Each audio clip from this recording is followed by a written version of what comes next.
Rise Babylon inherited the remote Baybarin barony on the Nosea Kingdom's frontier. In the lowland territory, he observed the struggles of the villagers and decided to help. By Rise's actions, the barony began changing, with citizens noticing his kind interventions. Rise, accompanied by allies, faced new challenges, unaware that his small deeds inspired hope. It all started one day, and the barony slowly transformed under his accidental leadership. Two men clash violently, tensions erupting as old grudges ignite a street fight. The city's streets reveal widespread drug abuse, leaving bodies and despair scattered throughout. Prostitution and robbery fill the alleys, showing the town's lawlessness and corruption. A wild, monstrous boar charges through, embodying the untamed danger of the wilderness. The man swings a makeshift weapon at the beast, determined to survive the chaos. The frontier of Babylon Hell revealed a harsh, desolate landscape scattered with bones. Rise Babylon, frustrated and overwhelmed, struggled to adapt to life in the harsh barony. His meals were scarce, filled with weeds, highlighting the barren land and lack of resources. He lamented his noble upbringing, longing for luxury he had never experienced. Despite personal hardship, Rise focused on the citizens' welfare, prioritizing their safety above his desires. Rise Babylon observed the barony, emptied of everyone but the sick, subhumans, and infidels. The previous leader's death left the territory in chaos, with alcohol and disorder rampant. Rise received the official letter naming him the new lord, shocked by the sudden responsibility. With only healing magic and limited skills, he faced the challenge of protecting the people. Surrounded by vicious and desperate citizens, Rise struggled to survive and find a way to lead effectively. Rise Babylon panicked, unable to think of a solution to the growing chaos. A furious noble burst in, claiming the barony as his own, threatening Rise. Rise faced a group of angry and dangerous citizens, realizing it was too late to avoid conflict. The citizens noted Rise's inability to use offensive magic, seeing him as vulnerable. Rise contemplated survival strategies, questioning what he could do against people trying to kill him. Rise Babylon maintained composure, surprising the citizens despite his usual scared demeanor. The angry mob questioned his toughness, expecting him to falter under pressure. One man recounted losing his arm due to nobles' cruelty, fueling the group's rage. Rise prepared to act, determined to protect himself and survive the attack. The citizens were shocked as Rise suddenly used magic. Turning the tide of the confrontation, one of the attacking citizens screamed as Rise's magic hit, causing confusion and shock. The man's severed arm unexpectedly regrew, astonishing both him and the crowd. Rise realized he had used healing magic on an enemy, feeling foolish yet effective. A frightened citizen begged for mercy, seeing Rise's power and calm demeanor. The man thanked Rise in relief, leaving Rise bewildered at the unexpected result of his action. The citizens rejoiced, grateful that Rise's magic restored their eyesight and other ailments. Rise realized this healing could be a pivotal moment for earning their trust and loyalty. He observed the population, noting the number of sick and wounded he could help. Despite his inability to fight, Rise resolved to use his healing magic to influence the citizens. Determined, he vowed to make the people like him and ensure their survival. Rise Babylon resolved to succeed, determined to influence the citizens through his actions. He carefully considered every move, plotting how to gain the favor of the people. Rise vowed to eat, work, and act tirelessly for the citizens' support and well-being. A few days later, the barony observed Rise using magic generously for the commoners. The citizens noticed a noble performing powerful magic on ordinary people, drawing attention from observers. The story begins in Babylon Barony, known as the worst territory in the Nosea Kingdom. Harsh and abandoned, sick and wounded villagers gather there, left with nowhere else to go, struggling to survive amid decay. Rise Babylon, the young lord, prepares to intervene, signaling a turning point for the territory and its people. He unleashes his healing magic, performing extraordinary acts that astonish all around him. Villagers recover immediately, amazed by Rise's unparalleled power, and the barony begins its transformation under his care. Rise Babylon's kindness and strategic thinking win over new followers, who see his intentions as protective leadership. Rise moves freely around the barony, observing improvements and connecting with his people like a normal young lord. He anticipates work progress, efficiently organizing villagers to complete construction and repairs without needing guidance. Villagers gain energy and confidence from Rise's healing magic, recovering fully and feeling stronger than before. The community flourishes under Rise's influence as his magic revitalizes both their bodies and morale, securing productivity. Rise Babylon plans work efficiently, imagining a shorter construction period that allows him more comfort. A visitor approaches, asking if he is indeed Baron Rise Babylon, confirming his reputation spreads beyond the barony. A new character, Alicia, is introduced, immediately catching Rise's attention with her striking presence. Rise notices Alicia's appearance, surprised by her figure, which leaves a strong impression. Alicia formally introduces herself and requests to ask Rise a question, signaling a new interaction and plot development. Rise Ballon is surprised when Alicia suddenly steps close, confronting him directly. Alicia explains the principles of Sophism, the state religion, emphasizing that magic is meant only for nobles. Rise's actions of using magic on commoners astonish Alicia, while others observe the conflict with worry. Alicia realizes Rise disregards the usual restrictions, challenging traditional expectations. She exposes that Sophism was a fabricated religion created by royalty to elevate themselves, shocking everyone. Alicia explains that her group, the Demiurgians, uses magic to guide and protect common people. She tells Rise that his actions are condemned by the state religion, making him a target. Alicia asks Rise to convert to Demiurgism, presenting a new path for him. Rise contemplates the benefits of embracing Demiurgism, understanding it will align with the people's needs. He learns that many already follow Demiurgism in the territory, reassuring him that the community supports his actions. Rise Ballon expresses his willingness to join Demiurgism at the lowest position, surprising Alicia. Alicia is thrilled, praising his judgment and offering him a symbolic position of honor. Rise considers the old meeting house at the edge of town as a place for a church. Alicia is moved to tears by Rise's kindness and dedication to helping others. She pledges her life in devotion to Rise, recognizing him as the chosen figure of Demiurge. Alicia instructs the followers to salute Rise, ensuring everything is prepared for his leadership. Rise observes the gathered followers, who appear organized and attentive, surprising onlookers. He walks among them, confirming their discipline and commitment to the new order. Alicia asserts her authority as bishop, commanding the followers under her guidance. The followers pledge their loyalty to Rise, acknowledging him as their chosen leader and protector. Rise Ballon inherits the Babylon barony, a territory called the worst in the world. He observes the bustling villagers and newcomers, deciding to gain their favor carefully. A local priest praises Rise's magic, calling him noble while condemning other nobles as corrupt. Rise realizes the town is overcrowded, struggling to manage over 3,000 residents. With his guidance, the empty land is developed, turning a simple farmland into a functional meeting house. Rise notices the blonde priest using his growing fame for personal gain, seen as a messiah by villagers. He observes the Afro-delinquent benefiting from Rise's recovery magic, becoming stronger and super-healing his body. The villagers ask Rise to help with a problem in the suburbs, requesting his guidance. Rise discovers a group of runaway beast folk illegally occupying the land, former captives of war. He feels conflicted, afraid of neglecting them, but also fearful of getting involved with dangerous outsiders. Rise receives updates that the beast folk are occupying the land, monitoring the town's movements. He observes a large group of beast folk, including women, children, and elders, moving cautiously in the forest.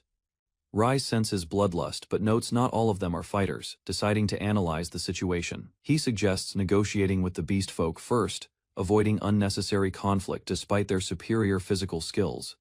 The blonde priest advises using healing magic, anticipating injured or sick people among the many villagers. The blonde priest laughs, impressed with his own cleverness, planning to exploit situations for advantage. Rise steps forward, declaring himself Lord of Babylon Barony, and demands to speak with their representative. He faces both the beast folk and his own allies, preparing for tense negotiations. The beast folk leader, a young fox woman, draws her weapon, asserting dominance over the humans.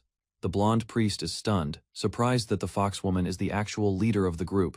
The foxwoman challenges Rise, accusing him of seeking a chance to cheat, despite claiming to negotiate. Rise insists he only wants to help the wounded, careful not to provoke the group behind her. The foxwoman reacts angrily, refusing to trust the nobility who aided her enemies, the beast folk.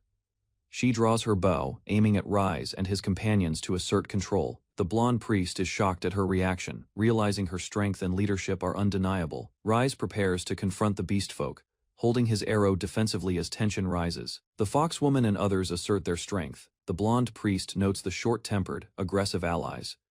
The beast folk declare their intent to take the land by force, challenging both humans and allies. Rise intervenes, commanding both sides to halt, asserting his authority as Baron. The situation grows chaotic, as villagers, the foxwoman, and Rise's companions react, signaling an intense standoff. The blonde priest introduces herself as a Sophianist, clarifying her devotion to the true god Demiurge. She passionately explains that Rise is their unique messiah, capable of saving the people from corruption.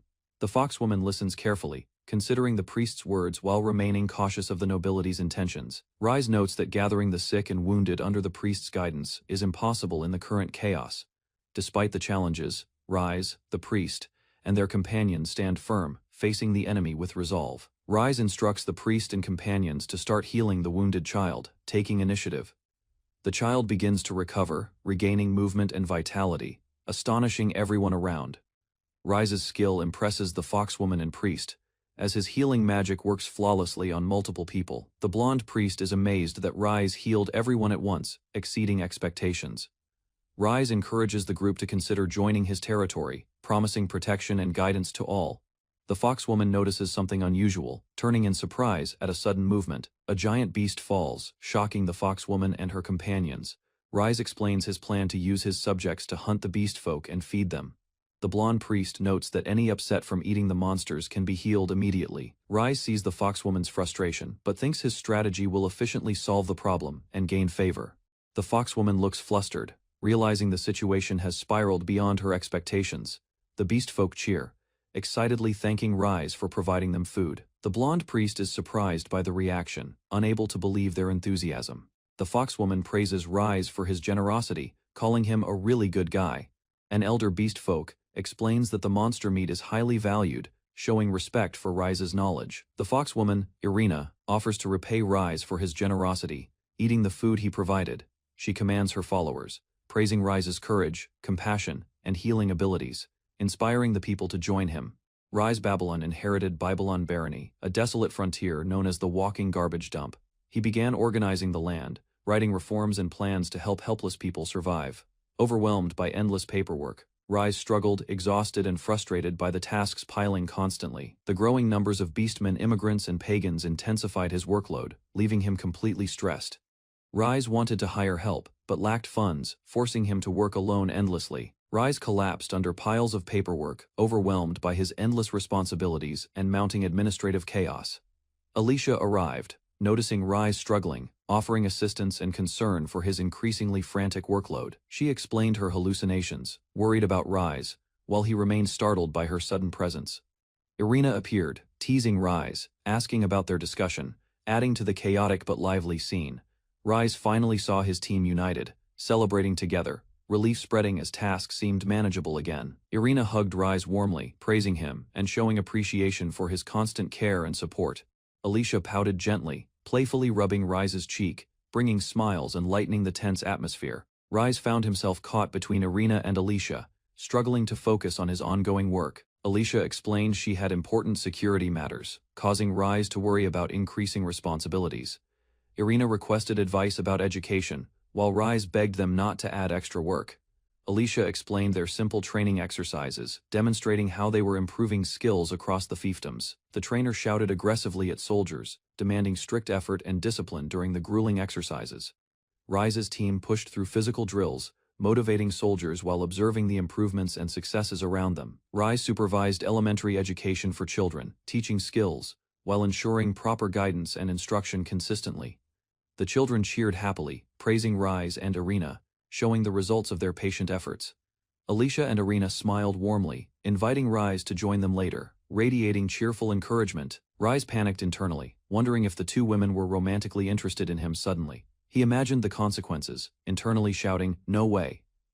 While trying to process the confusing situation, Rise's mind raced with conflicting thoughts, imagining Irina and Alicia in exaggerated, humorous extremes. Despite his fantasies, he resolved firmly not to touch them, focusing only on appearances.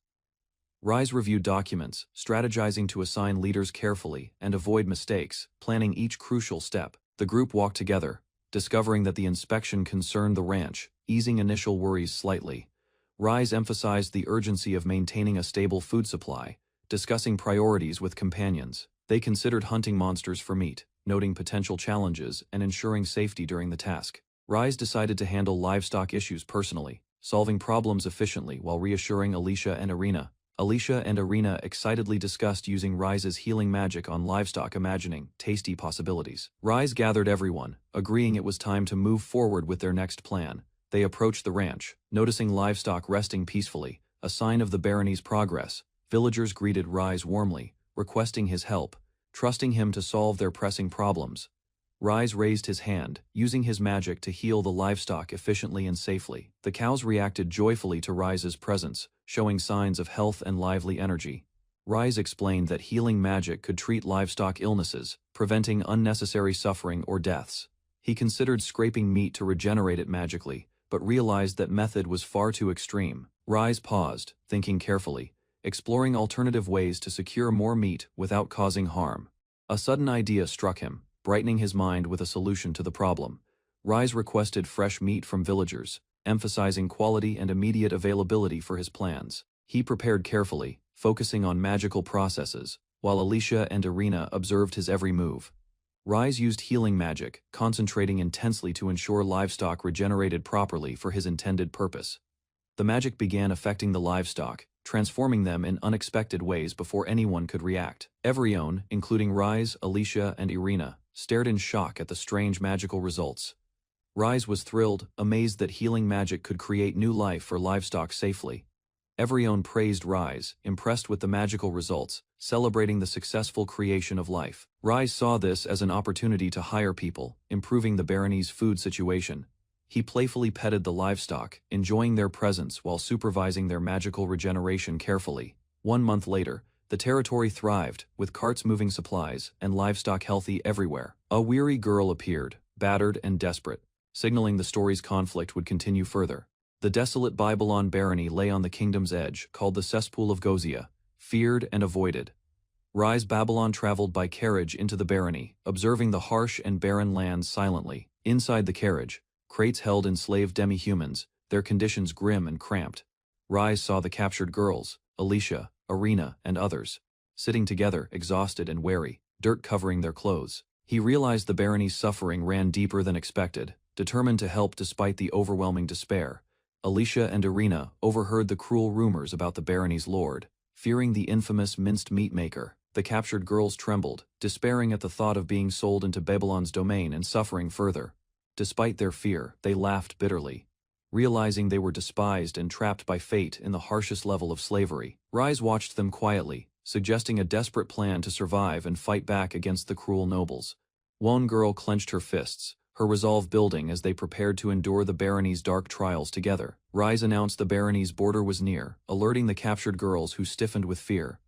The carriage creaked over rough roads, carrying them closer to the unknown territory. Outside, farmers tended fields and livestock, an ordinary life contrasting the girls' grim reality. The girls stared in shock at the lively farmlands, unaccustomed to peaceful sights. Rise guided the carriage toward the village, hinting at a chance to survive and change their fate. The girls stepped off the carriage, finally entering Babylon, their eyes wide with both fear and curiosity. Local villagers reassured them, praising Rise's protection and hinting at safety, despite the barony's grim reputation. Alicia, Irina, and the others looked around, skeptical that this could truly be the dreaded territory. Footsteps approached, and the girls stiffened as a commanding presence made them uneasy.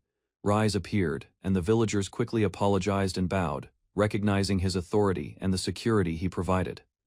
Rise stood confidently, smiling at the girls who blinked in shock, struggling to believe their eyes. He introduced himself as the barony's lord, explaining his plan to heal the wounded slaves and gain their loyalty. The girls stared at him in disbelief, surprised that a noble would speak directly and kindly to them. Rise offered his magic to heal them first, showing care beyond what they expected. He cast his healing spell, radiating power, and the girls felt a glimmer of hope for the first time.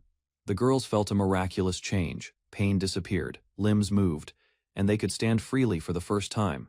They stared at Rise in awe, realizing his noble status had not stopped him from using divine healing magic on slaves. Rise told them they would work as maids in his mansion, but first needed rehabilitation. He assigned Alicia to the church's care while the others embraced their new life, calling her Wani-chan. The villagers cheered, welcoming the girls as part of Babylon's fiefdom, showing hope and belonging in the barony. The girls observed that humans and beast folk were beginning to coexist peacefully, a change brought by Rise's influence. Irina smiled warmly, telling the girls to treat humans and beast folk as equals and abandon titles of royalty. She asked for their strength and support to help Rise, and the girls gladly pledged themselves to him. Rise felt encouraged as the fiefdom grew more loyal and trusting, welcoming the bonds forming among all inhabitants. Rise's healing magic enriched crops, improving the land, and the barony thrived under his guidance and care. Rise playfully imagined creating a harem, surrounded by the girls, enjoying his mischievous thoughts.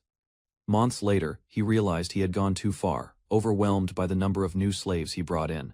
He scolded himself, understanding he had overextended, struggling to manage all the newcomers. Despite running out of cash, he used his healing magic to provide food, shelter, and safety for everyone. A visitor entered his office, interrupting Rise's reflections, showing life continued with new challenges and responsibilities.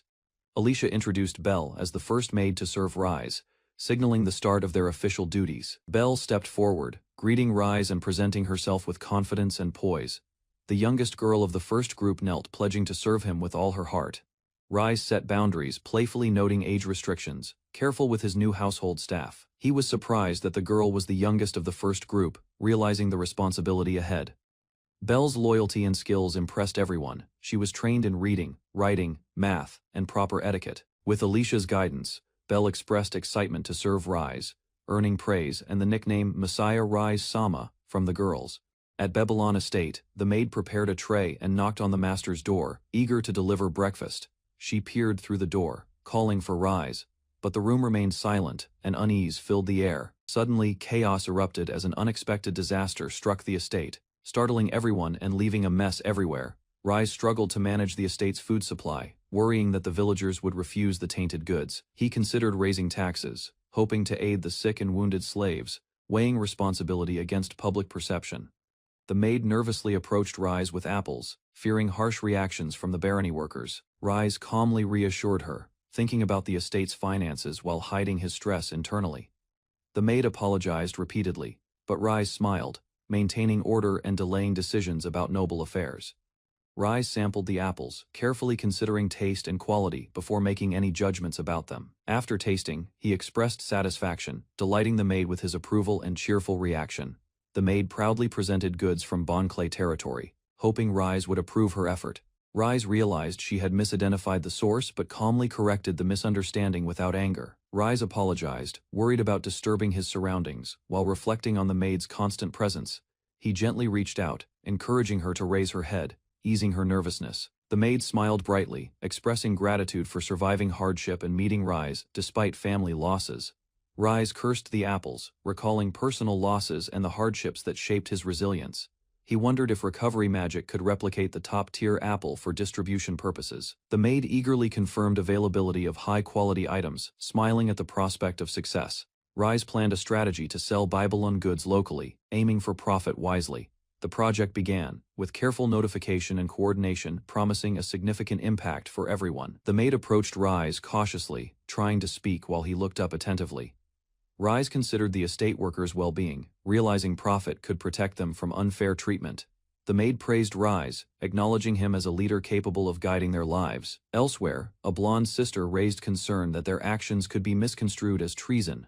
Rise stressed caution, mindful of timing, to avoid suspicion and maintain stability within Babylon. The maid prepared carefully, acknowledging Rise's instructions and committing to handle everything responsibly. Night fell at Demiurge's church, Nekka's II, a shadowed place for secretive plans and plotting. The head maid, Belle, recalled Rise's words, determined not to be seen as rebellious. Alicia, church founder, appeared, expressing surprise and excitement at the unfolding situation involving Rise. Irina, former princess of the Beastfolk Kingdom, observed attentively, intrigued by the developments around Rise.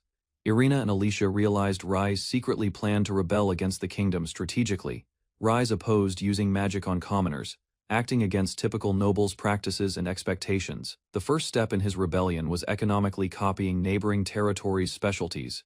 Successful copying would divert money into Babylon, weakening rivals while strengthening Rise's own lands. Plans included using insiders, smuggling routes, and territorial forces to expand influence carefully. Belle praised Rise as magnificent, acknowledging his kindness and cleverness toward his slaves. Irina admired Rise's fairness, treating beastfolk as equals, despite their status in society. The group discussed maids' loyalty, ready to sacrifice for Rise's guidance and protection. Alicia noted Rise's uniqueness among nobles, highlighting his selection of partners and allies. A new character expressed willingness to partner with Rise, impressed by his reputation. A new character offered to become Rise's partner, impressed by his actions and kindness. Irina tried to confirm, unable to discern clearly, asking for Belle's assistance cautiously. The character wondered how Rise resisted temptation, struggling with embarrassment and unexpected situation. A female beastfolk revealed herself, shocked by sudden exposure, caught in a compromising moment. Irina reacted similarly, blushing and surprised as Rise and companions observed the chaotic scene. Belle pleaded as Alicia and Irina teased, creating a chaotic but humorous situation at Babylon. The girls laughed, teasing each other, showing camaraderie and playful rivalry within the group. Night fell at Babylon, and chaos continued.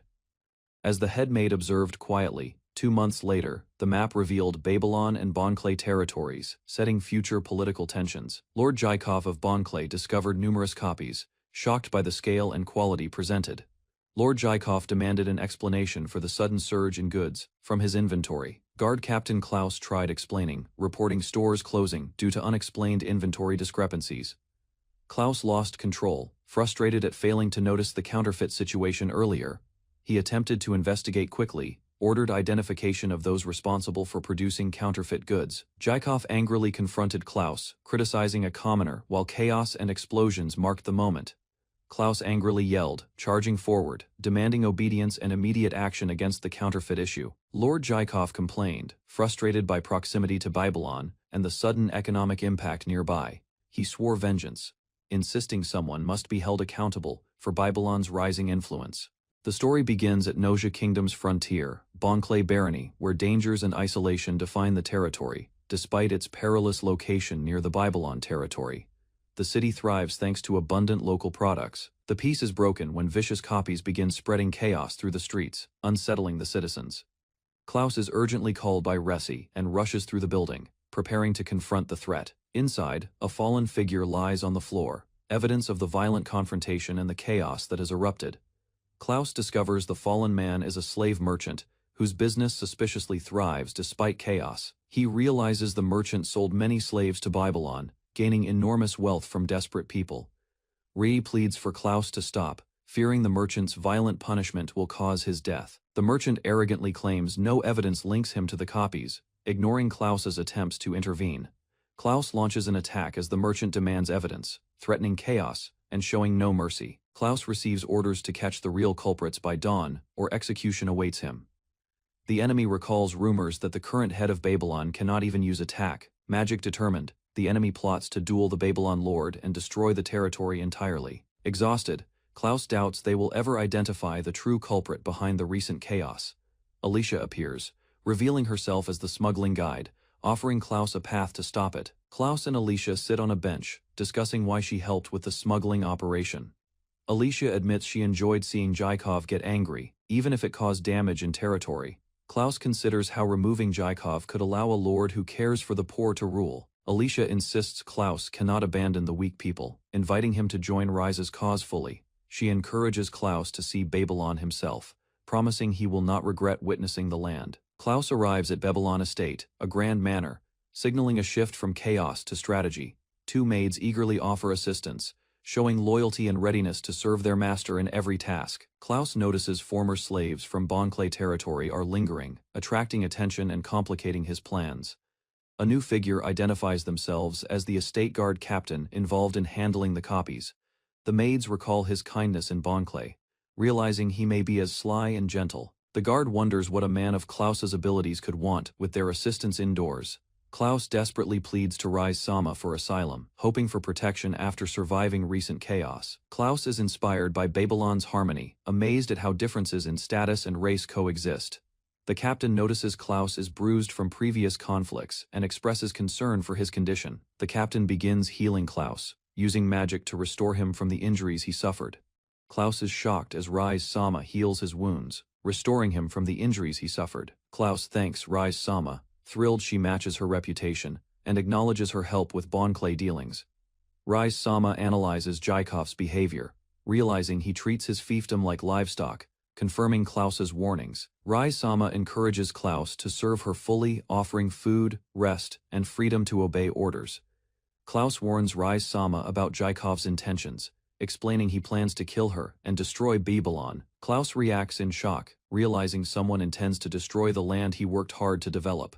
He defends his actions, explaining that distributing good quality copies at low prices made people smile. Klaus panics at the idea of dueling alone against a nobleman, capable of using attack magic. Klaus checks on Rise-sama, concerned for her safety after the confrontation and tense situation.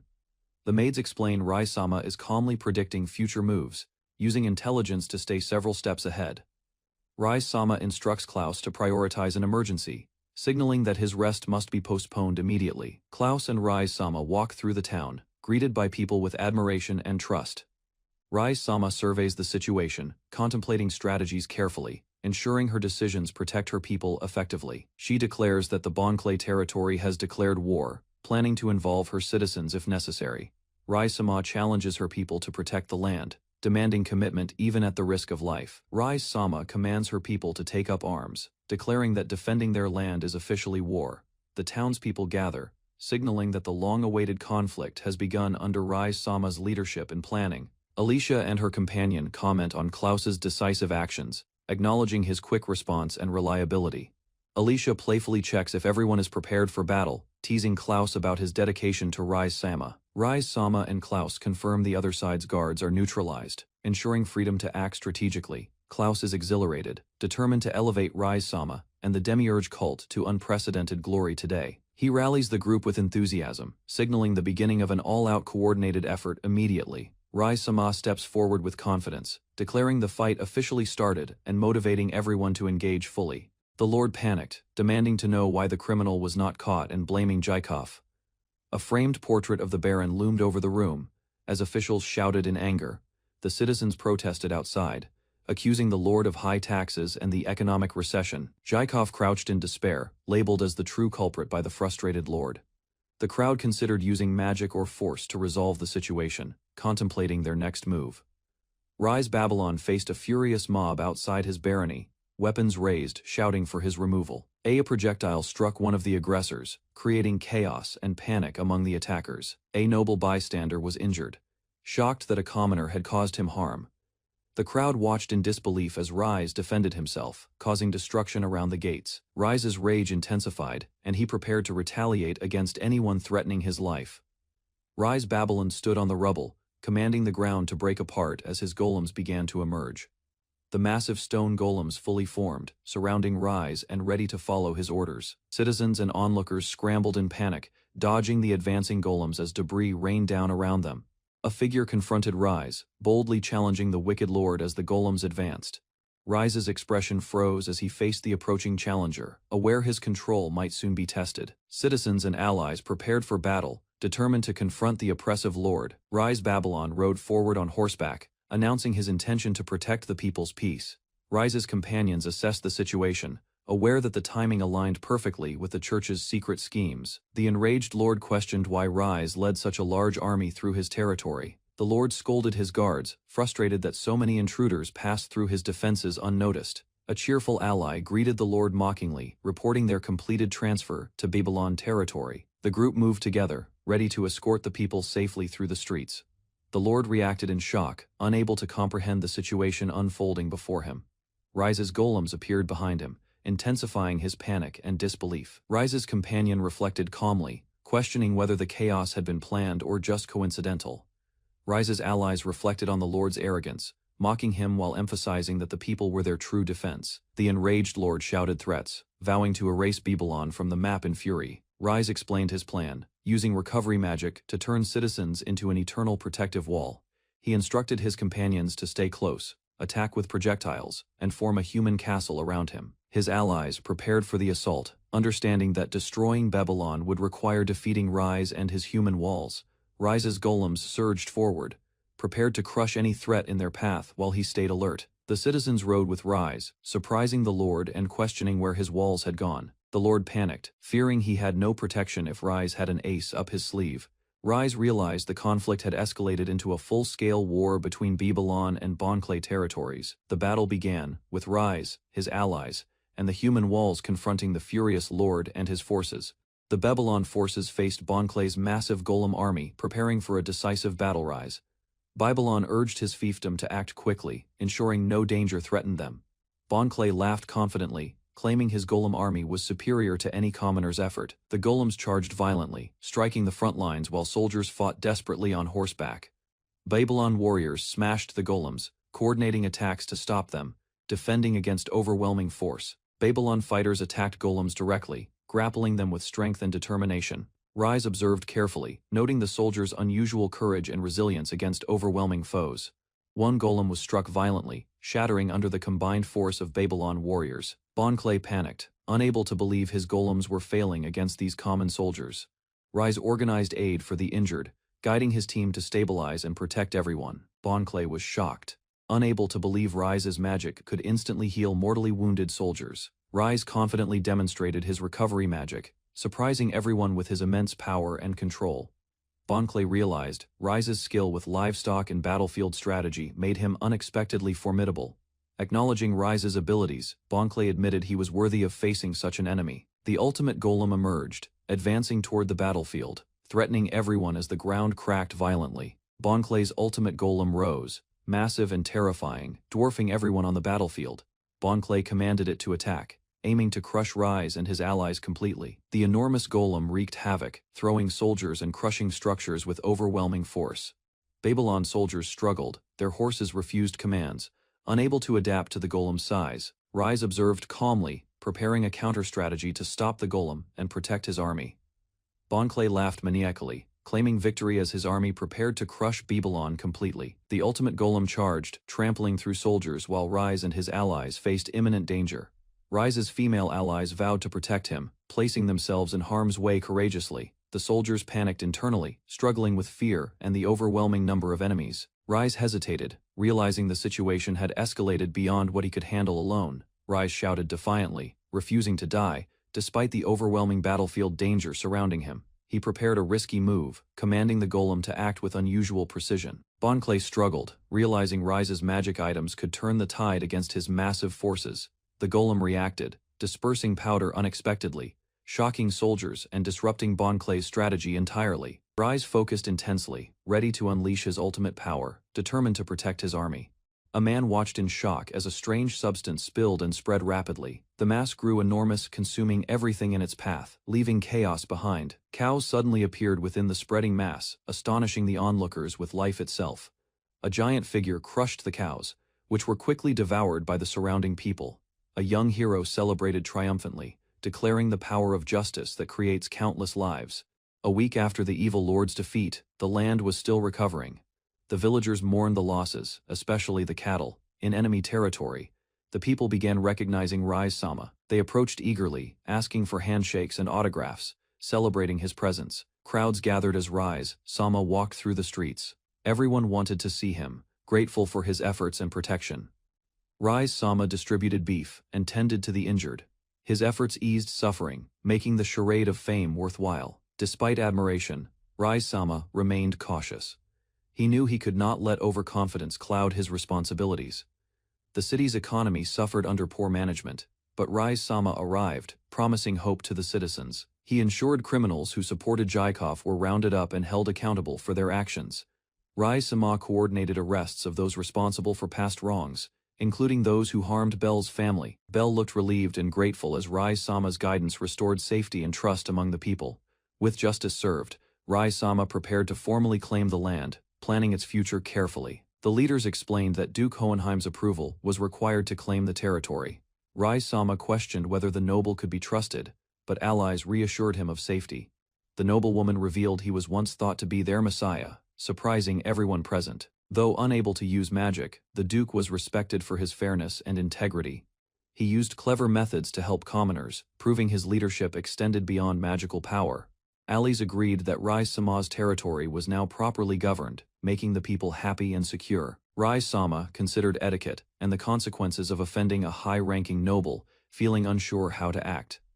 He realized the Duke would not visit directly, giving Rise-sama time to prepare cautiously. Suddenly, a messenger announced that Duke Hohenheim had arrived personally, surprising Rise-sama and his companions. The Duke laughed, explaining Jaikov's mismanagement and declaring he had come to discuss matters in person. Rise-sama explained that he defeated the enemy to protect their people and uphold justice. The Duke listened and noted that Rise-sama had a good reputation and earned local trust. Rise-sama humbly described himself as a victim of Jaikov's betrayal, showing relief at understanding. The Duke praised Rise-sama's actions, recognizing him as a capable and responsible leader. He mentioned that despite some ongoing issues, overall the territory's governance had improved under Rise-sama. The Duke entrusted Rise-sama with Bonclay's territory, expecting him to manage it responsibly. Rise-sama reflected that the Duke was a good man, unlike many nobles he had met. The Duke observed Rise-sama politely, noting his efforts to respect lineage despite his ridicule. Rise-sama praised the Duke's service to the people, acknowledging him as more capable than magic users. He admitted his own arrogance, prompting the Duke to comment on social expectations and etiquette subtly. The Duke gave Rise-sama full control of Bonclay's territory, expecting him to manage it responsibly. Rise-sama realized that dealing with the Duke was surprisingly comfortable and reassuring compared to other nobles. The Duke observed Rise-sama politely, recognizing his efforts to respect lineage and behave with decorum. Rise-sama reflected that true leadership lay in serving the people, not just wielding magical power. They pledged to protect the country together, promising sacrifice and cooperation to ensure peace and prosperity. Rise-sama was amazed to hear the Duke even used magic to help his people, showing true dedication. The Duke explained that the welfare of the people ultimately determined the well-being of nobles themselves. He pledged to meet again, urging Rise-sama to destroy evil and grasp peace with determination. Rise-sama reflected on the Duke's actions, recognizing a powerful man facing a failing lord and rebels. Rise-Babylon observed the newly reformed barony of Babylon on the kingdom's frontier. The land was wild, filled with forests, mountains, and uncertain borders. He planned carefully, thinking about governing the former Bonclay territory. Strategy and order were needed to stabilize the barony and protect its citizens. Hohenheim's trusted aide agreed to assist, eager to contribute to the barony's management. Even Irina felt the immense work ahead. Rise acknowledged the territory's extremes. Dangerous creatures and isolated communities posed challenges that required patience and careful attention. With mutual understanding, Rise and Hohenheim's aide prepared to restore peace. Both were determined to govern wisely and effectively. Rise Babylon and Hohenheim's aide clasped hands, agreeing to coordinate fully. Rise promised local cooperation, strengthening mutual trust and understanding. They arrived at the outskirts of Babylon, where the beastfolk settlements began. The land was rugged, mountainous, and sparsely populated. Rise led the inspection carefully, cautious of unusual residents and unpredictable terrain. Every area required careful observation. He called out to Irina, needing her assistance in handling potential issues. Her presence was essential for communication. Rise discovered evidence of previous conflicts, including bones and remains. The territory revealed dangers hidden among its wilderness. Rise stumbled upon villagers stirring a massive cauldron, covered in strange substances. He recoiled, shocked at their ritual. He cautiously approached, waving politely to avoid interference. The villagers paused, noticing him, and curiosity lingered. Irina encouraged Rise to observe, insisting his opinion mattered. Rise felt uneasy about the bloodied mess around them. Rise examined an object in his hand, considering a practical use for the unusual materials. Careful thought guided his actions. He identified a magic stone, a pebble taken from a monster's body. Its power intrigued him, hinting at potential applications. Irina considered the magic stone, hoping it could help Rise fight evil nobles in the future. Rise noticed her determination. Rise prepared to channel magic, following guidance to increase their strength. Strategy and caution were essential to avoid mishaps. He focused intently, the stone beginning to glow. Its energy radiated, signaling potential power within the small object. Rise and Irina hesitated, resisting the urge to act too quickly. Control was crucial to safely harness the stone's power. Finally, Rise flicked the stone, unleashing a massive explosion. The surrounding area was thrown into chaos, demonstrating the magic's raw potential. The explosion startled Rise, who rushed to check on Irina's smoke, and debris filled the area around the villagers' ritual. Rise pulled Irina close, ensuring she was unharmed. Relief washed over him as she clung nervously to him. Irina expressed her nervous admiration for Rise's calm handling of the chaos. Rise remained focused, shielding her from harm. The villagers apologized for their extreme behavior, explaining their sensitive nature. Rise listened, understanding their intentions despite the mess. Rise reassured everyone, glad no one was seriously hurt. He prioritized the safety and well-being of both allies and villagers. Rise analyzed the magic stone, realizing excessive energy would cause it to explode. Irina expressed excitement over the discovery. He determined the stone could become a powerful weapon, instructing everyone to continue careful testing. Rise remained cautious but strategic. They approached a massive structure, a new location full of potential dangers. Rise felt a mix of awe and concern. The noise from inside alerted him. He sensed trouble and prepared for unexpected challenges, wary of possible traps. Rise cautiously opened a large door, revealing what lay within. He braced himself, knowing danger could strike at any moment. Alicia addressed the crowd, proclaiming Rise as their true messiah. Villagers cheered, inspired by her confident leadership. She raised her voice, inviting everyone to join in a hymn, emphasizing unity and devotion to Rise. The crowd followed Alicia's lead, declaring Rise their one true savior. Faith and excitement filled the hall. Alicia's fervor turned aggressive, urging rebellion against the corrupt nobles. Her intensity shocked some, but motivated others. The congregation erupted into chaotic energy, ready to act on Alicia's command. Enthusiasm and disorder surged through the crowd. Alicia celebrated Rise and announced her plans for a child with him. The crowd cheered, energized by her words. Rise observed from a distance, hearing the villagers' support and their wish for the child to inherit royalty. After the chaotic event, Rise reflected alone in the hallway, trying to process what had just happened. A companion called out to him, concerned. Rise remained silent, still recovering from the spectacle he witnessed. Another ally reported completing tasks for the guard, seeking Rise's approval. Rise listened, balancing leadership with personal overwhelm. Rise was relieved to see Claus safe. He expressed gratitude, acknowledging the importance of trusted allies. Claus addressed Rise respectfully, but Rise insisted on simplicity, asking to be called just Rise. The bond between them strengthened. Rise offered to cook, hoping to share a meal and care for Claus. Claus eagerly volunteered to help. They walked down the hallway together, discussing responsibilities and daily tasks, blending leadership with camaraderie. A young observer watched, heart racing. Seeing Rise with another gentleman stirred emotions, highlighting the intensity of admiration and affection. In the frontier barony of Nausea, Baal surveys the seedbed of unusual things. An old ruin quietly waiting, across open fields. Villagers run together, unaware their peaceful land hides changes, slowly spreading beyond the distant mountains. Children play nearby while Baal's influence grows, shaping lives subtly as the territory begins shifting into something different. Baal sits confidently, believing events went smoothly, unaware his accidental decisions created results far beyond his simple expectations. As Bonclay territory is secured, Baal relaxes while attendants serve him, and others question how his plan succeeding. Alicia reports to Baal after handling complaints, ensuring villagers remain satisfied, while minor issues are dismissed without concern. Strange individuals gather within the territory, increasing population rapidly as Baal unknowingly attracts dangerous yet loyal followers.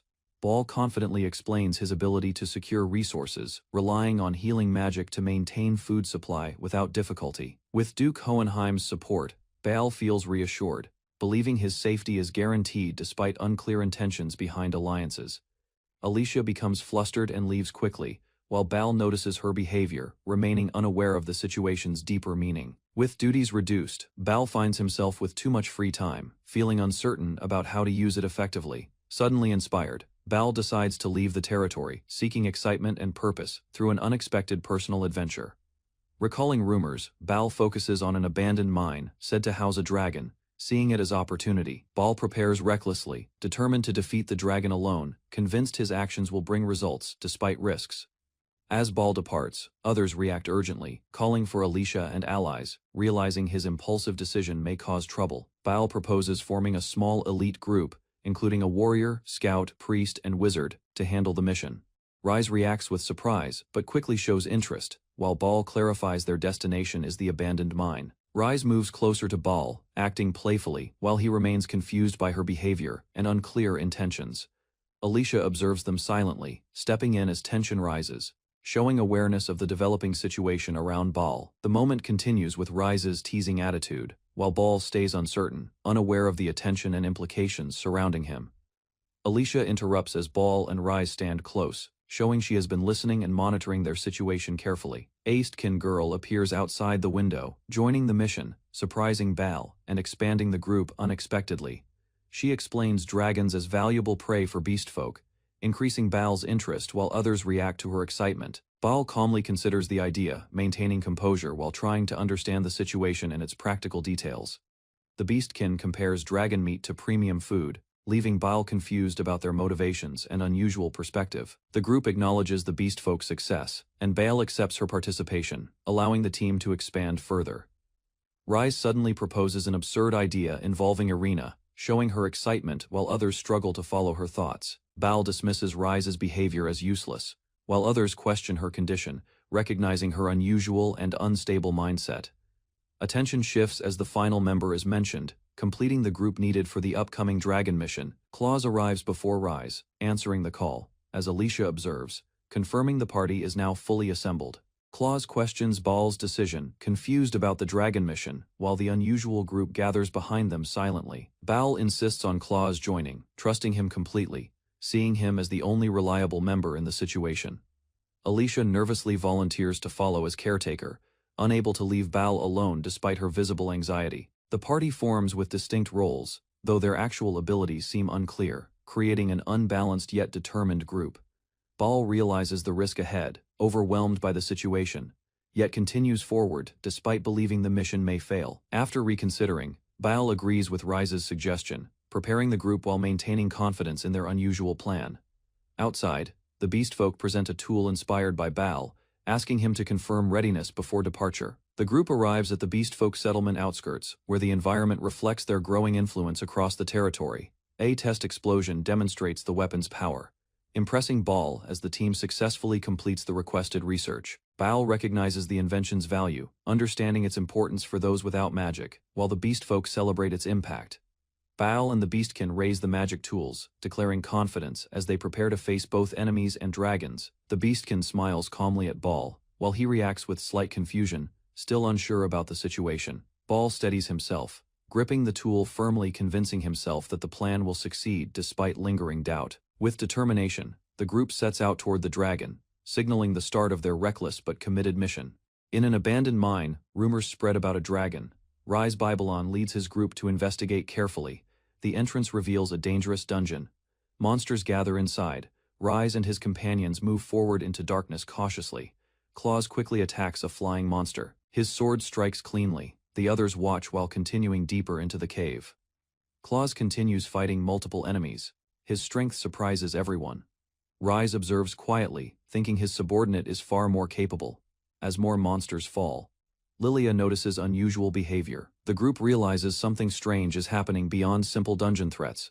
Lilia is thrown through the air during battle below. Several monsters collapse after being struck by powerful attacks. The group's roles become clear as they advance. Rise Babylon stands confused while others perform their duties efficiently. Claus defeats another monster with ease. His strength overwhelms the enemy, while Rise quietly acknowledges the result. The group regroups after clearing enemies. Rise allows them to proceed ahead while noting the situation seems unexpectedly simple. Alicia scouts further into the dungeon. Irina manages supplies behind the group, maintaining order as they continue exploring deeper. Rise Babylon listens as a companion reports stronger enemies ahead. He remains cautious, preparing to act if necessary. Lilia informs Rise about a split path with an orc nest nearby. The group considers their next move carefully. Claus reacts strongly to the mention of orcs. The group shows mixed responses while maintaining readiness for possible combat. Alicia and the others continue discussing their situation.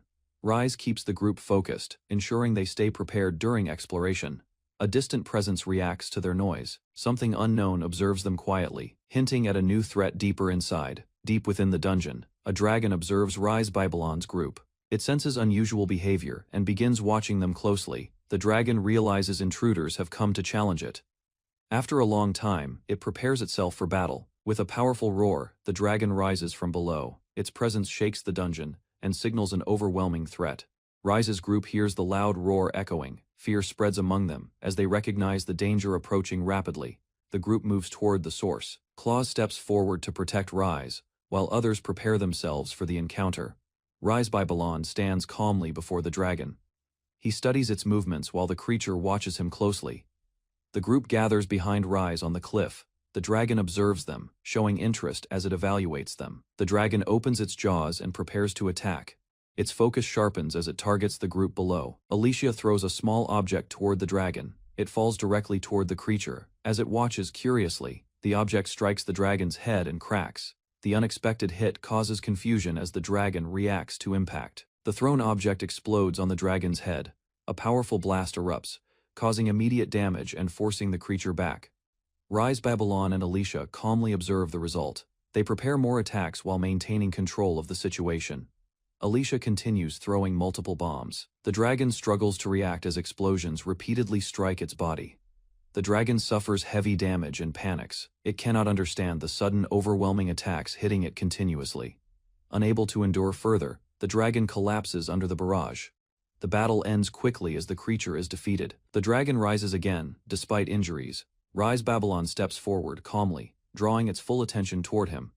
The dragon releases a powerful breath attack. Rise counters without hesitation, standing firm against the incoming force. Rise extends his hand and activates his ability. A strange power spreads, confusing the dragon instantly. The dragon begins weakening rapidly.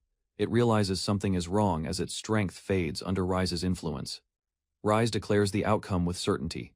The dragon collapses completely, unable to resist the overwhelming power anymore. The dragon's body begins shrinking and destabilizing. Rise Babylon's group watches from a distance as its form changes. The dragon suddenly struggles to breathe. Its body swells unnaturally, reacting to the strange power affecting it.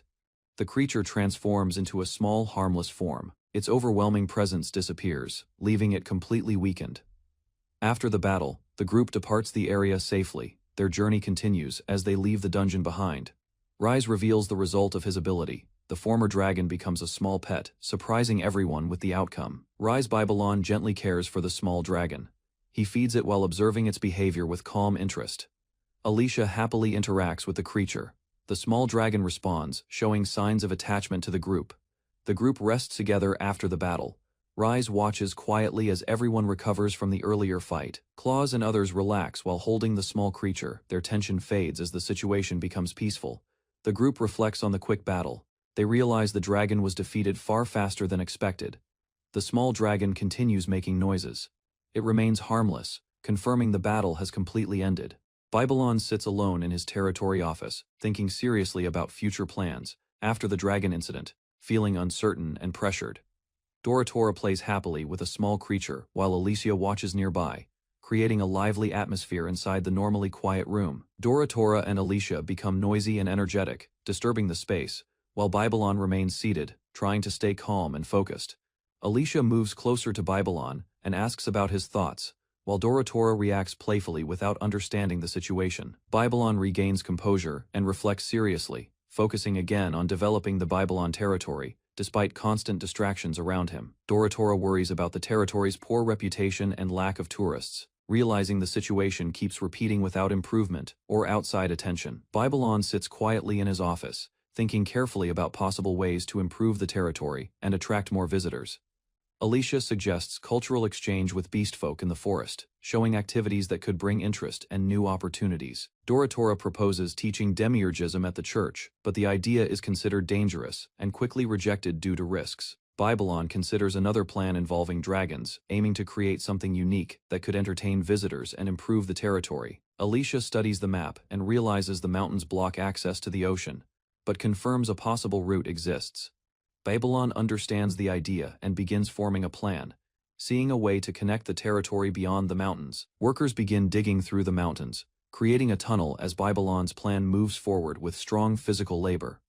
The tunnel construction progresses successfully, supported by magic and effort, allowing steady advancement through the difficult terrain. Babylon reflects on the teamwork, appreciating everyone's cooperation while believing his simple idea may not deserve such dedication. A worker informs Babylon that someone is injured inside the tunnel, requesting Rise's recovery magic to handle the situation quickly. Rise confidently steps forward and prepares to use her recovery magic, assuring that the injured worker will be restored. After receiving healing, the worker's body becomes excessively muscular, surprising everyone as the recovery magic produces an unexpected result. Despite the strange effect, the worker feels energized, and Babylon decides to use this strength to continue pushing the tunnel forward. Rise enhances the worker further with magic, increasing energy and stamina, allowing rapid progress as the tunnel breakthrough approaches. The overpowered worker suddenly releases immense strength, smashing rocks violently as the tunnel shakes from his uncontrolled physical power. Alicia reacts in shock, unable to understand the situation as the worker moves at high speed through the collapsing tunnel. The worker regains awareness and examines his body, realizing he has gained overwhelming strength from the recovery magic. He continues, striking the rock with precision and force, efficiently breaking through the tunnel walls with his enhanced abilities. Babylon observes the scene calmly, while others worry, as the worker's transformation raises concerns about his condition and control. More workers gather around Rise, requesting her recovery magic, forming a line as they seek strength to continue tunnel work. Babylon reflects on the process, acknowledging unexpected outcomes while remaining satisfied that the plan is progressing successfully overall. The group reaches the ocean, discovering a completed path through the mountains, marking a major achievement for the territory's development. Babylon quickly plans the next step, deciding to build a resort and port, aiming to attract visitors and improve the territory. Rise approaches Babylon at the beach, showing excitement, while he reacts calmly as the group begins enjoying the new location. Alicia stops Rise from changing clothes, warning about unknown dangers near the beach, while Babylon observes their behavior calmly. As the group stands near the shore, something begins moving beneath the water, signaling a hidden threat approaching from the ocean. Babylon ordered a route through the mountains to the sea, aiming to build a resort and attract visitors. The map showed Palisade territory across the shore, known for luxury, making Babylon consider competing for customers. His retainer carefully summarized the plan, ensuring Babylon's vague intentions sounded like a calculated strategy for development. Belle and others tested the beach, enjoying the water, while unintentionally promoting Babylon's territory as an appealing destination. Babylon joined the activity, believing it was research, while his actions strengthened the image of a successful resort plan. Belle invited Babylon and Claus to play with a beach ball, while Babylon observed, unsure about the activity. Claus mentioned rumors of a kraken in the ocean, but the group continued playing, believing the area was safe. Babylon suddenly realized the danger, recalling the kraken, and panicked as he recognized the beach was unsafe. He considered defeating the kraken using past experience, assuming similar methods used against a dragon could work again. The group reacted with shock as Babylon proposed slaying the kraken, turning a simple outing into a serious mission. Babylon proposed defeating the kraken, then using healing magic to create a controllable pet, imagining a unique resort attraction. Belle and others supported the plan, believing luring the kraken would also strengthen their forces and weaken Palisade territory. Rise watched the group play on the beach, unsure whether to follow Babylon's dangerous plan or continue harmless activities. Belle approached Rise enthusiastically, drawing attention, while Babylon reacted awkwardly, struggling to maintain focus on the situation. Rise restrained herself, trying to act properly, while Babylon remained distracted, complicating the already risky plan involving the kraken. Rise stayed close to Babylon, but a sudden explosion erupted behind them, forcing Babylon to realize the situation escalated unexpectedly. Belle approached while explaining the magic misfire, leaving Babylon confused as the beach environment became increasingly unstable. Irina grew uneasy, thinking about control over the beastfolk, while emotions rose as she clung to Babylon. Rise struggled to remain composed, trying to maintain dignity despite the chaotic atmosphere and her own emotional reactions. Alicia and Irina confronted each other over Babylon, while he remained uncertain, unable to understand the tension forming around him. Claus warned everyone to leave the ocean immediately, as Babylon noticed a massive presence approaching from behind the shoreline. The kraken emerged from the sea, towering over the beach, confirming the danger Babylon had previously feared. Claus rushed forward to protect Rise, pushing her away as the kraken's attack struck toward their position. The impact hit Claus directly, sending him crashing into the sand while Babylon stood frozen, unable to react quickly. Babylon finally realized the severity of the situation as panic spread, forcing him to face the kraken directly. Irina and Alicia were suddenly grabbed by the kraken's tentacles, struggling as they tried to free themselves from its grip. The kraken revealed its full form, towering over the beach as the true threat of the sea became clear. Babylon released Dorotaro toward the kraken, hoping the creature could fight, but it showed no effectiveness. Dorotaro failed to act properly, leaving Babylon realizing his plan was ineffective against the kraken's overwhelming strength. Babylon acknowledged the situation was worsening, understanding he needed a stronger method to defeat the kraken immediately. Babylon realized using the bomb would endanger Irina and Alicia, since they were still trapped by the kraken. He reached a conclusion, forming a new plan after recognizing the risks and limitations of his current approach. Babylon ordered Belle and Claus to prepare the bomb, while others objected, concerned about leaving him alone.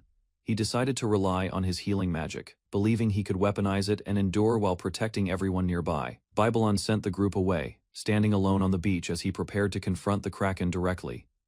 The kraken launched a powerful attack, forcing Babylon to raise his arm and endure the incoming strike alone. Babylon countered immediately, striking back with force, committing fully to his plan to stop the kraken's advance. His healing magic transformed, creating multiplying organisms that spread rapidly across the battlefield and overwhelmed surrounding space. The multiplying creatures latched onto the Kraken, consuming its surface while Babylon confirmed his strategy was working effectively. The Kraken struggled under the relentless spread, showing signs of weakening as Babylon's unusual ability dominated the fight. Babylon launched starfish-like creatures toward the Kraken, continuing his attack while refusing to stop the assault. The starfish multiplied rapidly, overwhelming the Kraken as natural predators consumed it and weakened its massive body. Belle and Alicia pulled the others free, confirming the Kraken's grip was loosening as Babylon's strategy took effect. Babylon added more creatures, including jellyfish, intensifying the attack and ensuring the Kraken could no longer resist. With the Kraken defeated, the group gathered safely. Recognizing Babylon's actions had saved everyone on the beach, Claus returned with materials as the group regrouped. While Babylon confirmed preparations for the final step were complete, Babylon rallied everyone, distributing tools and leading them with confidence as they prepared to execute the final plan.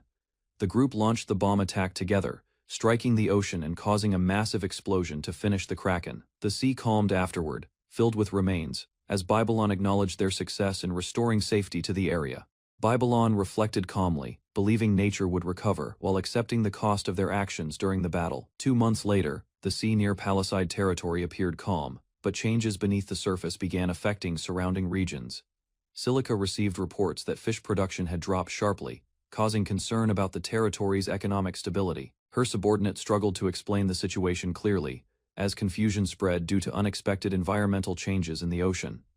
Silica decided to act personally, confident in her abilities, determined to resolve the crisis affecting Palisade territory. Silica stood on the rocky shore, exhausted and hungry after losing her noble status, staring at the vast sea alone. Rise appeared suddenly, loudly declaring himself while pointing at Silica, surprising her as he approached with confidence and strange enthusiasm. A few days earlier, Rise trained outside, breathing heavily while Claus watched, concerned about his condition and unusual behavior. Rise looked toward the sea, thinking seriously about the Kraken, unaware his thoughts would soon lead to unexpected events. Claus and Rise reflected on the unknown danger, realizing the giant Kraken existed, yet no one had understood the threat before. Rise faced a giant baby Kraken, realizing it was still young, yet already massive and far beyond normal expectations. Claus complained about the creature, explaining it scared visitors away and consumed seafood, worsening problems in the coastal territory.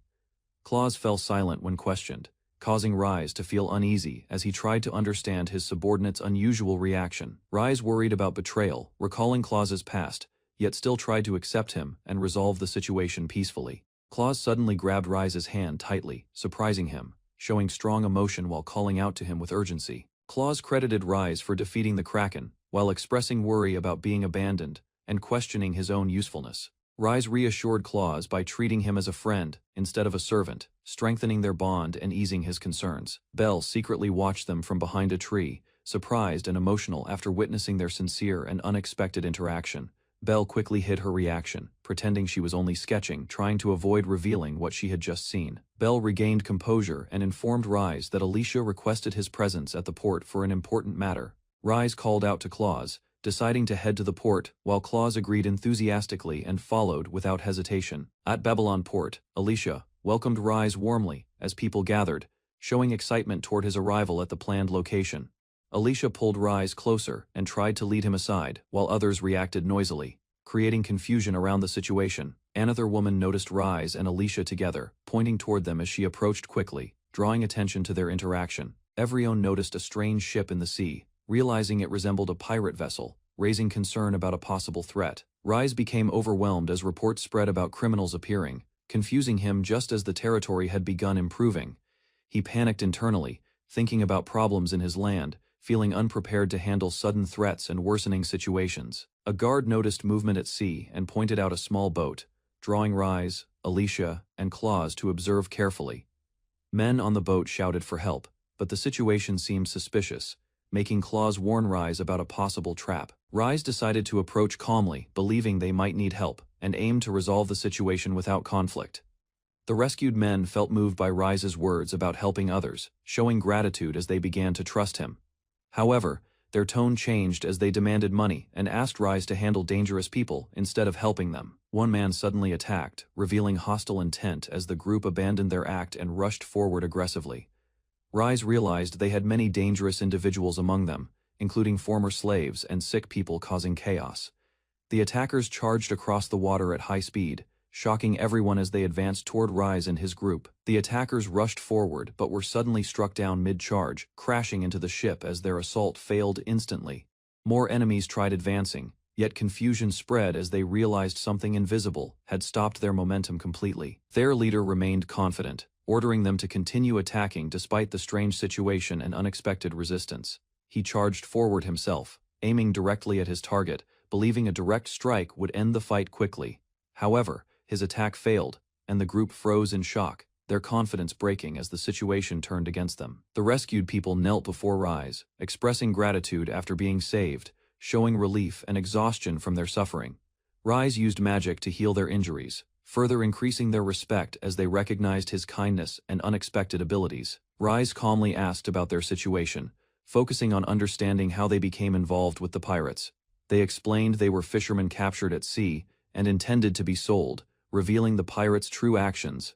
Alicia reacted firmly, stating such actions were unacceptable, emphasizing justice against those who kidnapped innocent people. Rise realized the situation was a serious crime, while another figure saw it as an opportunity to gain advantage. The territories were compared, showing Palicide's prosperity, while someone planned to take advantage of Babylon's situation. The hidden figure revealed selfish intentions, thinking of using the crisis for personal benefit. Despite the ongoing suffering, Rise remained determined, deciding to rely on his people, while considering how to act despite uncertainty about the situation. He approached the suffering group and questioned their situation, preparing to guide them toward a better outcome. The fishermen cried, explaining their situation was hopeless, as even their efforts could not solve the problems they faced. Rise stepped forward, offering to take responsibility for their suffering and emotions, trying to give them reassurance and direction.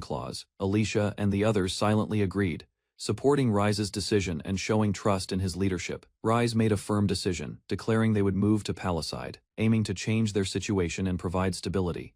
At the estate, reports revealed declining fish supplies and repeated accidents, worsening the crisis affecting the surrounding waters. A noble argued that they had identified causes of the problems, while another admitted even working with pirates failed. Frustration grew as the situation remained unresolved, leading her to refuse meeting officials and avoid further complaints. She stood alone by the sea, reflecting on her troubles, as her inevitable encounter with Rise drew closer. Near Babylon's coastal territory, a massive kraken suddenly appears, disrupting shipping routes and threatening nearby waters under his fragile rule. Villagers panic as countless small kraken spawn rapidly emerge, overwhelming the coast, while his subordinates cry in confusion and fear. Fishing and tourism collapse entirely as the multiplying creatures spread uncontrollably, leaving Babylon's already weak domain facing economic disaster and pressure. Believing sacrifice is the only solution, Babylon plans to lure the Kraken away, thinking it is his final desperate act. Meanwhile, a hidden figure manipulates pirates and schemes sacrifices, deepening the crisis, while Babylon unknowingly moves toward unintended consequences. A pirate ship approaches Babylon's territory, cutting through rough waves, raising suspicion as unknown forces arrive near the troubled coast. A subordinate notices movement and reacts with shock, recognizing the return of enemies as tension quickly spreads across the area. On the rocky shore, a girl signals loudly toward the approaching ship, trying to draw attention and reveal her presence. The crew observes her from afar and concludes she must be Babylon, misinterpreting her actions as confident authority over the land. Among the pirates, a calm strategist realizes the misunderstanding, noting Babylon remains unaware of their presence and hidden intentions. Rise Babylon gathers evidence against the corrupt lord, believing this situation will help her gain influence and future advantages. Confident and determined, Rise leads her group forward, declaring justice as she moves to confront the enemy controlling the territory. She arrives at the rocky hill where the supposed lord stands, boldly revealing her identity and purpose to condemn wrongdoing. The girl on the hill reacts with confusion and fear, questioning why someone like Rise would appear in such a place. Meanwhile, Babylon watches with a dark grin, deciding to exploit the situation and let events unfold to his advantage. Babylon remains calm despite the situation, while Silica worries that the pirates may have already revealed their plans and secrets. Silica steps forward with confidence, deciding to eliminate all evidence and obstacles, determined to protect her position and authority. A massive surge of water erupts violently, shocking Rise and her group, as the unexpected display of power changes the battlefield. Silica proudly demonstrates her magic, while Rise observes carefully, recognizing the strength behind the attack despite the chaotic situation. As the waves crash, villagers panic and flee, while approaching forces create further danger, leaving Babylon's territory in deeper crisis. Rise's actions confuse the observers, who criticize her behavior, while tension rises as her intentions remain misunderstood by everyone present. Rise declares her previous attack only a test, preparing to reveal her true power as she gathers energy for a stronger strike. With confidence, Rise unleashes a far greater attack, surrounding herself with destructive force that threatens everything in the area. Her allies quickly react, stepping forward to protect her, recognizing the danger of the incoming clash and preparing to defend. Rise releases the attack toward the crowd, escalating the conflict further as Babylon's territory faces even greater chaos and destruction. Rise's attack collides with resistance as defenders intercept the force, shielding others while fragments of power scatter across the battlefield. Additional attacks descend from above, forcing nearby fighters to react quickly as projectiles rain down toward the already unstable ground. Caught in the chaos, Rise is suddenly struck and pushed back, losing control as the battle shifts unexpectedly against her. A swift fighter charges forward through the confusion, closing distance rapidly and grabbing Rise before she can recover from the impact. Rise struggles desperately, attempting to break free as another attack forms nearby, threatening to overwhelm her completely. Rise is struck again by a strange force, resisting the attack while an unknown fighter spins forward with precise and controlled movements. Observers grow confused as the battle continues, realizing the opponent is unusually strong despite appearing ordinary and lacking refined magic skill. Rise regains composure and faces the opponent directly, preparing herself as the situation shifts into a serious one-on-one confrontation. The opponent focuses and gathers power, deciding to end the fight decisively, using a unique magic technique against Rise. Overwhelmed by the sudden pressure, Rise breaks down and surrenders, begging for her life as the battle abruptly concludes. After surrendering, Rise kneels before Babylon and his group, trying to negotiate calmly while the others observe the tense situation. Suddenly, the fishermen reveal the truth, accusing Rise of ordering pirates to capture them. Shocking everyone present, Rise panics and questions the situation, confused as the supposedly sacrificed fishermen appear alive before her. Babylon reacts with disbelief, realizing Rise's plan involved sacrificing innocent people, exposing her true intentions to everyone. Cornered by the accusations, Rise breaks down and blames the Kraken crisis, claiming her actions were forced by circumstances. Babylon reacts quietly as the mention of Krakens arises, showing little emotion while the situation becomes more complicated around him. Rise breaks down and explains the environmental damage and sea creature outbreaks, revealing the scale of the disaster affecting the region. Babylon reflects internally, realizing the situation may connect back to him, while others watch his calm and composed behavior.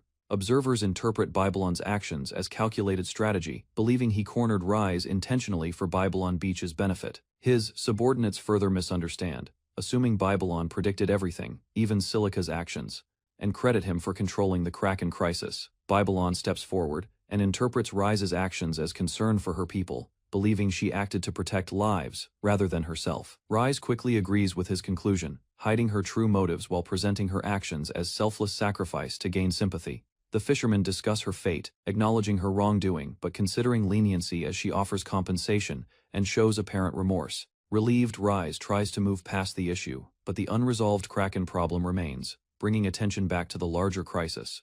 Babylon confidently takes responsibility, assuring Silica he will handle every Kraken, unknowingly reinforcing his image as a capable leader. The coastline becomes quiet again, with no sign of Krakens, as Babylon's territory slowly returns to normal after the conflict.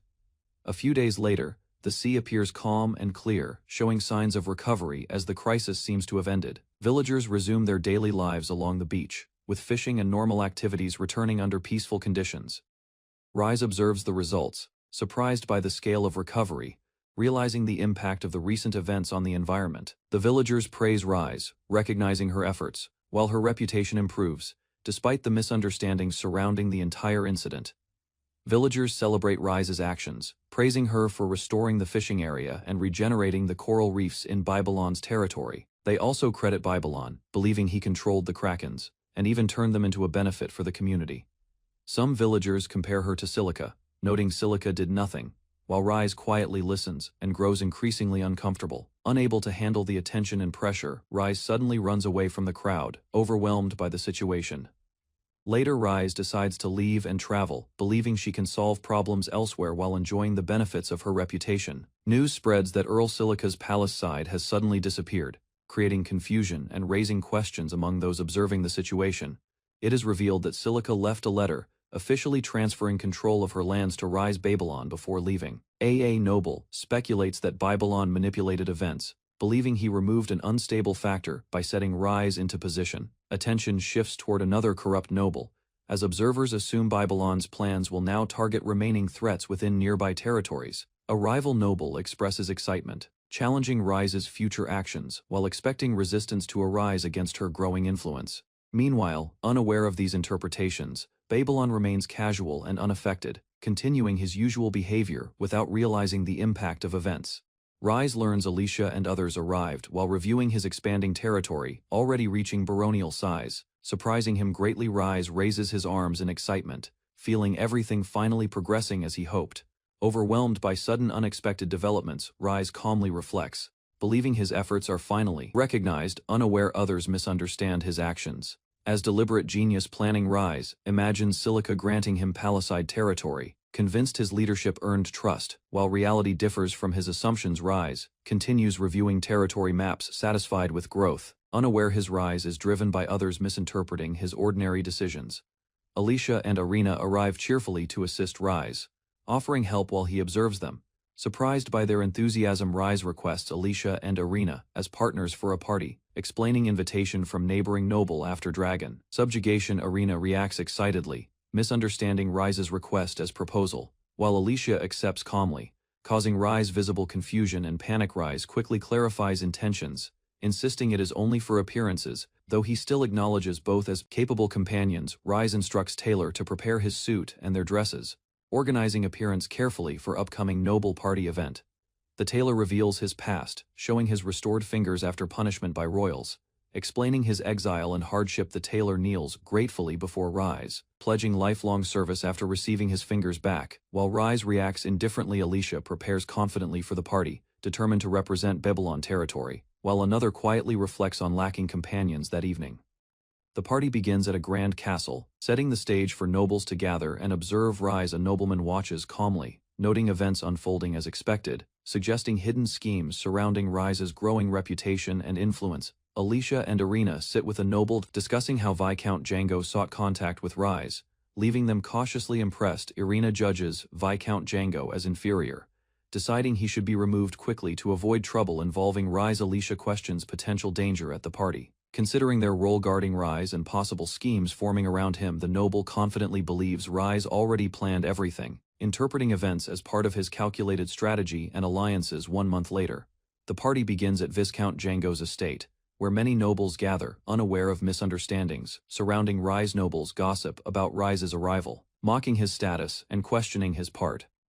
Expecting something improper and lacking refinement, a composed noble interrupts, discouraging rude assumptions. As attention shifts toward the expected arrival of Rise Viscount Snail, Django greets guests politely, presenting himself as host while others flatter him. Unaware of his intentions, the nobles prepare to mock Rise publicly, planning to expose his lack of aristocratic knowledge. During the gathering, Rise arrives with Alicia and Irina in formal attire, surprising everyone with their appearance and immediately drawing attention. Viscount Snail, Django reacts in shock upon seeing Rise arrival, unable to understand the unexpected change in atmosphere. The surrounding nobles notice Alicia and Irina's refined appearance, questioning how such elegance came from a lowly domain. Alicia introduces herself politely as Rise's partner, presenting confidence and grace that impresses the gathered nobles. Irina introduces herself firmly, showing loyalty to Rise while warning others through her presence and sharp demeanor. Despite their elegance, nobles remain confused, focusing on their origins and questioning Rise's decision to bring them there. The nobles admire Alicia and Irina's beauty, pairing them to divine figures. As their presence shifts attention away from Rise Viscount Snail, Django reacts with visible shock, unable to accept the unexpected elegance and confidence shown by Rise's group. Rise approaches calmly, greeting the host politely, maintaining composure despite the tense atmosphere and attention from surrounding nobles. Rise apologizes awkwardly while recalling noble etiquette, but his words unintentionally provoke Viscount Snail, creating immediate tension. Viscount Snail grows angry, misinterpreting Rise behavior as sarcasm and arrogance. While Rise remains confused by the reaction, Viscount Snail angrily raises his hand to attack Rise. Losing control as tension escalates in front of the gathered nobles, Duke Hohenheim suddenly appears, stopping the situation, his presence shocking Viscount Snail and immediately changing the atmosphere. The Duke questions Snail's behavior, criticizing his actions, and highlighting the seriousness of attacking another noble at the party. Viscount Snail panics and apologizes desperately, realizing the consequences while the Duke warns him about potential imprisonment. Despite apologizing, Snail continues speaking nervously, attempting to justify himself while questioning the Duke's unexpected attendance at the event. Duke Hohenheim stands beside Rise, claiming him as an ally, calming the situation and silencing the surrounding nobles. Alicia and Irina observe carefully, realizing the Duke personally supports Rise, reinforcing his already misunderstood reputation. The Duke takes control of the event, turning the tension into celebration. While others accept the new atmosphere, the party gradually settles, with nobles continuing the gathering peacefully, as Rise remains protected by unexpected support. Ball arrives at Django Estate, holding a drink, feeling uncertain yet honored after receiving a rare noble invitation. Inside the venue, Ball observes the crowded gathering, sensing a heavy atmosphere while nobles mingle under dim decorations. The host greets Ball warmly, encouraging calm behavior, while Ball worries his decisions may have brought unwanted attention. Ball watches other nobles interacting at tables, noticing two girls observing him closely, increasing his awareness of surroundings. Ball stands between two girls as Viscount Snail appears, shifting the situation toward an encounter that draws attention. Viscount Snail approaches Ball, questioning his companions with suspicion, revealing his arrogance toward those he considers beneath nobles. Ball faces him calmly, confused by the tension, while others notice his trembling and misread his reaction completely. Ball responds simply, suggesting rest out of concern, but Snail interprets it as an insult and reacts with anger. After the exchange, the crowd remains confused, unable to understand why Snail became upset over Ball's harmless behavior. Ball steps back with the girls, unsure how to act, sensing danger while others begin viewing Snail as trouble. The two girls laugh quietly at the situation, causing Viscount Snail to lose composure and angrily lash out at them. A nearby observer reflects on the situation, thinking Bale now has a chance to prove himself while misunderstanding continues. Ball steps forward and calmly reassures Snail, attempting to ease tension, but his words unintentionally sound condescending. Snail turns away in anger, shouting loudly, convinced he has been insulted and humiliated in front of others. Snail regains composure, misinterpreting everything as provocation, while Ball remains confused about the escalating misunderstanding. Ball bows slightly and comments on Snail's hairstyle, speaking honestly while explaining his rural background without awareness. Viscount Snail explodes in anger, shouting threats while declaring his territory's strength, trying to assert dominance over Ball. Ball responds calmly, adding another remark, while observers begin recalling rumors about a dragon tied to recent events. Eyestander connects Ball to the dragon incident, reinforcing misunderstandings and increasing tension surrounding Ball's presence. Ball questions Snail directly about the dragon, while Snail reacts defensively, unable to maintain composure under pressure. Ball becomes confident, believing he can fix the situation, planning to improve matters, while others misunderstand his intentions again. Ball politely invites Viscount Snail to visit his territory, bowing respectfully, while attempting to build a better relationship. Snail's attitude changes instantly after hearing about the dragon, realizing Ball's influence and reconsidering his previous hostility. Snail proudly accepts Ball's words, acting superior again, while demanding recognition and trying to maintain control of the situation. Ball agrees casually, while Snail warns about consequences, leaving both sides believing they have gained advantage from encounter. Viscount Snail suddenly screams in rage, losing control completely as his emotions overflow in front of everyone at the party. Snail collapses onto the ground unexpectedly, shocking the surrounding nobles while Ball stands confused by the sudden outcome. Servants rush in panic, assuming a medical emergency, quickly carrying Snail away while others speculate about his condition. A nearby girl realizes the situation could be useful, thinking this event might create an opportunity to gain favor. Ball steps forward offering healing magic, attempting to help sincerely, while others view his action as impressive capability. After the incident, Ball reflects calmly while another noble praises him, believing he handled the situation with great skill. Duke Hohenheim laughs and speaks with Ball, treating him casually while assuming Ball understood everything about the situation. Hohenheim believes Ball acted intentionally to improve his mood, misinterpreting Ball's actions as thoughtful and deliberate planning. Ball becomes confused by the praise, unable to understand the meaning behind Hohenheim's words and expectations toward him. They share a toast under the night sky, strengthening relations, while Baal unknowingly gains trust and respect from another noble.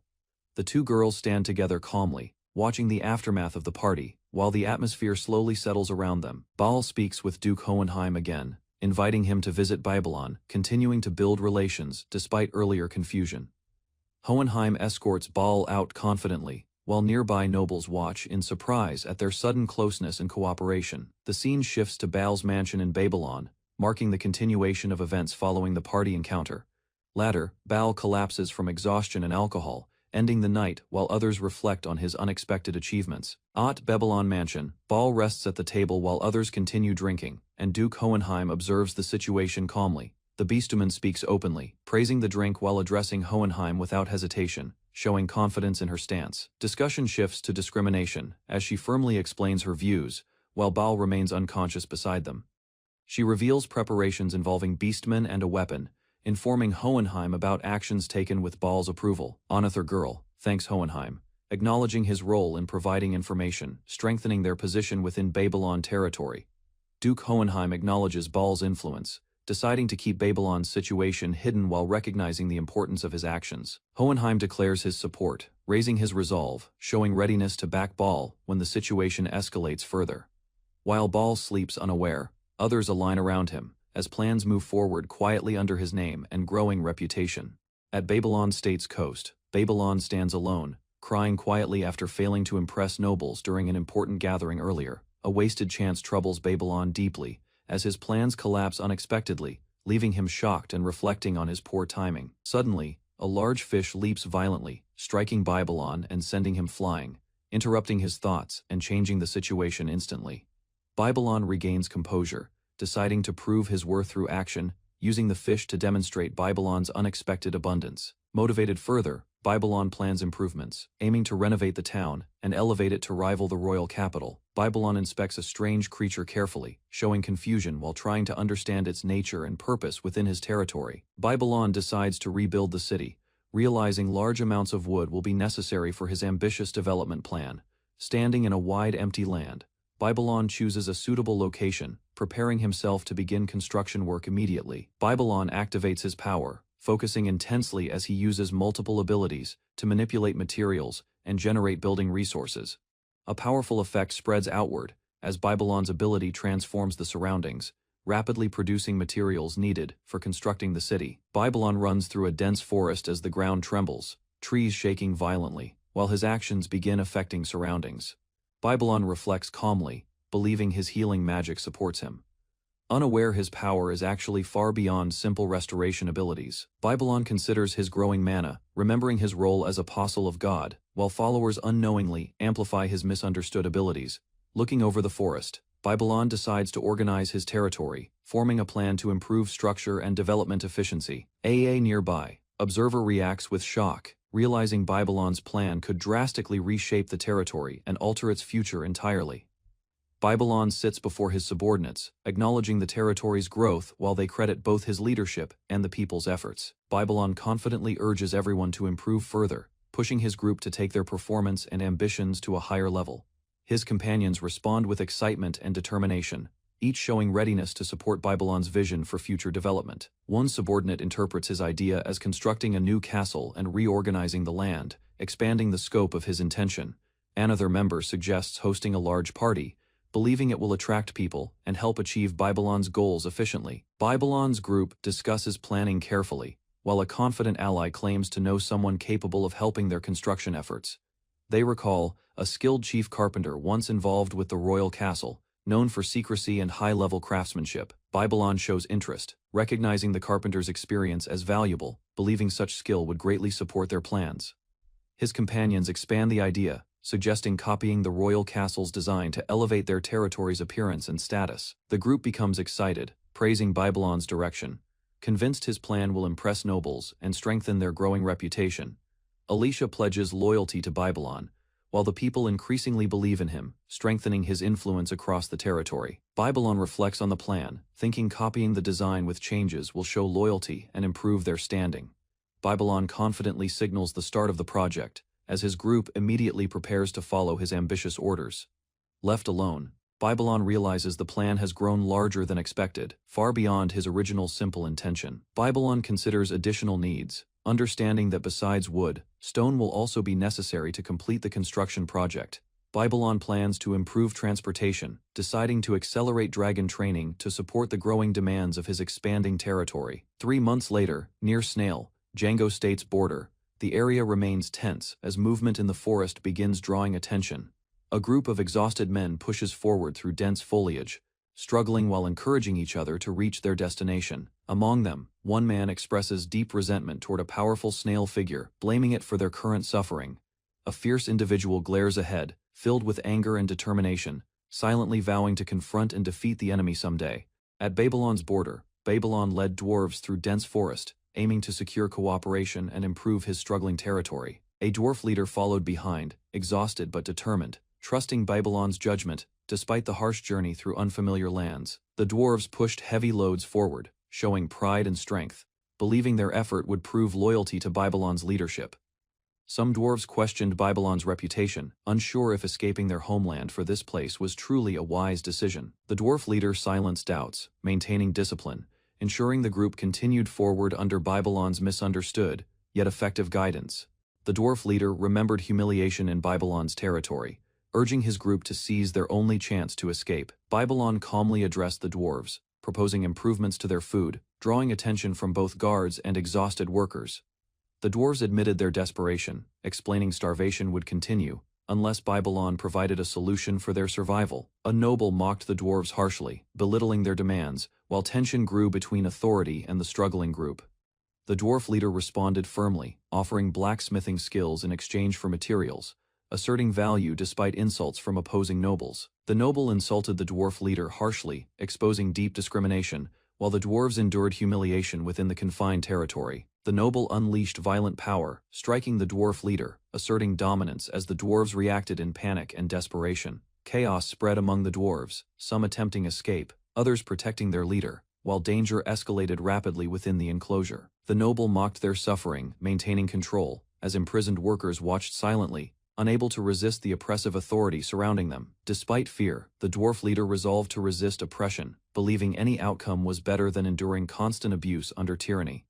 The dwarves encouraged each other, reaffirming loyalty to their leader, trusting their blacksmithing skills would help them survive together. They advanced through rough terrain, believing crossing the peak would lead them to safety beyond Babylon's harsh territory. The leader suddenly noticed something ahead, stopping mid-step, sensing danger or an unexpected presence blocking their path forward. The group gathered closely, confused by the halt, watching their leader carefully as tension quietly spread among the exhausted dwarves. Shock spread across their faces as they realized something unforeseen awaited them, threatening their fragile hope of escape and survival. The dwarves reached a high vantage point, shocked to see a vast city and a massive castle dominating the territory. They noticed something approaching from above, growing anxious as an unknown flying presence moved quickly toward their position. A dragon descended before them, its massive form overwhelming the group as fear spread among the already exhausted dwarves. Babylon appeared riding the dragon, observing their condition and recognizing they had fled from another territory in distress. He moved closer, preparing to assist, while the dwarves reacted with confusion and shock at his unexpected and overwhelming presence. Babylon reassured the dwarves, explaining the dragon was under his control. Though his strange explanation caused confusion among them, he urged the dwarves to head toward the city quickly, offering them a safer destination after their difficult escape. The dwarves followed cautiously, still uncertain, trying to understand Babylon's intentions while moving through the forest path together. One dwarf angered Babylon with a careless remark, causing him to react sharply, revealing unexpected authority and seriousness. The dwarves regained trust, believing Babylon would help them, placing hope in his leadership despite their uncertain situation. Babylon assured the dwarves that Rise accepted everyone, giving hope to those who had suffered oppression for long. Elsewhere, at the former lord's mansion, the situation shifted as events began unfolding separately from Babylon's group. A woman inside the mansion called for Rise, drawing his attention as he worked quietly within the building. She approached him with unusual enthusiasm, holding a personal item she had discovered from his past belongings. Rise showed little concern, allowing her actions, while she celebrated happily, treating the item as something extremely valuable. The woman separated the items carefully, assigning different purposes, while Rise observed, confused by her unusual behavior and decisions. Rise reflected on their move to the castle, realizing preparations needed to begin seriously, despite distractions within the mansion. Another subordinate arrived carrying books and documents, reporting progress in organizing materials taken from the former lord's residence. Rise praised the effort, acknowledging the work, while the subordinate reacted with surprise at receiving such direct recognition. The subordinate presented another discovered item, continuing the sorting process as Rise's group steadily prepared for relocation to the castle. A photograph was revealed, showing Rise's parents together, capturing a rare moment from the past preserved within the mansion. Rise recognized the image immediately, recalling memories of his parents, understanding it was taken during an important moment in their lives. His companions reacted with surprise, noting his mother's appearance, while Rise explained parts of her complicated background and circumstances. The discussion became awkward as details emerged, but Rise remained calm, accepting his past without hesitation or embarrassment. Before the moment continued, a subordinate arrived urgently, informing Rise that the dragon riders were requesting his presence immediately. Rise and his companion looked at the photograph again, silently acknowledging its meaning while uncertainty remained between them. Rise confirmed the dwarves had escaped danger, understanding their situation and recognizing the hardships they endured under another ruler. The dwarf leader expressed determination to help, while Rise assured them they would not be forced to return to suffering. Rise prepared to act, raising his hand as he decided to address their condition before anything else could proceed. He activated his ability, beginning to restore the injured dwarves, signaling the start of support under his leadership. The dwarves realized their wounds and fatigue disappeared, shocked as Rise's healing magic restored their bodies instantly and completely. They expressed gratitude, but Rise focused on their condition, recognizing their hunger and prioritizing their immediate well-being over anything else. Rise ordered his subordinates to prepare food, believing kindness would ensure loyalty, while the group accepted his instructions without hesitation. A companion reacted internally, noting Rise's behavior, realizing there was still much he did not fully understand about leadership. Suddenly, another realized a mistake involving the dragon, causing panic as the situation shifted toward an unexpected new problem. Rise decided to quietly handle the dragon issue later, focusing instead on completing current plans within his territory. Meanwhile, in Django's territory, tension rose as leaders discussed Babylon, considering their next move, despite unclear justification.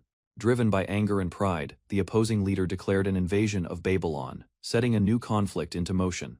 At the frontier of Nozia Kingdom, Babylon State stands isolated, a poor barony far from central authority and influence. Years later, Babylon, now ruled by Babylon, shows rapid development, surprising others, despite his reputation as an imprudent lord. 16 years earlier, the land suffered a terrible reputation, known for disorder, poverty, and lack of proper leadership or structure. Within Babylon State, the Lord's mansion stands modestly, reflecting limited resources during the early days of Babylon's rule. Inside, Babylon reacts harshly to accusations, showing his crude nature, yet this behavior begins shaping his misunderstood reputation. Early morning at the mansion. Zamiel Babylon sits tired, showing little motivation while casually handling his meal alone. Zamiel, a 19-year-old baron, appears exhausted and overwhelmed, struggling to accept his role and responsibilities as a noble ruler. Outside, Babylon's land remains barren, with failed crops and vermin spreading, leaving the territory in constant decline. The region fills with criminals and sick people, driven out elsewhere, creating unrest and leaving no trustworthy individuals behind. Zamiel recalls inheriting everything suddenly after his parents died, leaving him burdened with endless problems and no preparation. A loud scream echoes through the mansion hallway, breaking the quiet morning and drawing Zamiel's attention toward the entrance. Erez Balin appears cheerful and carefree, making strange claims, revealing her irresponsible nature despite her current condition and status. Zamiel quickly understands her intentions, realizing her actions lack seriousness, which only adds to his growing frustration and exhaustion. Erez praises Zamiel while ignoring his anger, treating the forced marriage lightly and continuing her carefree behavior without concern. Confused by his reaction, Erez remains innocent, unable to grasp the tension, while Zamiel struggles to deal with her personality. Zamiel reflects on Erez's childish behavior, realizing her own family abandoned her, despite being an earl's daughter. He recalls meeting Erez at a city bar, where both of them tried escaping their stress through drinking. Zamiel regrets losing control that night, blaming himself for getting involved with Erez while he was intoxicated. In the present, Erez laughs freely, while Zamiel questions her reaction, unable to understand her carefree attitude. Arise smiles warmly, feeling content with her situation, while Zamiel remains conflicted about their unexpected relationship and circumstances. Arise explains her lonely past and current situation, expressing simple hopes while Zamiel listens with restrained reaction and growing tension. Suddenly, a loud voice interrupts, demanding Zamiel come out, bringing hostility and signaling trouble approaching the already unstable household. Zamiel leans closer to Arise, his expression sharpening as he prepares himself, shifting from passive frustration to focused awareness. Intruders appear, surrounding the room, their presence threatening, as they confront Zamiel and disrupt the fragile moment inside the mansion. Zamiel stands before the intruders, declaring Arise as his pregnant wife, while they threaten to seize Babylon territory. His expression turns cold and serious, showing clear hostility as he refuses to let anyone harm Arise under any circumstance. Zamiel releases powerful magic, crushing the attackers, instantly overwhelming them with force, despite his previously unimpressive reputation. After defeating them, Zamiel reflects calmly, revealing his experience in fighting, contradicting the image others had of him. With danger gone, Zamiel focuses on the damage, treating the situation casually, while Arise stands beside him, watching quietly. After the fight, Zamiel awkwardly holds Arise, surprised by her closeness, while she leans on him calmly and comfortably.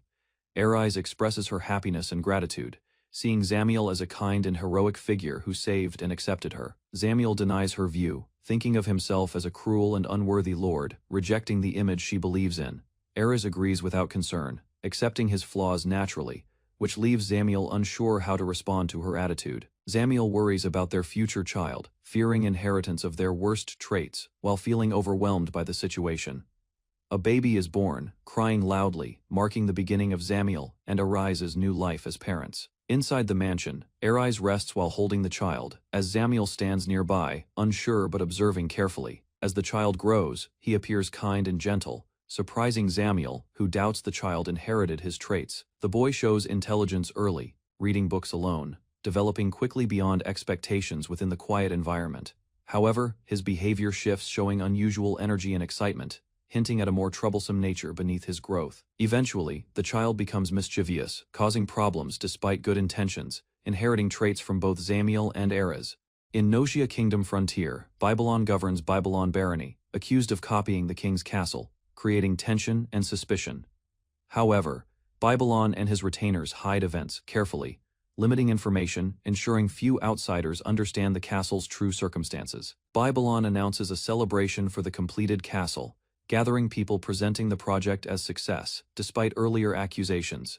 Before the grand structure, Babylon raises his hand confidently, encouraging citizens to enjoy food and drink during festivities. Citizens celebrate together happily, drinking and socializing, believing Babylon's leadership brought prosperity, while his reputation quietly grows stronger. During the celebration, Rise praises Babylon's efforts, while he reflects on supporting citizens who improve the territory together. Babylon invites Irina to enjoy the festival, encouraging her to relax despite her usual reserved and cautious behavior.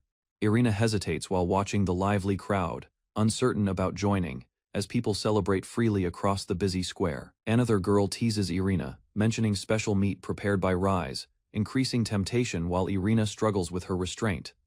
Alicia notices the situation and quickly moves forward, determined to act, as the celebration continues actively around them. During the festival, Irina loses control slightly, behaving unusually, while Rise watches carefully as she insists everything remains acceptable. Irina approaches Rise closely, appearing affected by alcohol, while he stays cautious, aware of the surrounding crowd and situation. Suddenly, a loud impact occurs nearby, interrupting the moment, as both react to the unexpected disturbance behind them. Rise becomes flustered, realizing Irina's state has escalated, leaving him uncertain how to properly manage the situation. Irina, now emotional, looks at Rise seriously, questioning his feelings, while the festive atmosphere continues around them.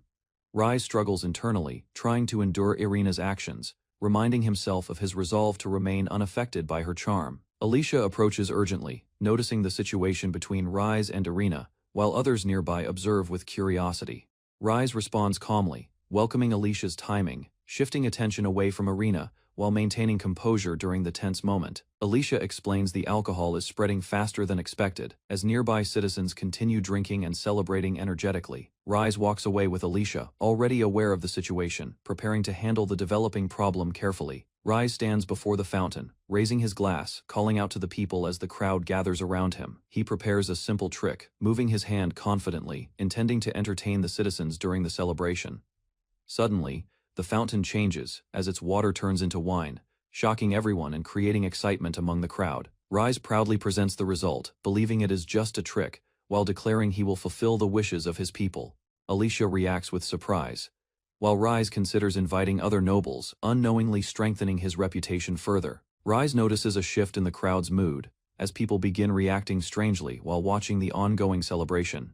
Irina believes everything is ready, thinking the territory fully supports Rise, expecting events to proceed according to plan. Some citizens misunderstand the situation, assuming Rise intends to start a war, misreading the celebration's true purpose. The crowd grows excited, preparing for battle, convinced they finally have a chance to demonstrate their strength. Others begin discussing improvements in military forces and weapons, further escalating the misunderstanding surrounding Rise's intentions. The dwarves pledge loyalty, promising new weapons, while others admire explosives, increasing the growing military enthusiasm. Nearby maids smile calmly, pleased with the situation, unaware of how far the misunderstanding has already spread. Rise stands before the crowd again as people cheer loudly, their excitement continuing to rise around the fountain. Rise realizes something is wrong, noticing the reactions differ from his intentions, causing concern about the situation. Later that night, Rise reflects alone, understanding the crowd plans to continue celebrating, while the misunderstanding remains unresolved. A small snail-like creature rests quietly, while Rise considers an opportunity created by the current situation. Rise visits the edible dragon farm, noting the territory's peace, unaware his people are preparing for war. He travels to a remote area, choosing a quiet location away from the busy and excited settlement. Rise releases the creature carefully, deciding this place is suitable for handling the situation without attention. He plans to avoid harming it, choosing instead to relocate it quietly to protect his reputation and maintain order. Rise releases the small creature, expecting a simple result, as it begins reacting unexpectedly within his control. The creature rapidly expands, transforming into a massive dragon-like form, far beyond what Rise anticipated. The ground shakes violently as the transformation continues, causing destruction and spreading shock through the surrounding area. Rise watches carefully, realizing the situation is growing beyond control, though he still tries to stay composed. The enormous dragon stands before him, its body altered and unstable, while Rise observes with concern at the unexpected outcome. Rise leaves the dragon and creature behind, believing the situation resolved, unaware they cannot properly understand each other. Satisfied with his actions, Rise returns calmly, convinced he handled everything well and expects a peaceful outcome. The dragon suddenly roars, its unstable body reacting violently, signaling the situation is far from controlled. The creature mutates further, spreading uncontrollably across the ground, creating dangerous growths and destruction in the area. The abnormal expansion continues, marking the beginning of a disaster that will soon threaten the surrounding land. After Rise created a troublesome creature, he returned to Babylon Castle, leaving confusion spreading among nearby people.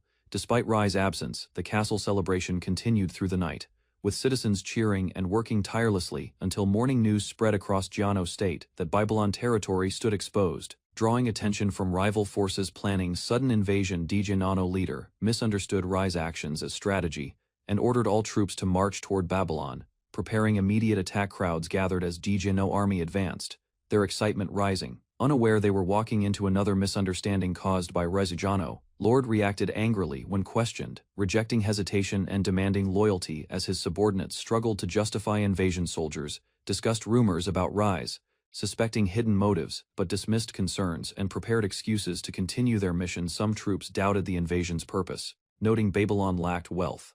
Yet they followed orders under the kingdom's authority. Giano Lord, convinced of victory, commanded total slaughter, planning to erase all resistance and secure dominance over Babylon territory. Afterward, he intended to blame dragons or internal conflict, hiding responsibility while believing his actions would remain unquestioned and justified. Giano Lord suddenly sensed danger as a loud roar echoed across mountains, interrupting his confident advance toward Babylon. An explosion struck the marching army, causing chaos as soldiers panicked while debris and shockwaves spread through their formation. A massive dragon appeared, the creature Rise created, descending violently and overwhelming the battlefield with its terrifying presence. The soldiers realized the dragon was far stronger than expected, questioning why it remained nearby, instead of leaving earlier. Giano Lord panicked as troops scattered, losing control while his plan collapsed under the unexpected arrival of Rai's creation. Dejano Lord watched in shock as the dragon roared again, its attacks continuing while smoke and destruction spread nearby, the battlefield filled with thick dust, reducing visibility as soldiers struggled to understand the situation around the raging creature. The dragon unleashed another powerful strike, shaking the ground and crushing forces, leaving survivors disoriented and overwhelmed by fear. A massive explosion followed, scattering debris across the area and completely breaking the formation of Jano advancing army. Jano Lord, confused by events, believed victory was his, misinterpreting destruction as fortune while ignoring the true cause behind it. Jano Lord screamed in pain as unknown effects spread across his body, losing composure while chaos intensified around him. Soldiers began collapsing, their bodies burning and breaking down, unable to withstand the dragon's overwhelming destructive presence nearby. One soldier struggled to remain standing, but his condition worsened rapidly as fear and confusion spread among the remaining troops. The dragon roared fiercely, attacking without restraint, crushing resistance and treating the battlefield as its hunting ground, with wings spread wide. The dragon dominated the sky, leaving surviving soldiers in despair as their invasion completely failed. The dragon multiple lied and rampaged wildly, overwhelming remaining soldiers as its hunger drove it to continue destroying everything nearby. Jano Lord suffered intensely, his body breaking down, while Rai's presence nearby contrasted the chaos, with calm indifference realizing his failure. Dejano Lord blamed our eyes for everything, regretting his invasion as his body continued collapsing under pressure at Babylon. Rise calmly observed the peaceful morning, unaware that his actions had completely destroyed the invading army.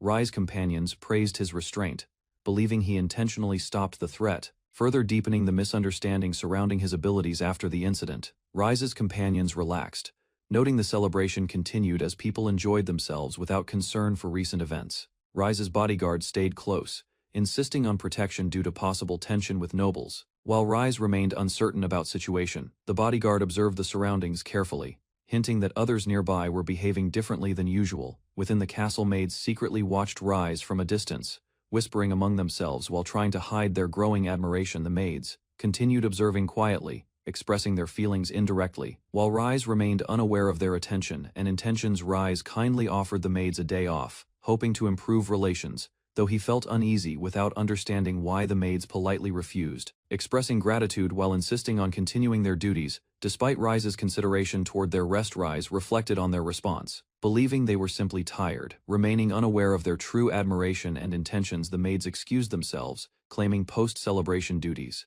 while mentioning Beal-sensei's work, leaving Rise confused by the topic. Rise's companion explained Beal's popularity within the territory. While Rise struggled to understand the ongoing situation around him, Rise reflected that Babylon had grown prosperous, believing his territory now allowed citizens to appreciate culture and artistic works.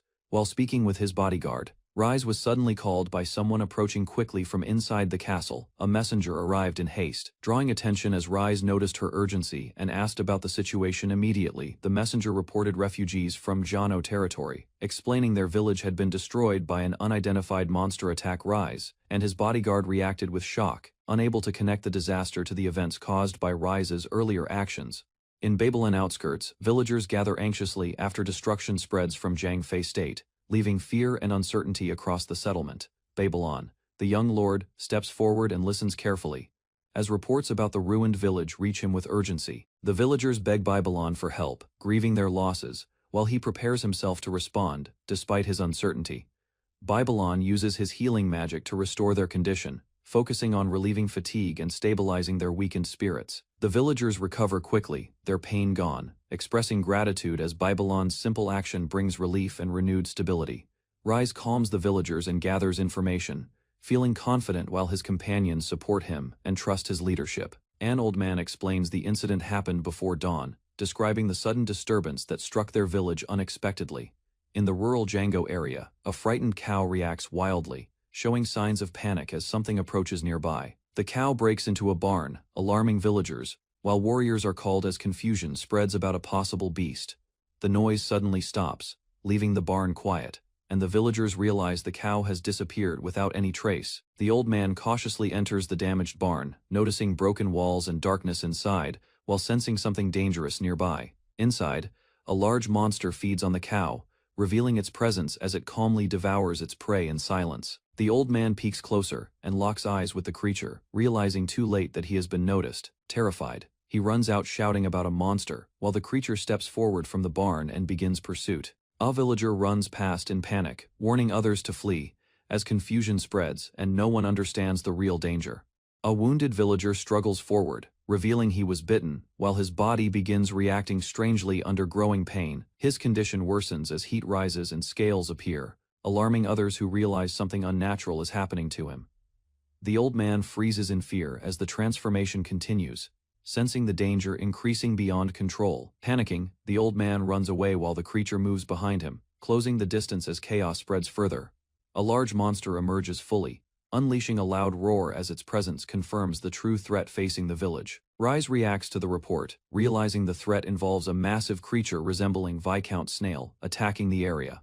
The old man confirms the details, while Rise listens seriously and begins analyzing the situation with growing concern. Rise concludes the creature can infect others, identifying it as a dangerous monster capable of turning victims into similar beings. His companion reacts in surprise, as Rise quickly reaches a conclusion showing confidence in understanding the enemy's nature. Rise steps forward and addresses the villagers, declaring the attackers are artificial monsters while taking control of the situation. Rise explains the monster's nature, stating such a creature could not exist naturally and must be created artificially. He considers the possibility of a magic user, suggesting only someone with power could produce such dangerous beings. The villagers understand his reasoning, connecting the attack to prior events, and realizing the situation was carefully planned. Rise identifies Snail as the main culprit, concluding the attacks were intended to turn villagers into a controlled monster force. More details emerge about Snail's deception, revealing his broader ambition and confirming his role behind the unfolding crisis. Rise turns as his name is called, remaining calm while preparing to respond to the urgent situation unfolding nearby. Claus and Irina report that refugees from Django are arriving, describing widespread attacks by an unknown monster across villages. Rise reflects on the information, realizing time is limited while his companions watch and wait for his decision. Rise addresses the people of Babylon, revealing Snail as the culprit and explaining his plan to create monsters and spread chaos. Claus and Irina accept Rise's orders, gathering fighters quickly as preparations begin to rescue the remaining citizens of Django.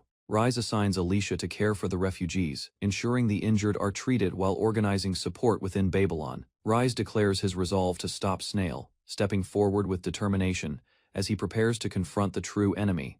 Django territory had long prospered under capable lords, remaining remote, yet stable, with Babylon quietly governing its distant lands. Suddenly, destruction spread across the capital, fires rising as the peaceful territory collapsed into chaos and suffering without warning. An evil mage transformed the current lord into a monster, creating dragonfolk soldiers who began attacking and destroying everything. A massive dragon-like creature rampaged through the city, crushing buildings while overwhelming the remaining forces within Django territory. Driven by confusion and fear, Babylon returned, facing the raging monster as the situation worsened beyond control. And danger spread. Terrified citizens prayed for help as destruction continued, believing no one could stop the dragon and its spreading chaos. Rise Babylon stepped forward with his allies, declaring himself boldly while confronting the evil dragon's army threatening the territory. Rise identified the true enemy and prepared to stop the tyranny, though he felt nervous, seeing the overwhelming number of enemies. The dragon creatures charged forward, roaring loudly as they attacked, forcing Rise and his group to face them directly. Despite fear, Rise resolved himself, believing in his allies, and prepared to confront the evil dragon and end the disaster. The dragon charged through the forest, destroying trees as Babylon stood ahead, forcing the creature to focus on him. A sudden impact struck the ground, throwing dragonfolk aside as the force scattered enemies and disrupted their advancing formation. The dragon crashed violently, its body slammed into the ground, weakening as Babylon's unexpected power overwhelmed the battlefield. Witnesses watched in shock, believing Babylon possessed divine or magical abilities after seeing the overwhelming attack destroy the enemy. Babylon calmly explained the situation, recognizing everyone as victims of Snail's plan, while maintaining control over the battlefield aftermath. Babylon stepped forward and decided to save the victims, focusing his strength to restore those affected by the dragon's curse. He activated his power, releasing a bright energy from his hand as his ability spread across the battlefield. The dragon and infected humans reacted in shock as the strange power began affecting their transformed bodies. Witnesses noticed the monsters changing, realizing something unusual was happening as Babylon's power continued spreading. The dragon folk bodies dissolved, returning to normal forms, as Babylon successfully removed the curse and saved the victims. The transformed victims returned to normal, their bodies restored as Babylon's power removed the effects of the dragon's curse. Across the city, those injured by fire also recovered. As the healing effect spread and restored the suffering citizens, people realized the scale of the miracle, watching survivors stand again as the destruction no longer claimed their lives. Babylon remained calm, having reversed the transformation and saved countless people from death through his unexpected ability. The citizens gathered around Babylon, praising him as their savior, while he became the central figure of hope. Babylon stepped forward confidently, declaring his intent to end the chaos caused by the evil mage snail. With his allies beside him, Babylon led the group, aiming to restore peace and protect the people of the territory. The remaining dragon creatures roared as they prepared to resist, refusing to retreat despite the overwhelming situation. Babylon's allies launched a coordinated attack, sending arrows forward as they pushed back the advancing enemies. The battlefield shifted as enemies were struck down, weakening the dragon army while Babylon's side gained control.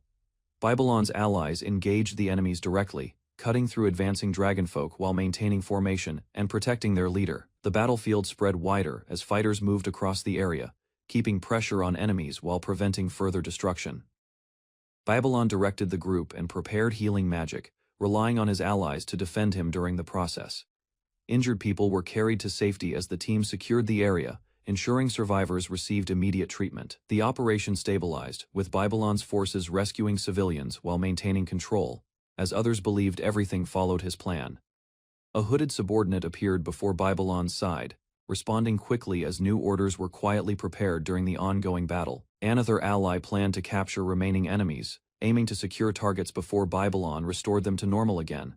Some believed the dragon's power could strengthen Babylon, thinking the situation could still be turned into an advantage. Others trusted Babylon's kindness, knowing he intended to save everyone rather than sacrifice victims for power. The rescue operation neared completion, with allies confident that Babylon's plan had prevented casualties and secured the territory. Meanwhile, the dragon continued raging, as Babylon prepared to confront and defeat the source of the disaster. Rise Babylon restored the cursed villagers to normal, ending the spread of dark magic. The chaos began to settle, and the people slowly regained their senses. However, one threat remained.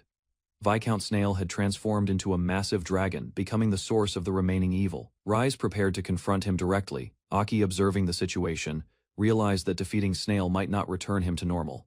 The problem required a different solution. Mina considered using force with dragon riders, but she understood it would only destroy Snail completely. Rise then focused on the villagers, deciding to release their anger safely, hoping it would weaken the remaining darkness and bring peace. Rise's magic restores villagers from dragon curse, while Babylon observes chaos. Realizing the situation is unexpectedly resolving itself, Viscount Snail appears as a raging dragon, targeting Babylon.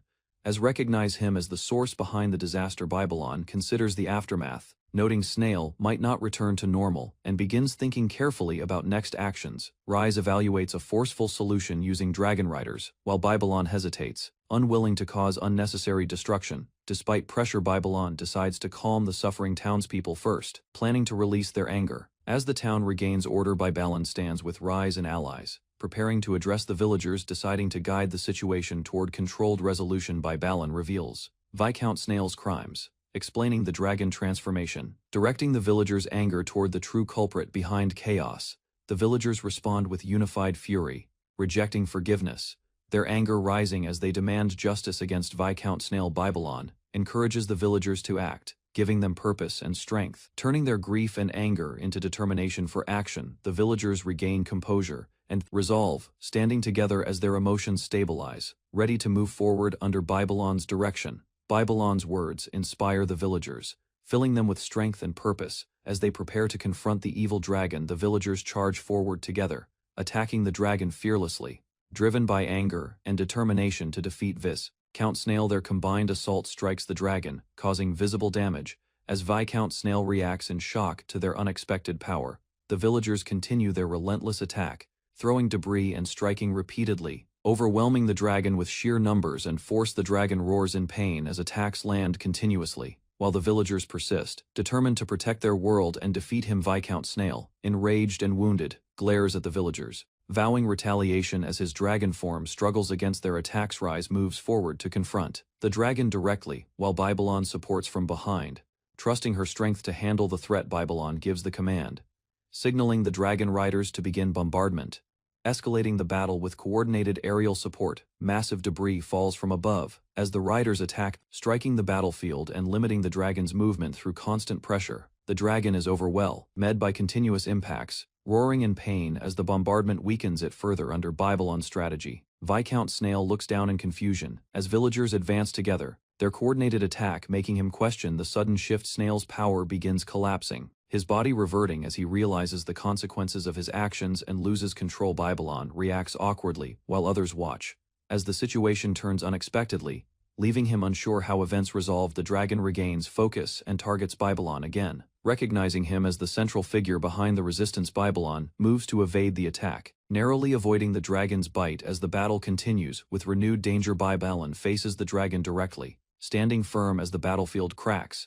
While rejecting the dragon's distorted claims about justice, the ground splits violently under pressure, spreading destruction across the area as the clash between forces intensifies further. Strange vines bind the dragon's body, weakening it steadily. As its strength fades and control over the situation slips away, the dragon becomes immobilized within stone and debris, as Babylon's plan confines it, delivering final judgment upon Viscount Snail. Viscount Snail revert and screams in defeat, buried under rubble as his ambition collapses, and the battle finally ends. Rise and the others stare in shock, realizing the battle has ended unexpectedly. Struggling to understand what just happened, Viscount Snail transforms completely into a large tree, frozen in place, marking the final consequence of his actions. The villagers accept the outcome, seeing the tree as punishment, while deciding to protect their land and move forward. The destruction becomes clear as the town lies damaged, leaving behind heavy losses. Despite the victory over the threat, Rise encourages everyone to rebuild, guiding the villagers to recover together and restore the town after the battle ends.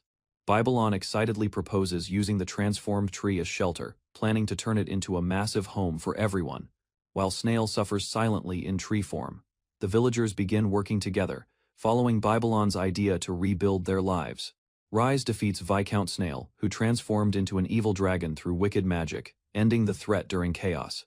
The land remains a barren desert, a world without water, where survival is harsh and resources are extremely limited. Silica shows confidence in her abilities, believing her power as a water mage surpasses others, despite harsh conditions. She explains her magic, creating water barriers that reflect sunlight and reduce heat, helping people endure the desert. The traveler is revealed as Silica, the hidden water goddess, whose presence quietly supports the desert town's survival. Silica admits her disguise as a normal traveler is pointless, deciding to stop pretending and act freely instead. She plans to solve water problems, hoping her actions will earn recognition from Rise and impress the people. Silica creates water around her body, enjoying the sensation as she relaxes. After enduring the harsh desert heat, she continues using water magic to clean herself and her clothes, maintaining comfort despite the dry environment. Silica evaporates the water into the sky, unintentionally forming clouds that begin changing the desert's condition. Silica finishes her preparation, satisfied with her condition after using water magic to refresh herself in the desert. She follows underground water flow across the desert, searching for a large town before her limited supplies run out. Silica reaches Suncradle, a desert city located at the frontier of the Noshia Kingdom, known for harsh conditions. People in the town notice her unusual arrival, observing her appearance, and wondering about her identity and purpose there. As Silica walks closer alone, the townspeople grow suspicious, fearing she might be a dangerous being despite her human form. Silica misunderstands the townspeople's reaction, believing they mistake her for a goddess, while she enjoys their attention confidently. The townspeople grow uneasy, discussing water shortages and deciding to report her presence to Lord Dramon cautiously. They choose to hide and observe from a distance, suspecting her behavior and waiting for guards to handle the situation. Silica notices the empty area, assuming her presence overwhelmed them. Unaware they intentionally avoided her out of fear, she ignores their reaction and decides to act quickly, planning to demonstrate her abilities to gain recognition and admiration. Silica declares she will help the desert people, confidently preparing to use her power to solve their constant thirst problem. Clouds gather above the city as her magic spreads, slowly changing the sky over the dry desert settlement. Rain begins falling unexpectedly, shocking the townspeople who cannot understand how water suddenly appears from the clouds. They question the source of the rain, realizing powerful magic is involved, and wondering why such help comes freely. Silica, unable to see their reactions, assumes her effort is insufficient and decides to increase her power further. Silica promises the people constant water, assuring them their suffering will end as long as she remains with them. She expresses satisfaction in helping others, believing their happiness proves her greatness and brings her personal fulfillment. Some townspeople doubt her actions, questioning her motives and worrying her magic may oppose established religious teachings. Despite concerns, the people kneel before her, showing submission and gratitude for the water she provided. Silica feels proud of their reaction, believing she has gained admiration, though she is confused by their sudden behavior. Silica is suddenly arrested, confused, and unable to understand why her actions led to punishment, despite helping everyone. She explains her reasoning, believing bringing rain made people happy, not realizing her actions caused unexpected consequences. A guard steps forward, preparing to explain the situation while maintaining strict control over the detained Silica. Drummond, the ruler of Suncradle, states water is extremely valuable and cannot be freely distributed without control. He explains the law forbidding unauthorized magic use, leaving Silica shocked as she realizes she unknowingly broke serious rules. Drummond explains that magic is dangerous and controlled, accusing Silica of causing trouble and even destroying villages unintentionally. Silica responds lightly, unable to fully grasp the seriousness, while Drummond leaves the final judgment to the court. Despite that, Draymond decides punishment is necessary, preparing to enforce the law against Silica for her actions. Silica protests desperately, insisting she did nothing wrong, but remains imprisoned as Draymond stands firm on his decision. Suddenly, a massive surge of water appears, breaking the situation and shocking everyone within the prison area. Silica panics as the water surge spreads uncontrollably, realizing her magic has overwhelmed the entire territory beyond her control. Draymond reacts quickly, using his own magic to block the incoming flood, while confronting Silica about the dangerous situation. Silica continues crying as the water spirals violently, unable to stop the power she released in panic. Draymond orders everyone to escape, recognizing the danger, while struggling to contain the overwhelming force of water. He warns Silica to stop immediately, fearing both of them will be consumed if the flooding continues unchecked. Silica remains calm, explaining she can survive the flood, unaware others face danger from her uncontrolled magic. The people accuse her angrily, believing she caused destruction, while Silica insists she only wanted to help them. Overwhelmed, Silica cries, feeling hurt by their reaction, as her water magic continues forming unstable masses nearby. She regains composure, deciding to stop crying and take action instead of staying trapped in her emotions. Silica leaves the desert, determined to become a hero like Rise, unknowingly beginning her reputation as a dangerous figure. 2 weeks after the battle, Babylon Castle stands quiet, as Babylon prepares for unexpected royal attention and scrutiny. Duke Hohenheim praises Babylon as a hero, amazed by his achievements and growing reputation across the entire kingdom. Babylon calmly receives the Duke inside his castle, remaining humble, while others continue to misunderstand his true intentions. The Duke treats Babylon warmly, acting familiar and impressed, further strengthening the misunderstanding of Babylon's supposed greatness. A companion observes the situation, noting Hohenheim's interest, and comparing Babylon's castle to the royal residence itself. Duke Hohenheim decides to grant Babylon the Django territory, surprising him with unexpected responsibility and future political consequences ahead. Babylon's allies celebrate loudly inside the castle, believing this decision proves his rising influence and success within the kingdom. Hohenheim explains that the incident has reached the king, despite attempts to conceal details about the events surrounding Django territory. Babylon learns he must meet the king soon, realizing the situation has escalated beyond his expectations and control. One companion reacts with excitement, believing Babylon's reputation has grown, while misunderstanding the seriousness of the royal attention entirely. Duke Hohenheim reassures Babylon, stating the royal family views him as obedient, though Babylon remains uneasy about the upcoming audience. Babylon gathers courage and presents ideas to Hohenheim, hoping to manage the situation despite limited understanding of political consequences. Babylon proposes holding a grand celebration at his castle, intending to strengthen relations with nobles and improve his standing. He further suggests inviting the king, believing it would resolve tensions, while unknowingly escalating the situation significantly. Hohenheim reacts with shock, realizing Babylon's plan could create major political complications and draw intense royal scrutiny. A companion confidently believes inviting the king will improve Babylon's reputation and prove his growth to other nobles. Babylon's maid suggests sending a message to the king, requesting him to personally witness the current state of Babylon territory. Duke Hohenheim listens carefully inside the castle, considering Babylon's proposal, while evaluating the potential political consequences of such actions. Hohenheim accepts the plan with determination, deciding to proceed despite understanding the risks involved in inviting the king.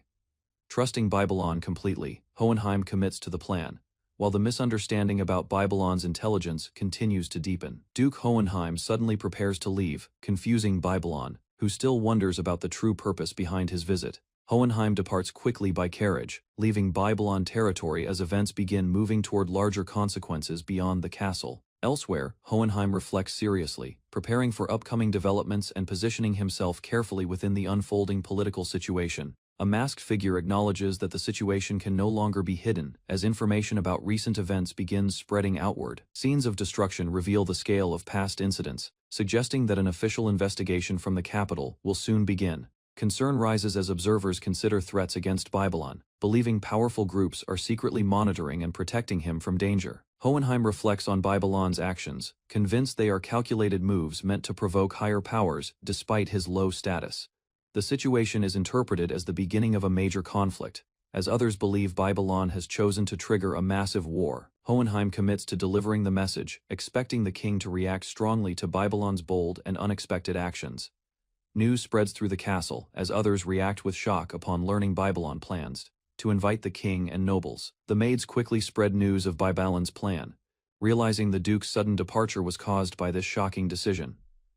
One maid grows serious, deciding urgent action is needed and preparing to contact spies to gather information immediately. She approaches Alicia, requesting a private discussion, indicating the matter has become important and requires careful coordination. Alicia listens and connects the situation to earlier incidents involving captured dragonfolk, recognizing deeper complications behind recent events. Alicia reflects calmly, showing understanding of Babylon's actions while preparing to address the situation with careful planning. Alicia realizes the true obstacle is not rival factions, but the king himself, who stands as the greatest threat. She recalls witnessing the king's overwhelming power during the destruction of the Beastfolk nation, leaving a lasting impression. 10 years earlier, Alicia faced the royal forces, determined to resist despite overwhelming strength and elite magic users. She charged recklessly into battle, refusing to retreat, driven by anger and desperation against the invading nobles. The aftermath left her alone, as her family perished, shaping her resolve and fear toward the king's power. Young Alicia prepares to defend her people, gathering resolve as signs of approaching enemies and destruction appear nearby. She detects the enemy's presence drawing closer, realizing the royal forces have already advanced deep into their territory. Alicia confirms their identity and position, understanding the situation clearly while trying to react before it is too late. She rushes forward toward the battlefield, witnessing her father surrounded as enemy nobles close in from all sides. The nobles confront them mercilessly, declaring dominance while belittling beastfolk, showing no intention of allowing any survival. Alicia's father admits his failure as king, while enemies mock him and prepare to finish the weakened beastfolk leader. Despite his injuries, he suddenly strikes back, launching a powerful counterattack that shocks the surrounding enemy nobles. The nobles panic and attempt to stop him with magic, realizing his speed and strength exceed their expectations. He continues advancing through their attacks, breaking their formation and overwhelming them despite heavy damage to his body. From afar, Alicia watches in awe, seeing her father's strength as he fights alone against the enemy forces. Alicia's father confronts the enemy, warning them to return and deliver a message of retaliation to their king. He eliminates the remaining enemies swiftly, sensing an ominous presence as the battlefield suddenly grows unnaturally tense. A powerful figure descends, revealing himself as the king, overwhelming the area with an aura that halts all resistance. The Beastfolk king faces him directly, realizing the true enemy has arrived and questioning the king's sudden appearance. Despite his injuries, Alicia's father attacks, but the king effortlessly counters, defeating him with absolute and terrifying strength. Alicia's father launches a final attack against the king, gathering his remaining strength to strike with everything he has.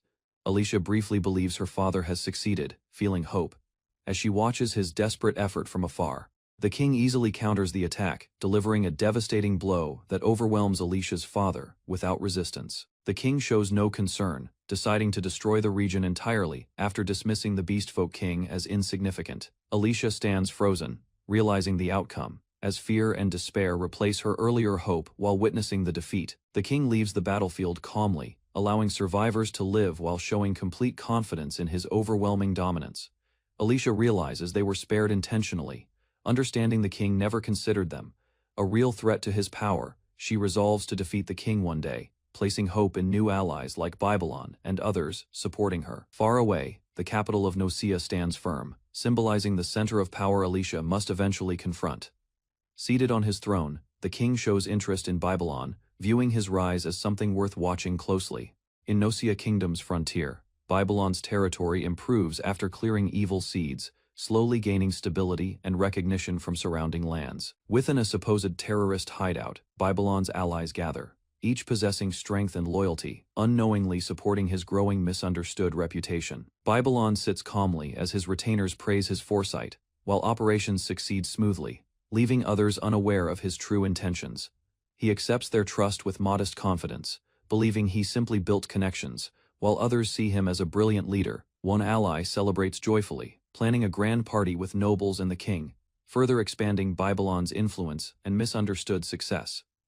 Babylon questions the dragon buffet choice, unaware of royal preferences, while his companion reacts nervously beside him during planning. In the city, followers actively assist preparations, organizing the venue and decorations, showing strong cooperation under Babylon's growing influence. Inside, allies review plans and logistics, noting how even former critics now support Babylon, strengthening unity across different groups. Workers continue tirelessly, handling tasks and gathering supplies, ensuring everything is ready, demonstrating dedication toward the upcoming grand celebration. Babylon reflects on the situation, seeing the event as a chance to unite everyone, accepting the outcome without deeper consideration. At Nosea's royal castle, nobles angrily demand Babylon's execution, misinterpreting his actions as threats against authority and stability. Amid rising tension, a figure intervenes, urging calm as the court reacts emotionally to exaggerated claims about Babylon's conduct. King Jardaber acknowledges Babylon's flaws, but recognizes his achievement in defeating the evil dragon, granting him consideration.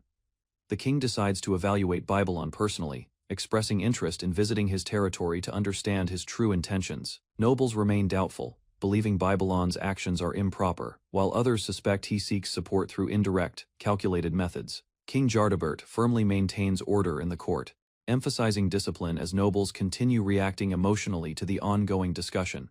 Guards step forward, surrounding a noble who hesitates nervously, unable to defend his earlier accusations against Babylon. The frightened noble is restrained, pleading desperately, while the court witnesses the consequences of reckless claims and disorderly conduct. Execution is carried out swiftly, silencing opposition and reinforcing authority, leaving others shocked by the sudden and severe judgment. Afterward, the court regains composure, and proceedings continue formally, with remaining nobles now cautious under the king's strict rule. At the royal court, King Jardabert decides to reward achievements, and considers granting Baron Rise's request regarding Babylon's territory. The king summons the 48th Prince Johann, stating he cannot go personally and will assign the task to him. Prince Johann receives the fey, being instructed to travel to the Babylon territory as the king's representative. Johann reacts with surprise, recalling Babylon's strange reputation, yet considers the journey as a new experience. The king firmly reinforces his command, leaving Johann no choice but to accept the mission and prepare for departure. Prince Johann learns the kingdom's strict rule, realizing any disrespect toward the king leads to immediate execution, increasing his tension. Despite harsh words from King Jardabert, Johann quickly accepts the mission, deciding to comply to avoid further danger. The meeting concludes as nobles are dismissed, leaving the decision finalized and Johann's assignment officially confirmed by the court. Johann exits the hall alongside others, the heavy doors closing behind them, marking the end of the tense royal audience. The king remains alone, quietly reflecting after the proceedings, maintaining control while preparing for the outcomes of his decision. King Jardabert laughs loudly after the meeting, showing unusual excitement as he reflects on Babylon's unexpected actions. He finds Babylon's bold request amusing, interpreting it as courage, while growing increasingly interested in his personality. The king considers the situation carefully, realizing Babylon might be seeking assistance, though his methods appear indirect and unclear. He analyzes Babylon's behavior as reckless yet intriguing, viewing him as someone capable of disrupting the kingdom's balance. Jardabert becomes eager to meet Babylon, anticipating future events. Seeing him as a rare individual worth his attention, Jardabert reveals his manipulation, spreading hatred through religion and control, using chaos to divide people across the kingdom. He continues explaining his actions, invading other lands and enslaving people to strengthen rebellion and destabilize surrounding nations. Despite the chaos, he intentionally leaves Babylon's territory untouched, allowing it to grow separately from his destructive influence. Jardabert expresses excitement toward Rise, seeking a worthy opponent, driven by his desire to relive battle once more. He declares Prince Johann as a sacrifice, planning his death to ignite war and intensify conflict against the nobles. Meanwhile, Babylon remains unaware, enjoying peace in his territory, believing everything is progressing positively under his leadership. Rise Babylon announced a grand party at his castle, inviting all who wished for the kingdom's peace.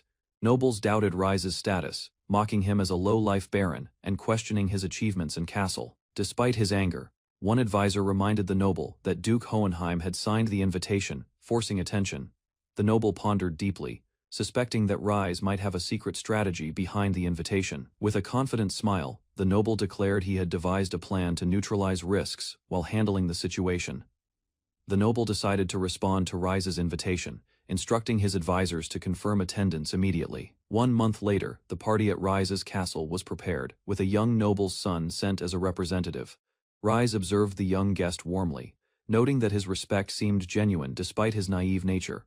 Rise and his attendants reviewed the guest list, ensuring all preparations were complete for the upcoming arrivals. The attendants noticed the distinguished guests approaching, signaling that the party would soon begin as planned. Rise noticed that many lords and their sons had fallen ill simultaneously and considered using his healing magic strategically. The attendants agreed, seeing the situation as an opportunity to prepare for future visits and demonstrate Rise's influence. Rise focused on preparations inside the castle, ensuring everything was ready to welcome the incoming guests efficiently.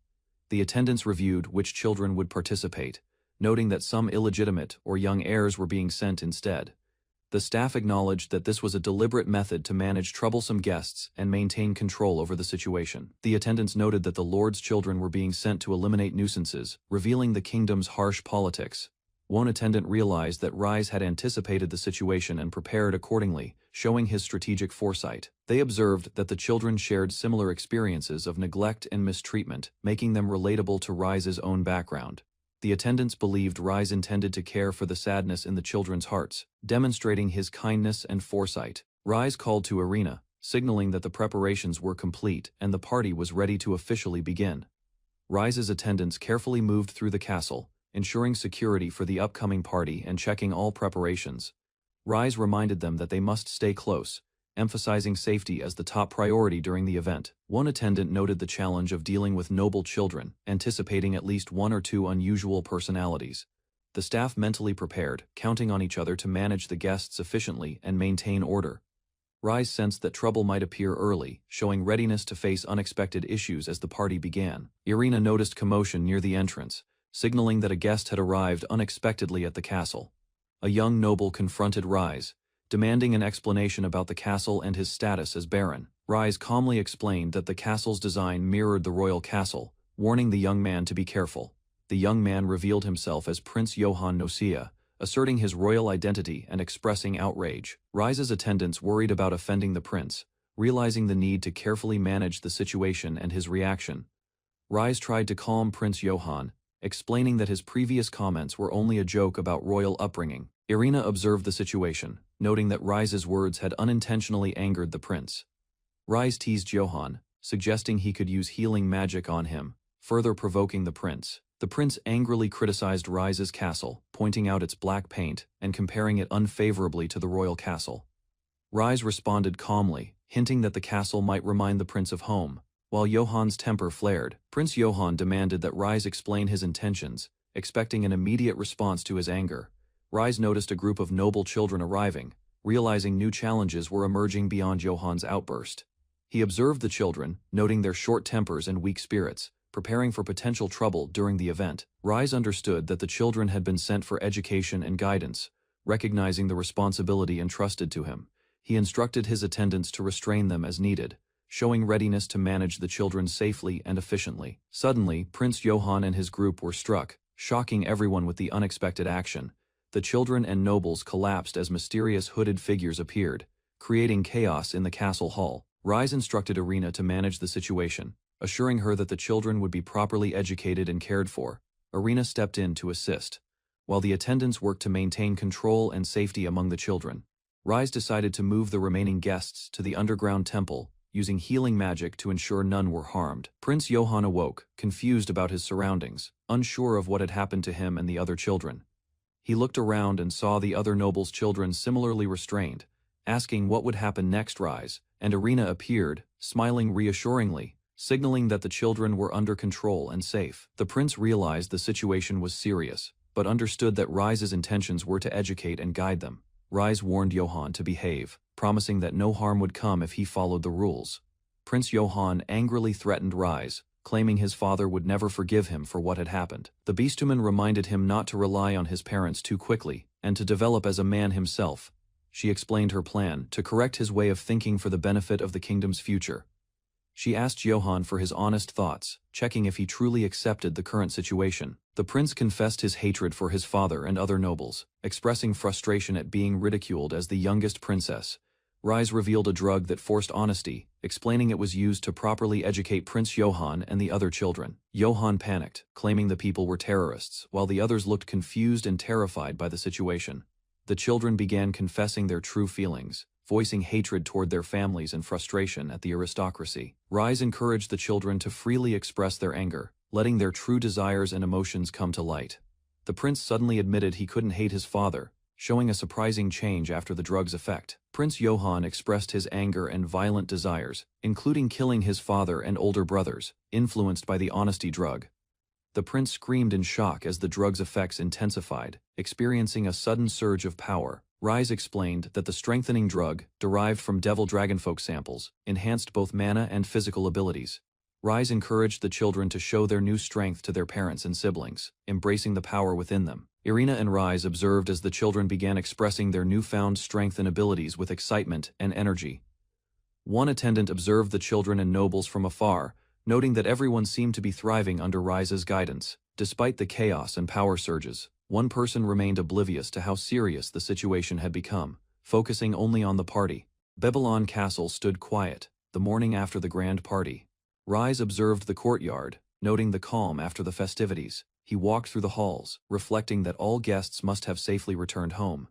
The castle felt unusually empty. Alicia appeared unexpectedly, confirming that some guards had escorted the guests, ensuring their journey went smoothly. Rise tried to maintain composure as Alicia jumped through the window, her lively entrance causing a brief fluster. Alicia cheerfully downplayed the commotion, while Rise admired the effectiveness of her unusual educational program. Peace returned once more. Rise greeted the young guests departing from Babylon Castle.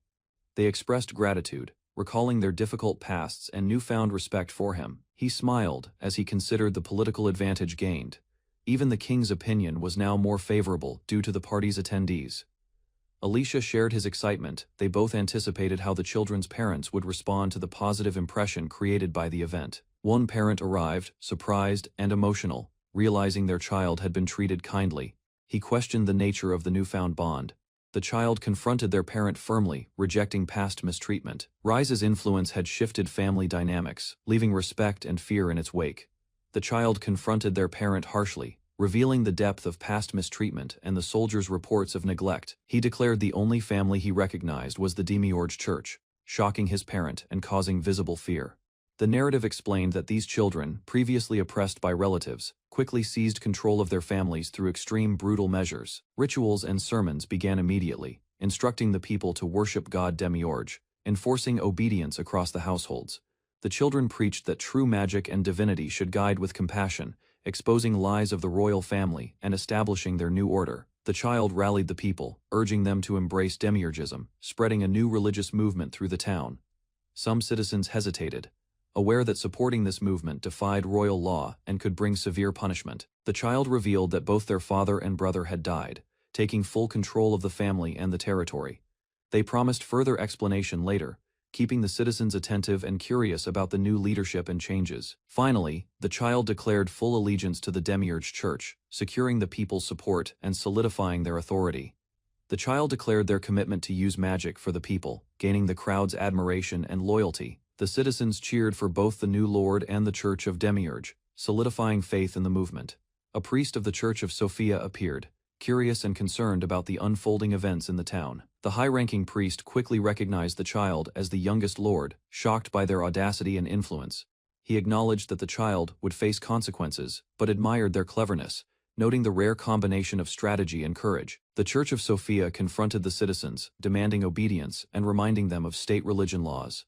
The high-ranking priests instructed soldiers to punish the dissenters, warning the lord of the territory about delays. Several citizens fell under the priest's orders, struggling to resist the sudden crackdown and the overwhelming force.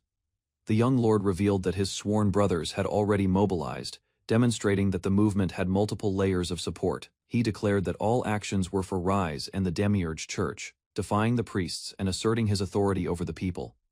A few days later, Rise read letters from children, thanking him for the strength and teachings he had provided. Reports also arrived showing the favorable state of affairs in each region, confirming the success of his guidance. The child received advice from his father's letters, warning him to avoid overthinking and acting childishly in public. Rise noted Alicia was managing the day-to-day affairs, allowing him to focus on larger strategies and the Sophia Church. The story ended with the Church of Demiurge standing strong, signaling the consolidation of power and the new religious order under Rise's influence. Alicia hurried down the castle stairs. Arriving at a chamber where a group of priests had gathered, she faced them alone, standing against the entire assembly, challenging their authority with unwavering confidence. The priests protested, invoking the power of the Church of Sophia, claiming divine punishment would follow. Alicia smiled, her confidence unshaken, exuding a mix of mischief and bold determination. She taunted the priests, noting she had yet to be punished, despite being held captive, daring them to act. The priests shouted angrily, claiming the young lord and his followers were defying the state religion and summoning royal intervention. Alicia scolded them, accusing the priests of relying on authority figures, instead of taking responsibility for their own actions. The priests reacted with shock and fear, realizing the severity of Alicia's boldness and the shift in power. She smiled faintly, hinting at potential consequences if the priests continued to challenge her authority. Finally, Alicia reflected on her own doubts, admitting that there had been a time she regretted being born into the Demiurge Church. Alicia reflected on her past, remembering the parents she had lost to the Church of Sophia, and her initial hatred of God Demiurge. She recalled meeting Rise Babylon, whose wisdom and kindness completely changed her perspective on faith and leadership. Rise welcomed the Demiurge Church into his territory, gave them freedom to preach, and provided a joyful daily life for his people. Alicia's faith strengthened immensely, feeling gratitude toward Demiurge and recognizing the impact of Rise's benevolence. The priests, witnessing her devotion and radical change, were horrified and convinced she had lost her mind. Rise plotted to conquer the nation, seeing the chaos caused by Alicia's bold actions as an opportunity for strategic advantage. Alicia prepared a new experiment, smiling mischievously as she worked to improve the devil-dragonizing drug. She confronted the Sophia priests, asserting her power and declaring her devotion to Rise with unrelenting determination. Meanwhile, at Nozia Royal Castle, unrest grew as tensions from the Demiurge Church's influence reached the kingdom's heart. The royal supporters expressed outrage, vowing to kill in the name of loyalty and avenge Rise's family. One of Rise's allies shouted, challenging the old authority figure, demonstrating the youth and zeal of the new generation rallying behind Demiurge. Rise Babylon watched the storm batter his estate. Rain poured relentlessly, and dark clouds blanketed the sky, signaling an approaching crisis. He reviewed reports of turmoil across his territories. 23 regions had suffered uprisings, shaking the fragile balance of power. His influence had grown unexpectedly. Returning to the estate, Rise noticed news of additional nobles falling. 2 more territories had collapsed, bringing the total to 25. Advisors briefed him on the effects. The Demiurge Church's new lords had stabilized regions, reducing negative consequences from the sudden changes in leadership. Rise prepared his forces. High-ranking targets were secured, and the populace remained calm. He knew the time for decisive action had arrived. Rise Babylon commanded his agents to mobilize swiftly. He prepared to coordinate with new lords and allies, expanding his influence across territories. His subordinates listened intently and acted immediately. They moved through the halls, carrying instructions with precision and urgency. A report arrived. Prince Johann had rebelled at the royal castle, creating an unexpected crisis in the heart of the kingdom. Rise clenched his fists, his determination surging. The rebellion was personal, striking at both his ambitions and his pride. His anger fueled immediate action. Every plan accelerated, and Rise prepared to confront the chaos with relentless force. Rise Babylon's adversary laughed uncontrollably, emboldened by the situation. His glee contrasted sharply with the tension surrounding the conflict. Despite the threat, Rise advanced cautiously. Multiple opponents attacked, forcing him to defend with precision and speed. The battle escalated as Rise tried to restrain his enemies. His movements were strategic but met fierce resistance, creating a chaotic scene. The enemy revealed a powerful technique, combining defenses to maximize impact. Rise studied the attack, calculating his counter carefully. Prepared to act, Rise steeled himself. He readied his response, understanding the moment demanded full commitment and relentless focus. Rise Babylon clashed fiercely with his opponent. Explosions and force rippled around them as their attacks collided with devastating power. The tyrant leaped back, expressing admiration while plotting the next strike. Rise braced himself for another wave of destruction. A massive attack formed above them. The tyrant prepared his signature technique, ready to crush everything in its path. The city below trembled. Debris and shockwaves threatened all civilians as Rise assessed the scale of the oncoming attack. The tyrant unleashed his ultimate technique. Chaos erupted across the capital, leaving Rise determined to endure and respond to the overwhelming assault. Rise Babylon fell through the air, battered but determined. He struggled to regain his footing amid chaos. The scale of the danger became clear. The attack threatened more than himself. It endangered the innocent citizens below. Rise twisted through the air, calculating a path to minimize harm. The capital's population hung in the balance. Fury and resolve surged within him. He denounced the tyrant, calling out the injustice and deception surrounding the attack. Summoning every ounce of strength, Rise positioned himself between the falling debris and the people, ready to protect their lives. Rise Babylon hung desperately as massive debris threatened to crush him. He gritted his teeth, refusing to surrender. Pain surged through his body, but determination flared brighter. He screamed, channeling all energy into defiance. The debris loomed above, a near impossible threat. Rise assessed the falling mass, calculating how to confront it head-on. With fierce resolve, he struck, fists colliding against the oncoming destruction. Blood and grit marked his relentless effort. Rise unleashed a flurry of punches, refusing to yield. Every strike displayed his resolve, fighting back with unyielding strength. Rise Babylon struggled through exhaustion, fighting with everything he had. He aimed to show his strength and determination to the people. Pain and fatigue surged, yet he clenched his fists and yelled, unleashing all his power with unrelenting force. The debris and attacks threatened him, but Rise calculated his strikes precisely, countering the falling destruction with skill and courage. He struck the source with overwhelming force, shattering the enemy's attack and sending shock waves across the battlefield. Rise collapsed, exhausted but triumphant. The city was safe, and he had proven his strength and commitment to his people. Rise Babylon remained on the battlefield, bruised and battered. The city lay in ruins, yet he had endured the tyrant's attacks. The tyrant regarded him with surprise and admiration. He had not expected such resilience from a young lord. Rise had exceeded all expectations. Even the strongest were impressed by his unpredictable strength and tactics. The tyrant acknowledged Rise's cleverness. The audacity and ingenuity of his counterattacks were remarkable, forcing even his enemy to admit defeat. Finally, the tyrant spared Rise's life, recognizing his courage and potential. Rise stood among the ruins, victorious and respected. The tyrant launched one final challenge, sending Rise hurtling across the land. The battle had ended, but tension lingered. Rise soared through the sky, holding steadfast, his resolve unshaken despite the final push. The tyrant watched him leave, acknowledging Rise's growth and strength, noting how well his son had fared. Back in Babylon, life was calm. Citizens and allies basked in the peace, enjoying a respite from constant conflict. In the castle gardens, companions gathered. They celebrated the safety of the city and the enduring legacy of Rise Babylon. Rise Babylon's companions cheered upon seeing him, happy and relieved. The atmosphere was light after the chaos of battle. The group teased him about his humor and antics, making the moment playful and carefree. Rise explained his preparations, digging tunnels in anticipation of any future enemy attacks, showing his diligence even in peace. One companion revealed ambitious plans to connect their rooms through tunnels, adding a humorous twist to the calm setting. Rise observed quietly, reflecting on the charm and liveliness of his allies. The peaceful garden offered a rare moment of joy and safety. Rise Babylon's companions spotted something unusual. Alarmed, they called his attention toward the approaching threat. Rise's allies expressed their wishes for proper heroes and protagonists, unknowingly hinting at the coming chaos. A strange force rapidly approached, catching everyone's attention.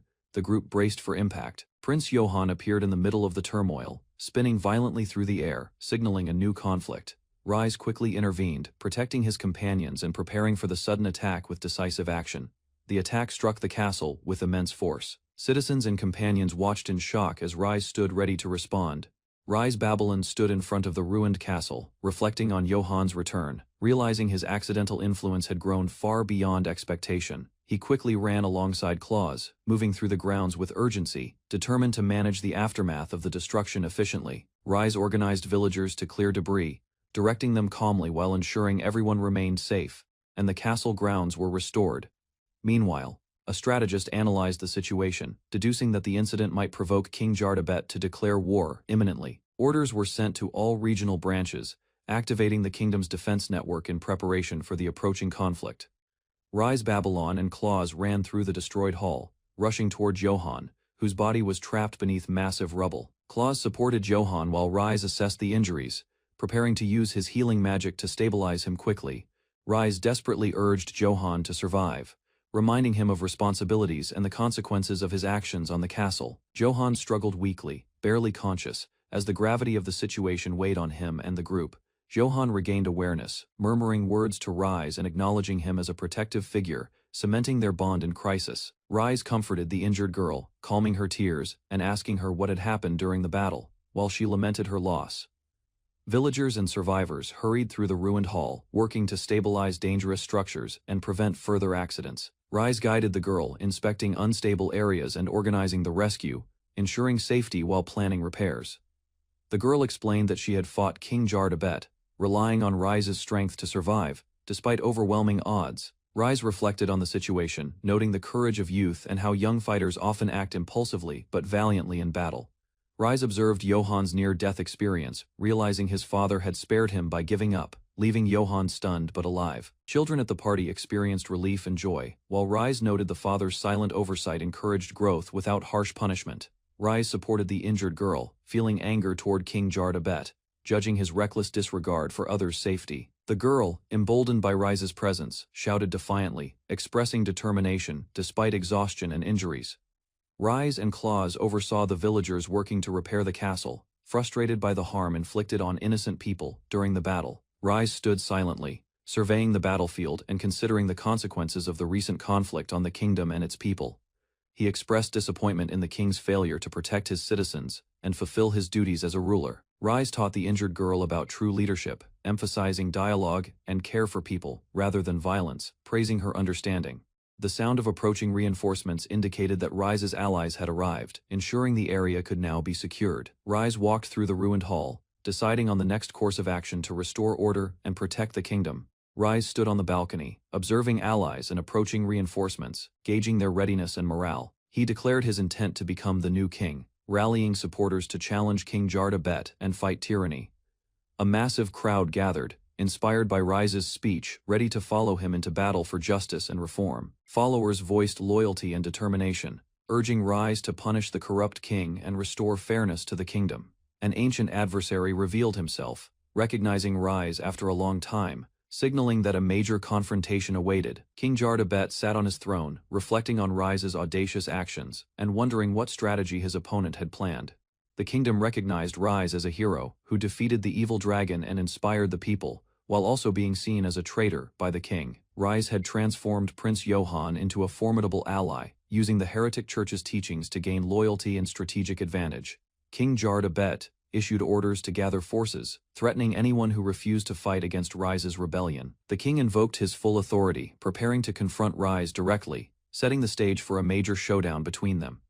King Jardabet commanded his forces to gather and prepare to crush the traitors, mobilizing his entire army. He threatened all who refused to fight, sentencing them to lose their titles or face death for disobedience.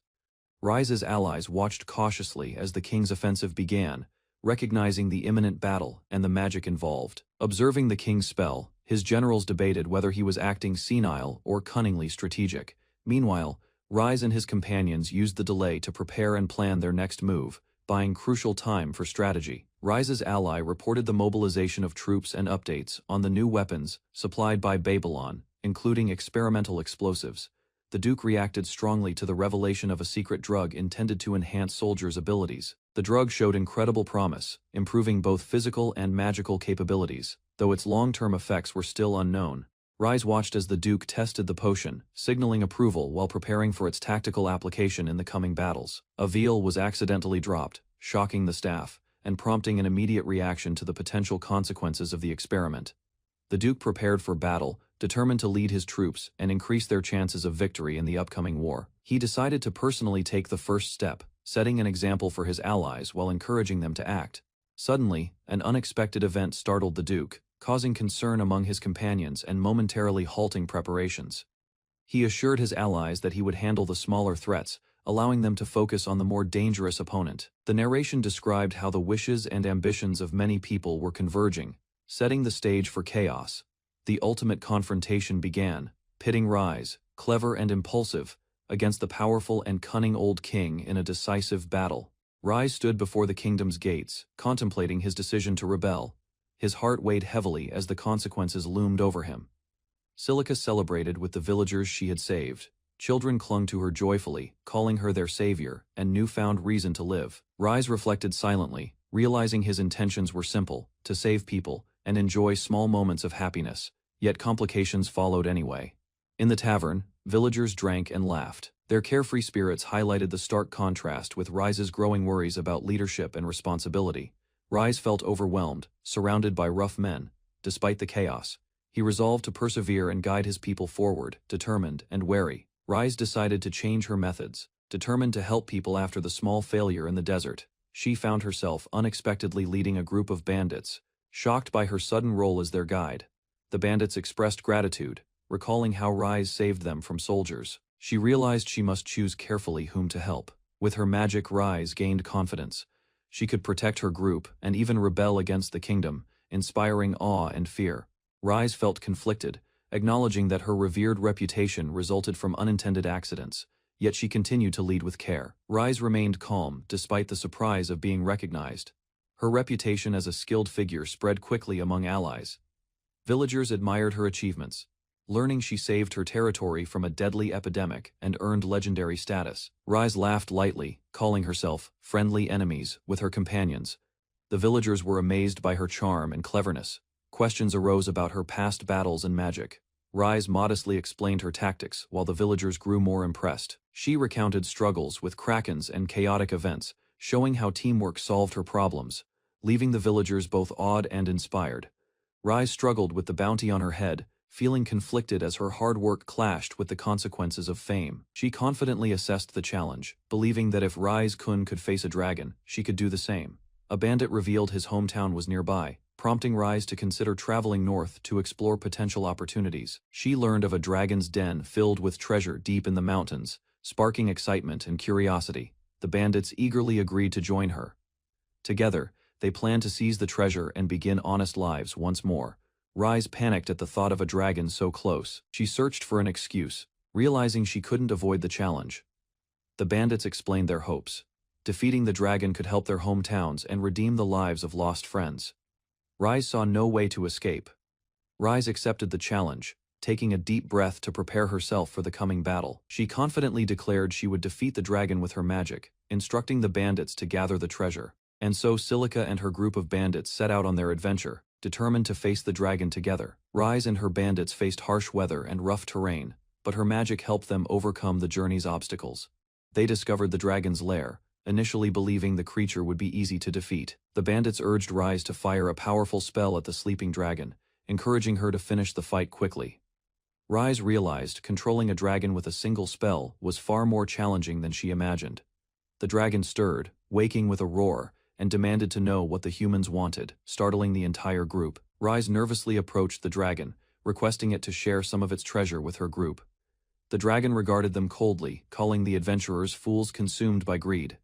It explained that previous lords had offered riches in exchange for protection and sealing the mountain. The dragon warned that anyone attempting to steal the treasure deserved death. Rearing up in a threatening posture, Rise had no choice but to unleash her maximum mana, preparing to confront the dragon with her full magical power. Rise struck the dragon with her full magical power, trapping its head as she focused all her energy. The dragon thrashed violently, struggling to breathe as Rise maintained control, showing her skill and determination. Finally, the dragon fell still, exhausted but triumphant. Rise realized she had defeated the mighty beast. The bandits cheered loudly, celebrating Rise's victory as they approached her, full of relief and admiration. With the dragon's treasure secured, the bandits began planning how to use it wisely, opening opportunities for new lives. Rise reassured the bandits that she had earned the treasure through her efforts, calming their concerns. She thanked them for believing in her and following her all the way, smiling despite the cold and snow. Suddenly the ground began to crack, and Rise realized they were in trouble as the terrain shifted violently. One bandit remembered a volcano nearby. Realizing the dragon's seal might have been holding the mountain in check, the volcano erupted, and Rise's companions cried out, relying on her magic to escape the catastrophe. The bandits called out to Rise, seeing her caught in the eruption's chaos as lava and smoke surged. The volcano continued to erupt violently, spewing ash and molten rock across the landscape. Rise realized crying would not help. She steadied herself, focusing on survival and guiding her companions safely. Determined, she vowed to become a hero like Rise-kun next time, inspiring hope and courage in the bandits, despite the devastation. Rise Babylon surveyed the ruins of his castle, frustrated by the destruction caused by Johann. Despite the damage, he refused to seek compensation, trying to remain composed. Rise reflected on his mistakes, realizing that following events blindly led him to declare he would become king, escalating the conflict unexpectedly. He considered retracting his statements, but knew that doing so might worsen the situation, leaving him trapped in the consequences of his actions. Facing a room of tense nobles, Rise understood there was no simple way to escape the political pressure now surrounding him. As the nobles plotted, Rise realized they were gathering forces to march on the capital, forcing him to confront the full scale of the brewing war. Johann observed the nobles hurriedly sending troops to the castle, ensuring their loyalty would not be questioned. Rise grew concerned, realizing that something about the nobles' actions seemed unusual and unpredictable, causing unease in his mind. Rose watched Clayes with jealousy as he was surrounded by two men, feeling a sudden flame of rivalry in her heart. Rise questioned the behavior of the group in the basement church room, bewildered by their excitement and apparent madness. As events unfolded, Rise understood there was no alternative but to act. Thinking carefully of a strategy to survive, Rise approached the ruined throne room cautiously, noticing the damage and the kneeling soldiers within. King Jardabert received a report that his troops were prepared for deployment, confirming readiness for the coming battle. The king and his advisor walked through the castle hall, inspecting the damage and planning the army's sortie. Jardabert appeared on the balcony, observing the troops gathered below, his expression calm but commanding. Facing a massive assembly of warriors, King Jardabert raised his hand, praising their loyalty and inspiring them for the upcoming campaign. King Jardabert commanded his army to eliminate Baron Rise Babylon, labeling him a traitor to the nation. The knights questioned the logic of sending such a large force to confront a single lord at the southern frontier. Jardabert dismissed their doubts, stating he expected little from the knights, while emphasizing his authority. He lifted a massive stone, demonstrating his power and inspiring fear and respect among the gathered soldiers. The knights prepared to advance, following the king's command and marching toward Babylon's territory with determination and discipline. The knights screamed in panic as their heads were struck, disoriented by the sudden attack from the king's magic. Johann, now brainwashed, staggered violently, his movements erratic and dangerous, overwhelming nearby soldiers. The knights faced chaos as Johann demanded women and meat, attacking anyone who approached with ferocity. King Jardabert explained to his advisor that manipulating Johann this way would make the soldiers capable of fighting despite their limitations. The king asked if the army was ready, preparing to use the controlled chaos to advance strategically against Baron Rise Babylon. The nobles knelt obediently, responding, "Yes, sir," to King Jardabert's orders, preparing to act on his commands. Jardabert used fly magic to transport the knights directly to Babylon, initiating the assault on Baron Rise's territory. The king announced that whoever brought him Rise's head would be appointed the next king, increasing competition and tension. Jardabert reminded a prince that, thanks to Johann's insurrection, many in line for the throne had perished. Reflecting on his son's failures, Jardabert lamented that none had been capable of securing the throne with their own hands. King Jardabert dismissed his council decisively, ordering them to leave immediately after his decision was announced. A prince hesitated and raised a question, challenging the king's instructions respectfully, but carefully. The prince asked about handling people who did not answer the king's call, seeking clarity on proper action. Jardabert approved, smiling, stating that those who fail to respond should not leave empty-handed. He commanded that non-compliant subjects, like Hohenheim, be treated as traitors, and those who confront them could claim their territories. King Jardabert observed from above as all minor roles of his strategy fell into place, satisfied with his plan. From the ground, the soldiers, driven insane by stimulants, prepared to act recklessly against their enemies. From the sky, noble mages, motivated by greed, descended to join the attack and pursue their own objectives. The insane soldiers caused uncontrollable destruction, while the mages targeted specific enemies with precision, creating chaos and fear. Jardabert confronted Rise Babylon, challenging him to face all the pawns he had orchestrated, testing Rise's leadership and skill. A horde of soldiers prepared to march on Babylon, following King Jardabert's cruel orders. The city faced imminent destruction as the invading army moved relentlessly. Rise and his companions observed from above, utilizing their magic to travel swiftly. They pushed forward, aware of the long path ahead and the dangers that awaited. The army's advance shook the landscape, the ground trembling beneath their numbers. Villages and forests were swallowed by their approach. Soldiers attacked indiscriminately, targeting women and livestock, spreading panic and chaos among the unarmed commoners.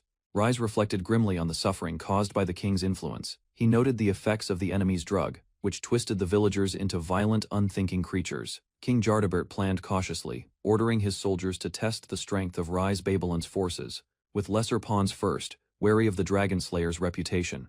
Rise's enemies schemed among themselves, plotting that whoever could bring his head home would claim victory, thinking they could outsmart him. Jardabert encouraged his pawns to prove their usefulness, subtly manipulating them to gauge Rise's strength while keeping the true threat hidden. Lone Noble analyzed the greedy soldiers' mindset, predicting their reckless moves while recognizing the unexpected danger posed by Rise. He concluded that the king's unusual interest in Rise meant the young lord possessed exceptional potential, and capturing him promised high rewards for those daring enough.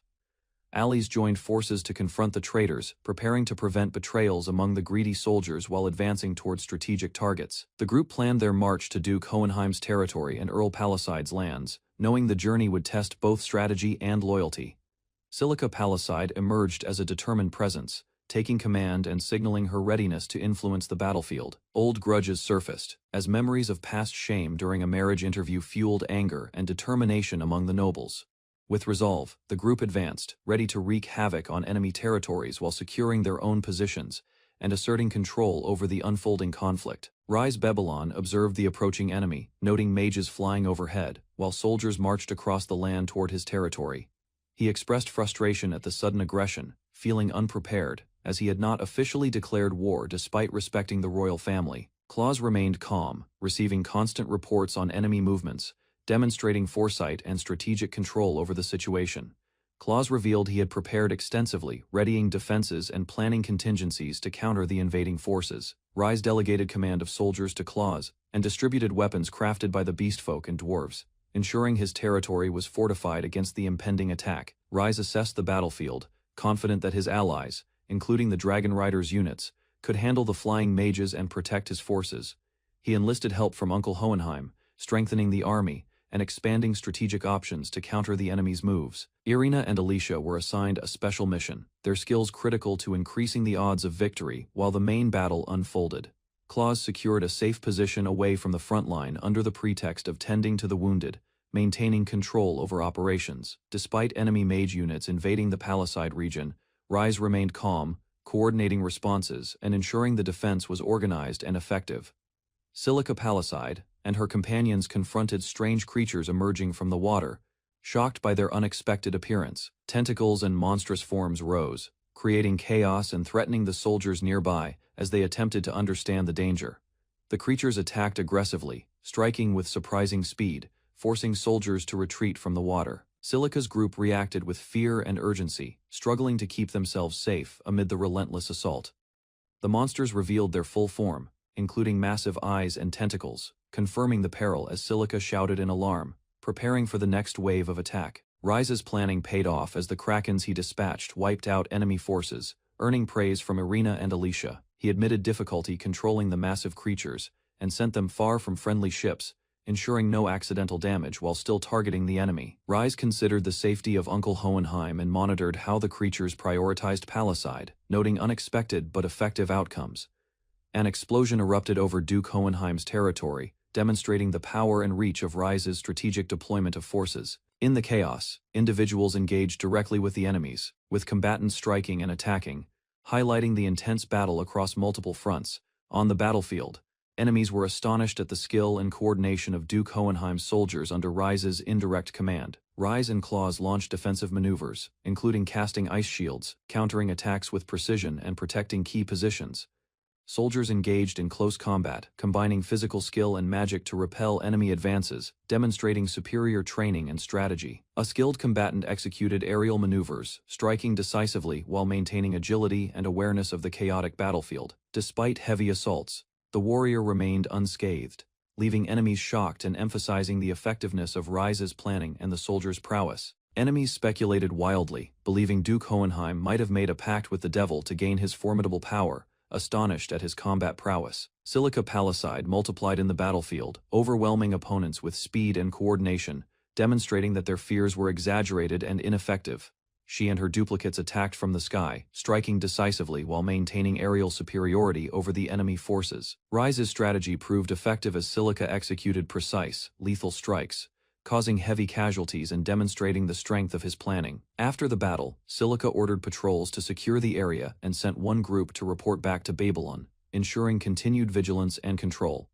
Silica assured the Baron that the land would be protected in his absence, promising vigilance and safety. Rise acknowledged the support, contemplating the unfolding battle and preparing mentally for the challenges ahead. News arrived that Duke Hohenheim's spies had successfully dispersed the noble's magic assault unit, strengthening their position and reducing immediate threats. Rise calculated the enemy's arrival, estimating their speed and planning defensive measures accordingly, awaiting the main force to approach Babylon. He checked on Claws and the maids, confirming all operations were proceeding well, while the final battle drew near, ensuring coordination across the defense. The citizens and maids remained loyal, providing aid and support as Rise prepared for the ongoing conflict, ensuring his forces were well organized. Rise considered the situation with Claws, acknowledging the strength and reliability of his allies in maintaining order and executing strategies. A brief peaceful moment allowed Rise to reflect, noticing the cheerful interactions among the maids, providing a sense of calm before the next engagement. Suddenly, a new wave of enemy soldiers appeared, advancing with brutal intent, shouting and charging toward their targets. The opposing generals complained about Babylon's harsh environment and dense morning mist, but they pressed forward, unaware of Rise's prepared defenses and strategic positioning. Rise's forces warned the enemy not to enter their lands, declaring that any trespass would be met with severe resistance. Explosions erupted as magic and attack struck, destroying structures and scattering enemy soldiers across the battlefield. The enemy advanced further, but Rise's strategies and defensive preparations continued to inflict heavy casualties and chaos. Generals struggled to see through the dust and mist, attempting to understand the source of the new magical attacks. Rise's magic struck unexpectedly, surprising his opponents and demonstrating the effectiveness of his defensive maneuvers. The full force of his army appeared, standing firm, as one commander declared no enemy would pass beyond that point, securing the front line. Rise Babylon studied the battlefield, preparing to make contact with the enemy, his mind focused, anticipating the conflict ahead.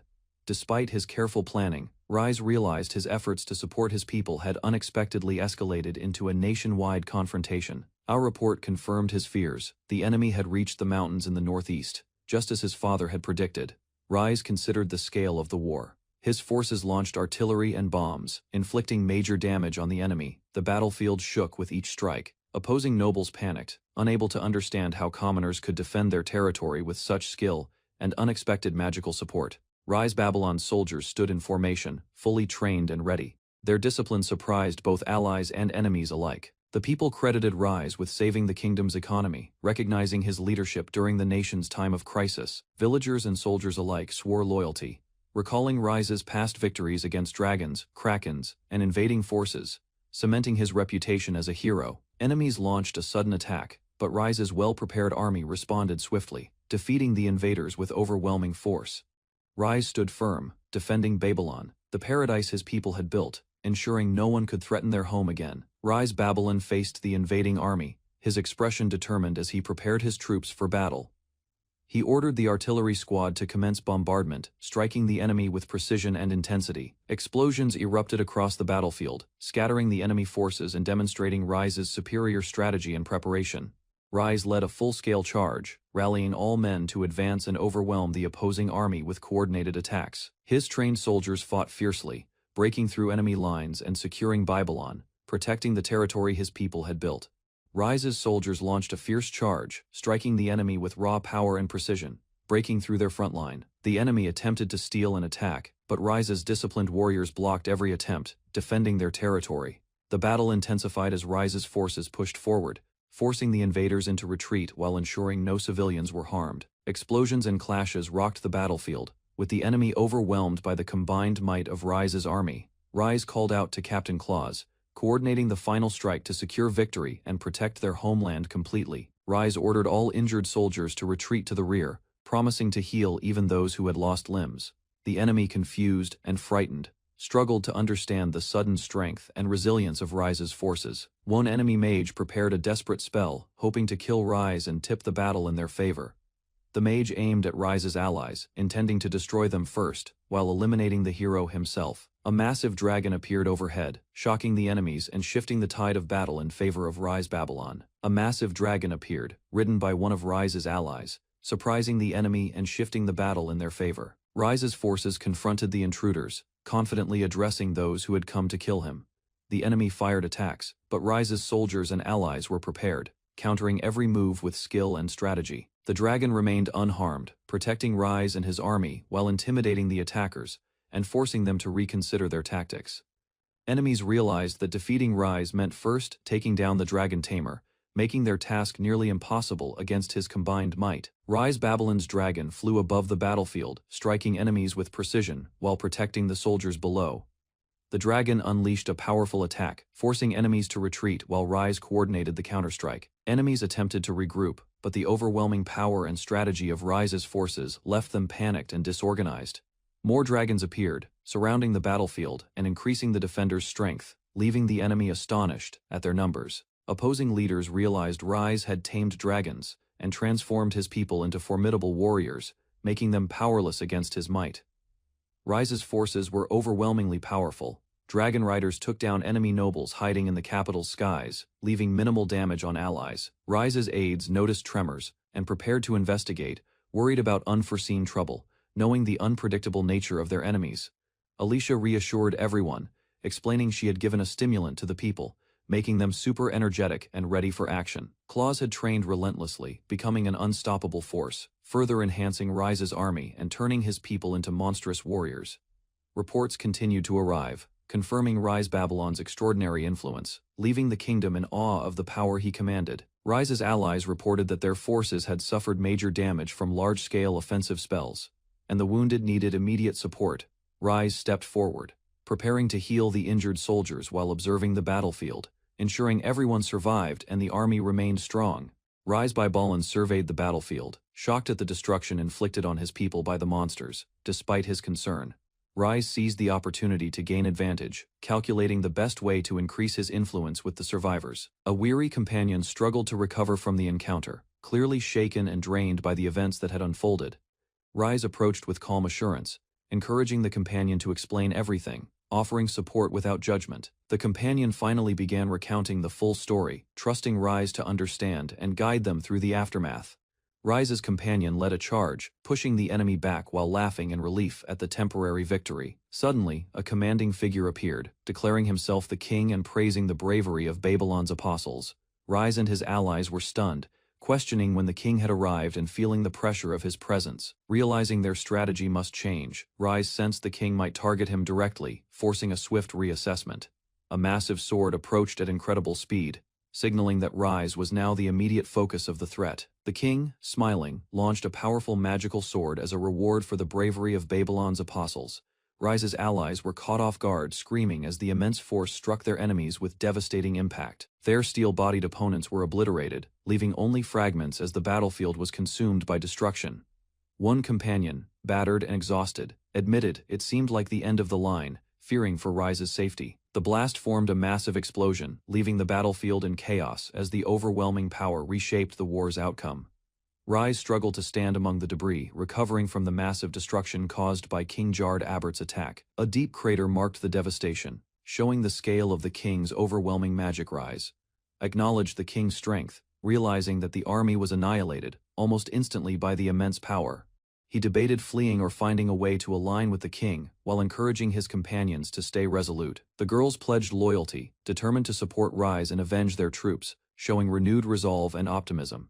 The girls expressed their gratitude to Rise, thanking him for protecting and guiding them through the conflict. Rise, distracted by his own curiosity about a storybook ending, smiled quietly despite the tense situation. King Jard Abert observed the aftermath, noting the lack of resistance and mocking the group's inability to stand against him. He challenged Rise directly, inviting him to a duel, signaling an imminent confrontation. In a bizarre turn, the king faced an onslaught of cows launched by a special skill, leaving him shocked and bewildered. King Jard Abert laughed at the cow attack. Intrigued by the unusual method of assault, he prepared his own counterattack, focusing his magical core to unleash a destructive light. Announcing his ultimate spell, Nuclear Light, the king sent a blinding, overwhelming force toward the battlefield. The cows charged bravely, mooing loudly, attempting to intercept the incoming magical attack. A massive explosion erupted, scattering debris and light, leaving the battlefield in chaos and the outcome uncertain. Rise faced King Jard Abert, walking through the smoky battlefield, eyes filled with determination. The king greeted him, recognizing Rise as a hero who had challenged his authority and rebelled against injustice. Rise shouted back, naming Jard Abert and condemning him for killing his allies and ignoring his contributions. The two prepared to clash, magical flames rising around them, signaling the start of an intense and decisive battle. Rise Babylon turned sharply, refusing to hear pleas. The Baron's resolve strengthened as his companions begged him to reconsider. He watched the barony's residents, their hope and loyalty clear. Determined, he decided to face King Jard Abert, relying on his magic to protect everyone. Rise stepped forward, the heavy door creaking open, his cape fluttered, signaling the start of his decisive action. Kneeling, he unleashed his total healing magic. Trees, plants, and the land around him flourished, revitalized by his power. Across the battlefield, the enemy wizard invoked offensive spells. The stage was set for an epic clash between life and destruction. The enemy wizard raised his hands, casting a massive lightning spell. The sky darkened as energy surged through the battlefield. Rise countered immediately, targeting the enemy with precise magic. His attack aimed to protect the barony and his allies. A herd of cows was caught in the spell's effect, moving violently across the ground, amplifying the chaotic battlefield. The wizard laughed confidently, underestimating Rise's strategy. He believed his lightning could overcome any obstacle in his path. The cows, electrified yet unstoppable, trampled forward unexpectedly. The wizard's shock grew as his control over the spell faltered. Rise smirked confidently, explaining his endurance-style healing magic. His spell would help allies resist fatigue, weakening the enemy's advantage. The wizard grinned, preparing to stop the charging cows himself.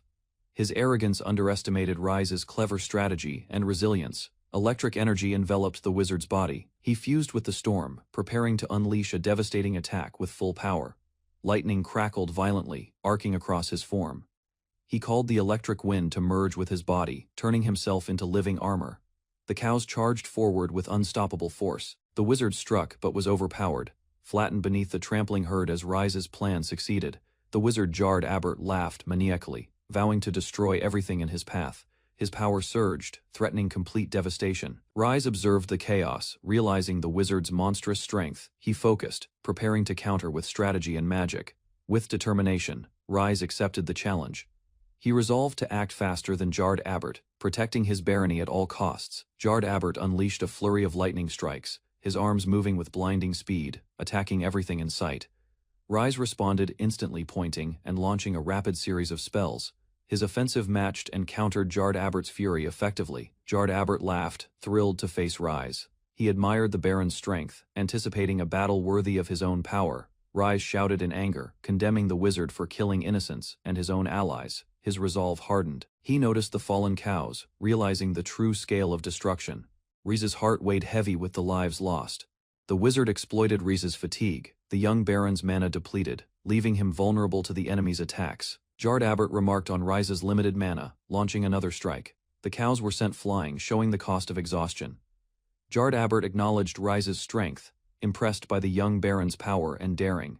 He admitted enjoying the battle. Rise glared, furious over the destruction and lives lost. He vowed never to forgive the wizard's actions. Exhaustion overtook Rise as he realized the limits of his mana. The wizard seized the advantage, exploiting his fatigue. Jard Abert attacked again, launching Rise and the remaining cows across the battlefield. Rise struggled to maintain control. Rise reflected on the fight, accepting his defeat. He admitted his efforts weren't enough, feeling the weight of his responsibility as Baron. Rise felt the push of his allies' encouragement. Their voices reminded him of his strength and responsibility as a baron. Allies arrived unexpectedly, Baron Jykov and Viscount Snail. Their presence brought hope, reinforcing the morale of the exhausted barony. Both nobles expressed gratitude. They thanked Rise for saving their lands and preventing the enemy's evil schemes. They continued to cheer him on. Their belief in his abilities strengthened Rise's resolve to keep fighting. Rise, inspired by their support, realized giving up now would dishonor the sacrifices made. He prepared to continue the struggle. Rise stood firm, determined not to give up. His allies' encouragement reminded him of the stakes and his responsibility. He focused, channeling all his remaining power. Determination surged as he prepared to face the enemy head-on. The wizard's illusions caused terror among the nearby onlookers. They regretted interfering, overwhelmed by the scale of Rise's power. Rise relied on his inner strength and self-made illusions to regain focus. His confidence solidified, showing his independence. Jard Abert watched in disbelief. Rise remained visible and undeterred, his self-reliant strategy marking the birth of a miraculous protagonist. Jard Abert was shocked. He believed Rise had exhausted all mana, yet the young baron stood firm, prepared to continue. Rise appeared as a solid, unwavering silhouette, immune to the wizard's disbelief and overwhelming power. An enormous explosion erupted, shaking the battlefield. Rise's determination turned destructive energy into an opportunity for strategic advantage. He declared his return from the depths of his own limits, preparing to erase Jard Abert from existence. Rise's self-reliance reached its peak. His miraculous, self-created illusions formed the basis for a new, unstoppable, heroic form. Rise Babylon appeared before the old noble, his presence shocking everyone in the battlefield. The noble realized Rise had acquired a rare skill that allowed him to resist certain death itself. Rise's power shone with an intensity rivaling ancient magic, overwhelming anyone who saw it. The noble laughed, impressed by this unknown magic, but refused to admit defeat. Standing ready, with determination, the noble unleashed a powerful attack, intending to end Rise once and for all. Rise Babylon raised his hand, preparing to demonstrate his new skill, a shining light of justice. Unexpectedly, a herd of cows appeared, forming a barrier that blocked his attack completely. The old noble was stunned, unable to believe that mere cows could stop such a powerful light. Rise hovered above the battlefield, commanding the cows to maintain their formation, while he readied his next move. The noble struggled against the unexpected defense, determined to uncover the secret behind Rise's new skill. Rise unleashed his attack, but the cows shielded him, sending shockwaves across the battlefield. The old noble struggled to comprehend the absurd amount of power contained within the strange barrier. He realized Rise's skill rivaled, and even surpassed, his own nuclear-level magic, leaving him stunned. Rise revealed that his true strength came from healing magic, the skill he had mastered above all. He explained that using his power solely for the people made it impossible for destruction-focused enemies to overcome him. Rise laughed, explaining how his magic differed from the noble's nuclear light, fueled by life rather than destruction. He activated an upgraded healing rate, amplifying his power beyond comprehension. Rise launched his ultimate attack, the planetary extinction Fey nuclear fission, cow laser, targeting the battlefield with precision. The old noble was thrown aside, unable to evade the unexpected force of Rise's offensive. Rise revealed the remaining airborne cows, prepared to counter any attack and secure his overwhelming advantage. Rise activated his next attack, the life energy exhaustion Fey cow dust, nuclear explosion, unleashing overwhelming force. The old noble was struck violently, unable to withstand the impact of the explosive blast. Rise's defensive shield protected him, allowing him to observe the battlefield safely while the attack landed. The old noble realized Rise's cunning. He had turned the fight into poison, weakening his enemy further. Rise's strategy forced the old noble to acknowledge his skill, combining healing magic and tactical poison to dominate the fight. The old noble embraced the battle, thrilled by Rise's overwhelming power and relentless determination. He acknowledged Rise's teaching, vowing to strive and match him as a worthy opponent. The noble released all his remaining energy, declaring he no longer needed his old body to fight. He visualized a new form, determined to become a young, beautiful, and powerful mage worthy of Rise. This transformation represented the culmination of his life as a mage, embodying the legend he aspired to surpass. A radiant figure emerged, glowing with divine light, capturing Rise's complete attention. Rise recognized the form as the god of magic, whose power had granted mana to nobles since ancient times. The figure solidified into goddess Sophia, her presence awe-inspiring and powerful beyond imagination. Sophia confirmed her identity, signaling the full divine support for Rise's side in the ongoing battle. With a confident challenge, Sophia invited the old noble to attack, leaving the world's fate hanging in suspense. Rise Babylon achieved the pinnacle of magic, feeling his power surge beyond limits. His body shimmered with newfound strength, prepared for extraordinary feats.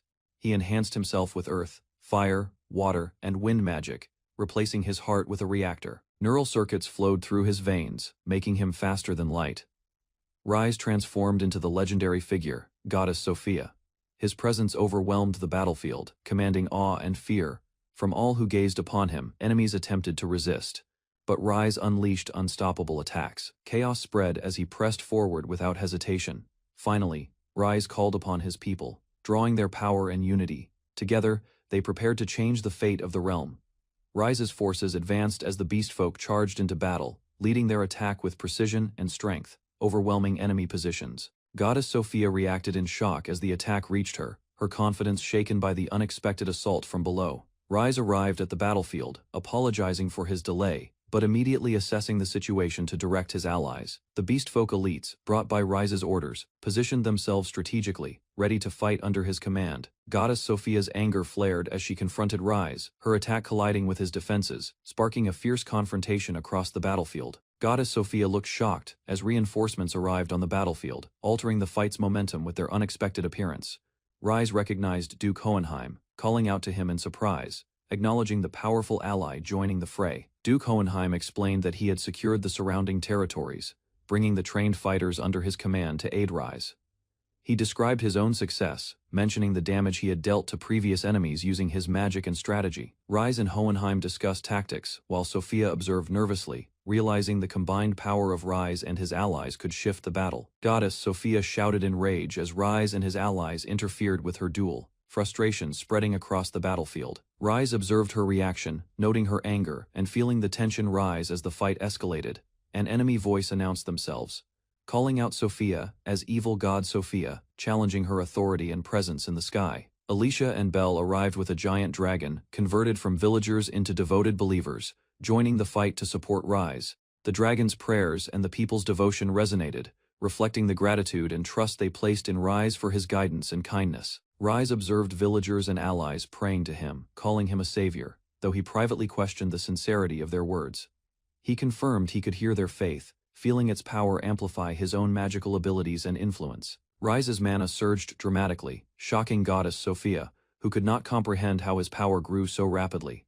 He proudly declared that his healing magic had reached new heights, ready to wield it for the benefit of others. Rise announced he could now restore the lives of those lost, revealing that his healing was far more potent than anyone expected. Rise observed a group of revived people, waking in confusion and wonder, unsure of where they were or what had occurred. Broken bodies and remnants of previous battles littered the area, showing the cost of the recent conflicts.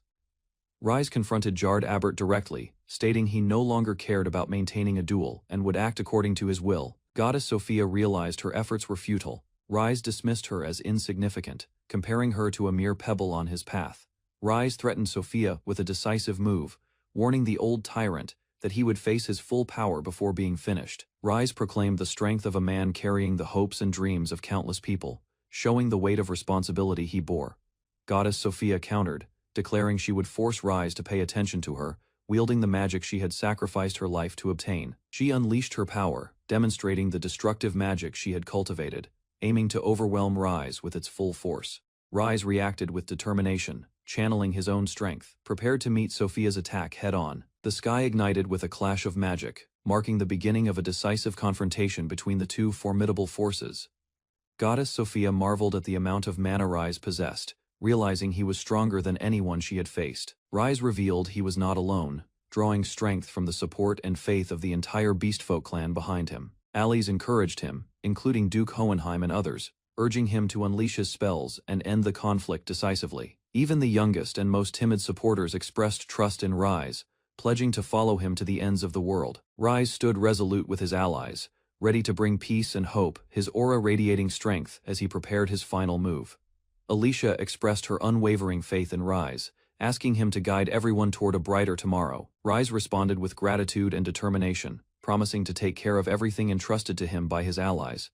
Goddess Sophia watched as Rise's healing magic surpassed the speed of light, breaking through new dimensions with unprecedented power. Rise manifested a colossal magical attack, summoning the Apocalypse Black Hole Cow, shocking Sophia and asserting his dominance. Sophia trembled before the attack, realizing the overwhelming scale of Rise's magic and the true power he wielded in the battlefield. Sophia reflected on mana, realizing it does not grow with age but through belief in oneself, and the faith others place in them. She acknowledged that power increases as belief strengthens, both in oneself and among those who support you, amplifying magical potential. Sophia admitted defeat, recognizing that her past actions could never match the strength Rise wielded through unity and faith. Rise declared victory, celebrating the outcome of the battle and the power his allies' belief had granted him. Time passed peacefully after the battle, showing the world beginning to recover and rebuild under the influence of Rise's efforts and guidance. Rise stood alongside Alicia and Belle, celebrated and cheered by all as their esteemed savior and hero. He recalled how his actions, initially self-serving, unexpectedly earned him the admiration and trust of his people. Rise explained he had healed the dead and completed other feats, solidifying his reputation as a miracle worker. Despite his power, Rise admitted, feeling trapped by the overwhelming expectations and attention from those around him. Suddenly, Goddess Sophia returned from another dimension, announcing her arrival and signaling a new challenge for Rise and his allies. Goddess Sophia challenged Rise to their final duel, eager to test her full strength against him. Rise acknowledged her challenge, noting that leaving her unchecked would risk chaos, but agreed to the duel. Rise confidently declared his readiness, backed by Alicia and his growing number of believers, daring Sophia to strike with all her power. The battle began, marking a new chapter in their rivalry, as the two prepared for an epic confrontation, leaving the story open-ended. Rise Babylon struggled again in battle. Frustrated by constant defeat, she surrendered completely, offering herself without resistance. Rise faced an unusual adversary who calmly refused her submission, noting the bizarre cycle of her returning to life after each encounter. Frustration escalated as Rise demanded respect, while her opponent scolded her for causing unnecessary trouble in his routine.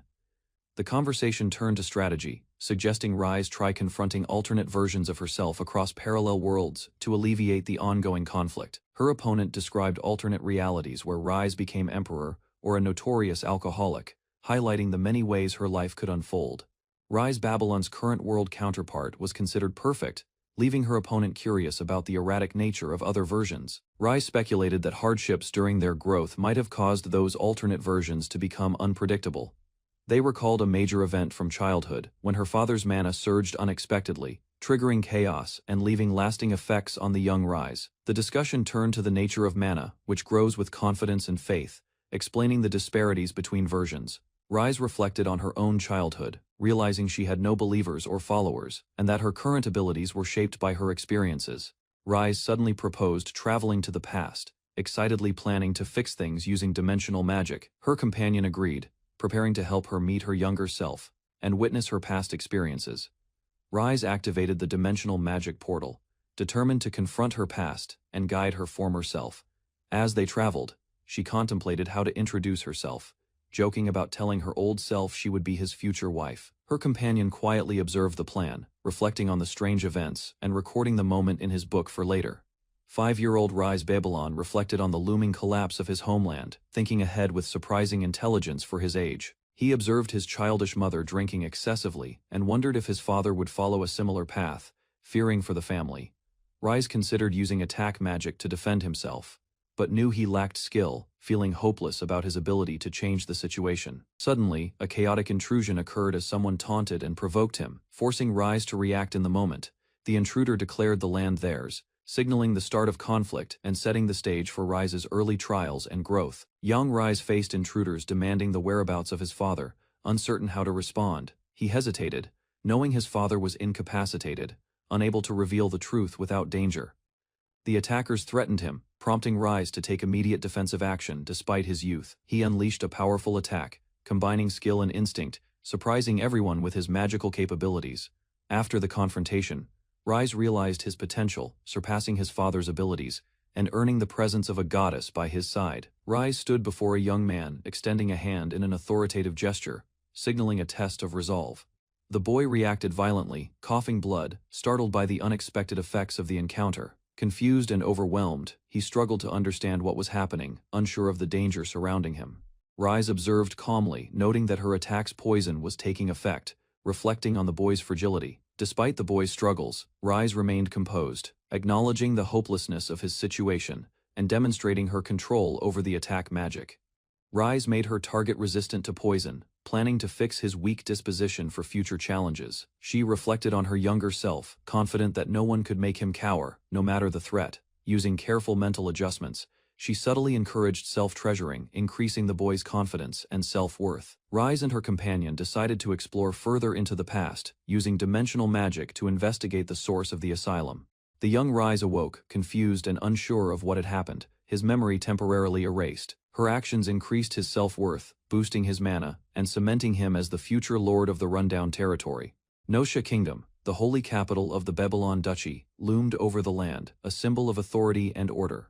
Rise Babylon's subordinates brought him reports of the many pilgrims healed at the Demiurge Temple, showing the reach of his influence. The 17-year-old lord reflected on his rise, realizing that after defeating Jard Abert, his unusual new life had officially begun. Overwhelmed by his responsibilities, Rise screamed, unable to contain the pressure and chaos that demanded constant action. Faced with endless duties from the church and his territory, Rise wished for rest, feeling crushed beneath mountains of work.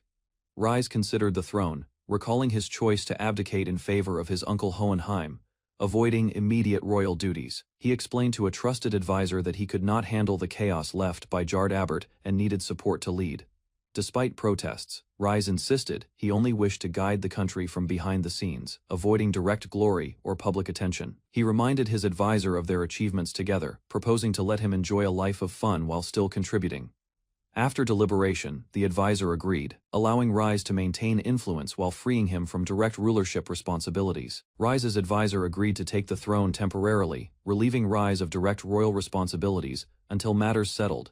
Rise reflected on his new title as Duke, realizing the huge territory he now governed brought unexpected challenges. Claus, a loyal subordinate, came to consult with Rise, seeking guidance and approval for ongoing administrative matters. Rise greeted Claus warmly, emphasizing their friendship and making clear that formal ceremony was unnecessary for their interactions. Claus delivered a message from the king, ensuring Rise remained informed of royal matters even while avoiding direct rule. Rise learned that a banquet would be held at the royal palace, marking the kingdom's recovery after the war. His maid explained the event would allow nobles to meet and strengthen alliances, and she arranged Alicia and Irina's schedules. Rise panicked, realizing his manners were inadequate for attending a public royal event as a duke and hero of the people. He recalled his last party and tried to prepare, thinking strategically about how to conduct himself properly. Rise enlisted the help of Jaikov and Snail, gathering trusted aides to guide him through the upcoming banquet with confidence. Rise reminded Jaikov and Snail of their past deaths, including being killed by cows and enduring extreme hardships, as he revived them. He announced they would serve as his temporary etiquette teachers to prepare him for the upcoming royal banquet. The two protested, bewildered at being resurrected solely to teach manners, questioning Rise's motives and authority. Rise explained the importance of learning proper etiquette to avoid displeasing the other attendees during the banquet. Alicia smirked, recognizing the situation would give Rise another opportunity to experience controlled chaos, teasing him about enduring hell once more. Rise's allies were warned to be careful, as failure to obey could result in death, emphasizing the seriousness of the task. Rise calmed both Jaikov and Snail, reassuring them that his intentions were not harmful and urging them to cooperate. He clarified that their work would not be free, establishing clear terms for their temporary service as etiquette teachers. Rise confidently prepared for the banquet, demonstrating a spark of determination and readiness to master proper manners. Old friends recognized each other amidst the chaos, surprised by the unexpected reunion. While the preparations continued, Rise realized that his mastery of healing magic could now alter bodies, impressing the church members, but alarming his allies. He used his magic to modify a hairstyle, prompting requests from others to do the same for them. Alicia and Irina observed, noting the absurdity and worrying whether the effects would last, while Jaikov looked on nervously. The revived allies accepted their role as Rise's temporary etiquette teachers, reluctantly preparing to guide him through proper conduct. Rise enthusiastically requested their guidance, ready to learn manners and etiquette for the upcoming royal banquet. Rise's etiquette teachers explained the sequence of a full-course meal, detailing each dish and its proper order. One ally protested the slow pace, insisting it was impractical to wait for each dish individually. Rise agreed, recognizing that blindly following old noble customs was unnecessary for practical purposes. He decided to adapt the traditions, instructing staff to bring as much food as possible, while still observing manners. After resolving the food-related issues, Rise requested guidance on proper behavior during the banquet. Ready to learn etiquette while enjoying the meal, Rise received guidance on conversing with nobles, learning to ask about territories to create goodwill and gain valuable information. He recognized the importance of knowing each territory's details, noting that it helped in both diplomacy and governance. Rise's aides, cloaked in secrecy, stood ready to assist him in gathering intelligence efficiently. Alicia encouraged the team, emphasizing the need to report accurate information and stay attentive during their preparations. The cloaked subordinates delivered intelligence reports, informing Rise about territorial issues, locust infestations, and potential alliances for strategic planning. Rise received reports of Elysium embroiled in civil war and learned of an invasion threat from Orion, plotting strategic attacks. Alicia praised the information-gathering team, and Rise noted that some adversaries retained dangerous tendencies despite changes in position. He reflected that his influence as a pacifist had prevented potential terror across multiple nations, subtly altering the political landscape.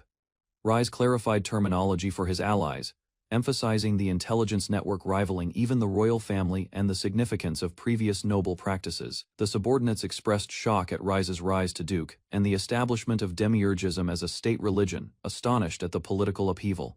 Jykov and Snail exchanged nervous glances as Rise prepared to face the magical attack that threatened their lives. Rise confronted his adversaries, who declared him a monster and summoned a massive lava golem to eliminate him immediately. He protested, reminding them that they had supported him during his previous battle with Jard Abbert and questioning their motives. The lava golem was unleashed, commanded to strike Rise while the attackers projected their magical power toward him. Rise remained composed, reflecting that Alicia's advice had been accurate and recognizing the futility of their overblown threat. Rise extended his hand, ready to unleash a magical effect on his adversaries during the confrontation. Jykov and Snail were shocked as their bodies reacted unexpectedly to Rise's intervention, leaving them in pain and confusion. Alicia revealed the cause. She had added beef to their bodies, anticipating the magical transformation's effect. The adversaries screamed in horror as their bodies began transforming, resisting the unexpected change imposed by Rise and Alicia. They fully transformed into cows, leaving Rise unimpressed and muttering, "You," observing the absurd results of his magical experiment. Rise sat calmly as Alicia and Irina celebrated their victory, remarking that with him leading no enemy could threaten them. He reflected on the banquet and his personal code of manners, promising that no enemy sacrifices would go to waste, showing his composure and strategic mindset. In the suburbs of the holy capital, Babylon, shadows stretched across the bare trees as dusk fell quietly. Rise Babylon's guards patrolled cautiously, scanning the area for any suspicious figures, hearing rumors of a mysterious woman with long hair. Whispers spread among the guards about the woman's transparent body, causing fear, though they reminded each other of their duty to protect Rise. Two guards walked deeper into the forest, arguing playfully to distract themselves, unaware that something watched silently between the trees. Suddenly, the mysterious figure appeared, her presence striking and terrifying, forcing the guards into panicked screams as darkness engulfed the path. Rise Babylon noticed reports of strange sightings in the suburbs. Books lined the walls as he read for clues. Alicia appeared, explaining that multiple witnesses, including guards, claimed to have seen a ghost in the forest. Rise's assistant felt nervous, unsure how to confront a ghost, but Rise stepped forward determined to take action. Rise followed Alicia's voice, rushing through the library, recognizing her urgency as the source of the disturbance. Suddenly, a mysterious figure dropped from the ceiling, revealing herself in a dramatic entrance, startling everyone in the room. Alicia clung to Rise Babylon nervously, calling him to protect her from ghosts, while expressing exaggerated fear. Rise noticed Alicia brushing against him, growing flustered, but he kept his focus on the strange occurrences. Alicia examined witness backgrounds, confirming their credibility and noting they were firm believers, so the sightings seemed legitimate. Other allies decided Rise should handle the situation directly, preparing to summon Claws to serve as support. Rise and Alicia stood together in the library, bracing as dark energy swirled around them, signaling the presence of something supernatural. Alicia, as a top-ranking holy sister, was chosen to accompany Rise Babylon, while other allies emphasized her importance. Rise insisted on handling the matter himself, though Alicia offered to follow him anywhere, ready for the adventure. The pair stepped into the forest, investigating the mystery with lanterns, while teasing bystanders commented on their unusual closeness. Alicia pointed out suspicious areas under bushes, prompting Rise to remain cautious as he analyzed every detail carefully. They continued the investigation, navigating through the trees as Alicia playfully reminded Rise of earlier comments, keeping the mood light yet alert. Rise and Alicia approached the ghost's location, observing the strange figure in the snow, while Alicia admired its beauty, despite its eerie nature.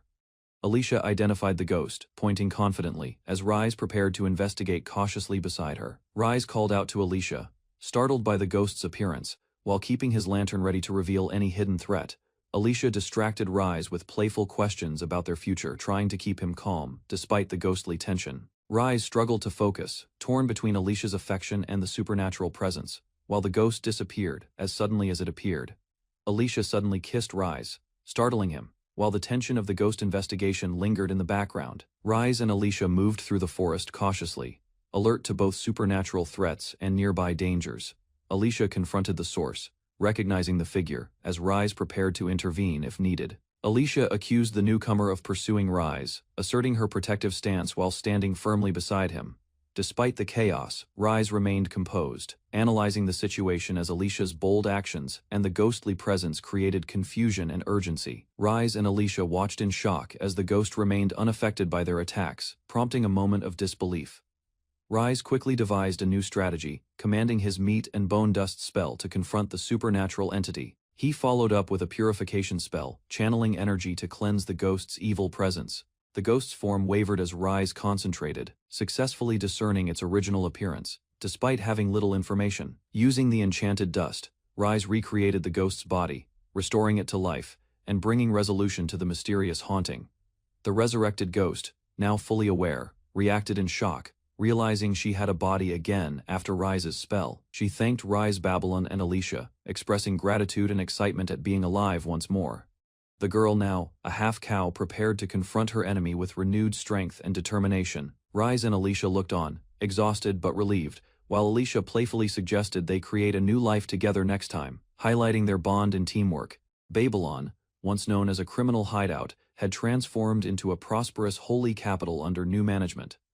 A strict law enforcement organization was established, while former criminals underwent rehabilitation and gradually became productive citizens. Public order improved dramatically throughout the territory. Many residents praised the Lord's leadership, crediting him for the peaceful changes. Meanwhile, a mysterious girl was brought before the authorities after being found wandering through the city. Her unusual appearance immediately attracted attention. The truth soon emerged. She had been captured while roaming the streets without clothes, and officials realized they had forgotten to provide proper clothing after taking her into custody. After hearing the explanation, Rise ordered the girl's release and instructed the guards to provide money for proper clothing. With the matter seemingly resolved, he prepared to end the day's proceedings, relieved that the troublesome incident was finally over. Suddenly, an urgent report arrived. The same woman was revealed to be Silica, a notorious criminal with a massive bounty and a fearsome reputation. Before anyone could react, Silica approached Rise directly and acted as though they shared a close friendship, leaving him uneasy. Soon Rise and his companions tracked her down. While she wandered through the forest alone, some members eagerly suggested eliminating her, but others waited for further instructions. Rise stopped his companions from acting immediately. He insisted that every criminal had a reason for their actions and wanted to learn the full story first. After reviewing Silica's record, he discovered a horrifying history. Multiple territories had been devastated, countless lives were lost, and her crimes stretched far beyond a single incident. Meanwhile, Silica displayed overwhelming magical power in the distance, shocking everyone who witnessed it and raising even more questions about her true nature. Rather than confront her directly, Rise considered a safer plan. He hoped to guide the dangerous woman out of his territory without provoking her. Reaching a decision, Rise stepped forward himself and prepared to speak with Silica. Rise's companions tried to stop him, warning that approaching Silica alone was far too dangerous given her reputation and strength. Despite their concerns, Rise remained confident. Trusting his own judgment, he decided to handle the situation personally rather than involve others. His determination convinced one of his allies. She agreed to follow his lead and pledged to risk her life to protect him if necessary. As they moved closer, Silica suddenly heard a familiar voice. The sound immediately caught her attention and stirred old memories. Turning toward the source, she found Rise standing before her. Surprise replaced her calm expression as an unexpected reunion finally took place. Silica froze when Rise appeared before her. His sudden arrival left her flustered and struggling to stay composed. Moments later, she rushed toward him and desperately clung to his side. The unexpected reaction stunned everyone watching from nearby. After calming down, Rise asked why she wanted his help. The group gathered around and waited for her explanation. Silica revealed her concern. Her bounty had spread across the country, and she hoped Rise's growing influence could help resolve the problem, rather than reject her request. Rise agreed to hear her side of the story. Relieved by his response, Silica accepted the chance to explain herself. Silica explained that she once admired Rise and left the palace hoping to help people across the world by following his example. Recalling her journey, she insisted that she always tried her hardest to do what she believed was right. One incident quickly revealed the problem. Believing she was helping hunters, Silica poisoned a spring used by animals to make hunting easier, to support her travels. She continued acting on similar ideas, convinced that her actions would benefit others and solve problems. Instead, frightened villagers pursued her wherever she went. After hearing the story, Rise realized her crimes came from disastrous misunderstandings rather than malice. Silica continued her story, claiming she solved droughts, defeated monsters, and overcame disasters. As she reflected on her travels, she realized she had spent most of her journey fleeing from angry people rather than helping them. The others reviewed additional reports and concluded that many ruined towns had likely been damaged by the same series of misunderstandings. Silica explained another incident, insisting she had acted with good intentions. Even so, her explanation only reinforced why authorities considered her a dangerous criminal. Before the discussion could continue, one of the Panda sisters suddenly launched an attack. To everyone's surprise, Silica calmly avoided the strike while remaining completely unfazed. Silica calmly apologized. Her body dissolved into water and reformed moments later, leaving everyone stunned by the display. Embarrassed by the situation, she tried to avoid attention while the others struggled to understand what kind of ability she had used. Silica then explained that she could transform herself into water particles and rebuild her entire body as long as even a small part remained. Hearing this, the group realized how dangerous she truly was. Her powers allowed her to survive attacks that would defeat most opponents. While the others worried, one companion began thinking carefully. Rather than making an enemy of Silica, she searched for a way to gain her cooperation. Following Rise's suggestion, Silica happily returned to her homeland, convinced that everything would work out once she arrived. She thanked Rise for helping her and eagerly accepted his offer to stay within the territory, believing it was the perfect place to begin again. Confident and optimistic, Silica expected a warm welcome from the people she once knew and proudly announced her return. Instead, panic spread across the region. Residents remembered the disasters connected to her name and feared she had come back to cause more destruction. Overwhelmed by the rejection, Silica lost control of her emotions. A massive flood followed, devastating the Palisade region and adding another tragic chapter to her infamous legend. At the main cathedral of the Church of Demiurge, a devoted nun sought Rise's blessing, hoping for a miracle that would change her future. After hearing her request, Rise agreed to help. The grateful nun knelt before him, convinced that her wish would soon be fulfilled. A brilliant light suddenly enveloped her body. As the blessing took effect, a remarkable transformation occurred, leaving her stunned by the unexpected result. Excitement quickly replaced her surprise. Delighted by the miracle, she imagined countless new opportunities ahead and thanked Rise wholeheartedly. Once the blessing session ended, another church member recorded the outcome. While Rise quietly reflected on the unusual event before moving on, Rise casually explained that he had only used healing magic and considered the result insignificant compared to the hardships others faced. Meanwhile, the church celebrated the miracle. New believers arrived in growing numbers, while many admired the remarkable changes brought about by Rise's blessings. Encouraged by the success, Alicia boldly sought the same treatment for herself. Before Rise could react, another dramatic transformation began. At that moment, Irina suddenly emerged from a hidden space beneath the floor, catching everyone off guard. Seeing Alicia's actions, Irina immediately intervened. She reminded her of their agreement and insisted that distracting Rise during work was completely unacceptable. Irina revealed that she had secretly been watching Alicia and Jardabert during her day off. While Alicia brushed it aside, Rise questioned why Irina had been hiding beneath the floor. Rather than denying it, Irina confidently claimed there was much to discuss. Alicia unexpectedly agreed, making the situation seem more serious. Concerned, Irina pointed out how closely Alicia and Jardabert had been spending time together. Rise misunderstood the tension and assumed simple jealousy was involved. Still confused, Rise failed to grasp what had caused such concern and casually changed the subject. The explanation soon emerged. After an unexpected encounter during a nighttime walk, Jardabert's popularity exploded, turning her into a celebrated idol almost overnight. With Jardabert occupied by work and family responsibilities, the group expected a period of peace, and fewer unexpected incidents around the castle. That hope quickly vanished when Alicia and Irina shifted their attention to another matter. After some discussion, they settled on a plan. A cooking contest would allow them to display their talents while taking advantage of Jardabert's absence. The friendly idea soon escalated into a fierce rivalry. Before Rise understood what was happening, the contest was declared a battle to determine the future first wife. By evening, the castle garden had been transformed into a grand arena, and the unusual cooking competition officially began. To make the contest feel grander, Belle and Captain Claus enthusiastically took charge as commentators and hosts, despite the lack of any audience. The competitors then made dramatic entrances. Alicia proudly displayed her confidence, while Irina stepped forward determined to prove her abilities. Alicia's overenthusiastic presentation immediately caused concern. Even Belle realized she had pushed the performance much further than necessary. Ignoring the awkward atmosphere, Claus officially announced the first stage of the competition and instructed both contestants to gather ingredients. Instead of visiting a kitchen or pantry, the pair rushed toward enormous wild cattle. Rise watched in disbelief as the cooking contest suddenly turned into a dangerous hunt.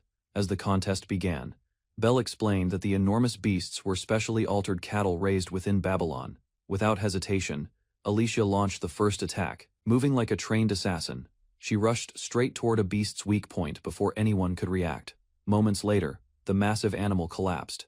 Her precise strike ended the fight instantly, leaving the spectators stunned by her ruthless efficiency. Refusing to fall behind, Irina gathered her strength and unleashed a powerful attack of her own. The ground shook as her determination erupted forward. The clash ended with Irina charging directly into another beast. Her fierce blow landed cleanly, proving that she intended to match Alicia's performance and keep the competition alive. Irina's attack impressed everyone with its overwhelming power. Unfortunately, the enormous beast was reduced to little more than a ruined pile, leaving almost nothing suitable for cooking. Realizing the ingredient had been destroyed, the judges questioned whether Irina should be disqualified. Rise allowed it to pass, and the contest continued. Confident that she had gained the advantage, Alicia proudly celebrated, while Irina struggled to hide her frustration over the setback. The competition then shifted to cooking. Both contestants focused intensely on preparing their dishes, determined to earn Rise's approval. Before long, Alicia presented her completed meal, smiling with confidence. She offered a steak packed with care and affection as the first entry of the contest. Rise examined Alicia's dish and immediately noticed a strange white coating covering the steak. Curious, he asked about the unusual seasoning before taking a bite. Without hesitation, he tasted the meal. Alicia suddenly became nervous, realizing he had sampled the dish before receiving a proper explanation. Almost instantly, an intense reaction struck him. The special seasoning turned out to be a powerful aphrodisiac, leaving Rise flustered and struggling to stay composed. Embarrassed, Alicia admitted that she had deliberately added it in hopes of making a stronger impression while a rival was absent. Despite the shocking ingredient, Rise calmly continued eating. After judging the actual cooking, he praised the steak's flavor and preparation, leaving Alicia overwhelmed with relief and happiness. While Alicia celebrated her successful dish, Rise calmly cured the effects of the strange seasoning. Unfortunately, Irina revealed that she had already eaten much of her dish while testing it. Only a small portion remained for judging. Embarrassed by the mistake, she offered to cook again. Rise declined and chose to evaluate what was left instead. After tasting it, he praised the rich flavor and skillful use of spices. Irina quietly rejoiced as her effort finally received recognition. With judging complete, Rise announced the result. Unable to choose between the two contestants, he declared both winners, bringing the chaotic competition to a peaceful end rather than choosing a single winner. Rise decided to leave the result unresolved, convinced that picking either side would only create new problems. At Babylon Castle, the Lord warmly welcomed Johann, a noble youth who had been studying under a respected duke for a long time. Johann humbly reflected on his shortcomings and explained that his training had revealed many flaws within himself. Rather than treating him formally, the Lord accepted Johann like a younger brother, creating a surprisingly friendly atmosphere. As the meeting continued, Johann suddenly reacted to a distant commotion. His expression changed, showing urgency and concern. Unable to endure the situation any longer, Johann dropped to the floor and begged the Lord for help regarding his troublesome father. Johann explained that the woman had failed as an idol because of constant mistakes, poor discipline, and repeated outbursts. After leaving that career behind, she drifted through several other jobs. Every attempt ended the same way, and her reputation only worsened. Despite hearing all of this, Rise focused on her willingness to work and considered that quality more important than her failures. Soon afterward, The woman became unusually attached to Johann, staying close to him whenever possible, and ignoring personal boundaries. Her behavior grew even more troublesome, from invading his private space to clinging to Rise, overwhelmed and frustrated. Johann struggled to handle the chaos surrounding her. Johann finished explaining his troubles to Rise. Before they could continue, Alicia rushed into the room after learning about the situation. Rather than accepting formal treatment, Alicia encouraged Johann to see her as an older sister, strengthening the unusual family-like bond around him. Rise redirected the discussion when he noticed a small dragon accompanying Alicia. Its appearance seemed very different from before. With obvious affection, Alicia revealed that the creature was a new form. She proudly cared for it while treating it like a beloved companion, deciding the dragon was not worth questioning further. The group returned to discussing Johann's complicated family problems. Rise encouraged Johann to compare his current life with the past. Looking back, Johann realized he had once been treated terribly and admitted that things had improved greatly. When asked whether he still resented Alicia, Johann reflected on their history and found that his hatred had already faded away. Alicia explained that the woman's strange behavior likely came from finally achieving a long-held dream and regaining some stability. After hearing the explanation, Johann gradually accepted the situation and began to understand her intentions. With renewed determination, he decided to speak honestly with his father once more, hoping to build a genuine family at last. Encouraged by Rise's kindness, Johann accepted Alicia as an older sister. The tense relationship finally began to feel like a real family bond. Watching Johann leave with renewed confidence, Rise praised Alicia's advice, and believed the young noble would be fine from then on. Alicia happily agreed, expecting Johann's troublesome guardian to stay occupied caring for him, instead of causing problems elsewhere. Soon, Alicia admitted that many of the woman's past jobs had actually been arranged through her efforts, though each attempt ended in failure. With Johann's situation improving, Alicia relaxed against Rise, and concluded that the woman would probably stay away from Babylon for some time. After parting from Rise, Johann still could not believe how unreasonable the woman's behavior had become. Determined to fix his family problems, he gathered his courage and went to meet his father for a serious discussion. The conversation was interrupted when the woman suddenly appeared in a bizarre magical girl outfit and proudly showed off her latest transformation. Embarrassed and frustrated, Johann immediately scolded her for wearing such revealing clothes, but she failed to understand his concern. Instead of backing down, she teased him with a playful remark. Her reaction left Johann flustered, making the situation even harder for him to handle. The woman misunderstood Johann's embarrassment and assumed his reaction came from ordinary youthful feelings, leaving him even more frustrated. Unable to contain his emotions any longer, Johann abandoned his planned discussion and shouted his resentment toward his father, revealing that their relationship still needed much work. Rise arrived at the royal palace of the Nocia kingdom. Standing before the throne, he received a warm welcome from the king, who regarded him as a respected hero.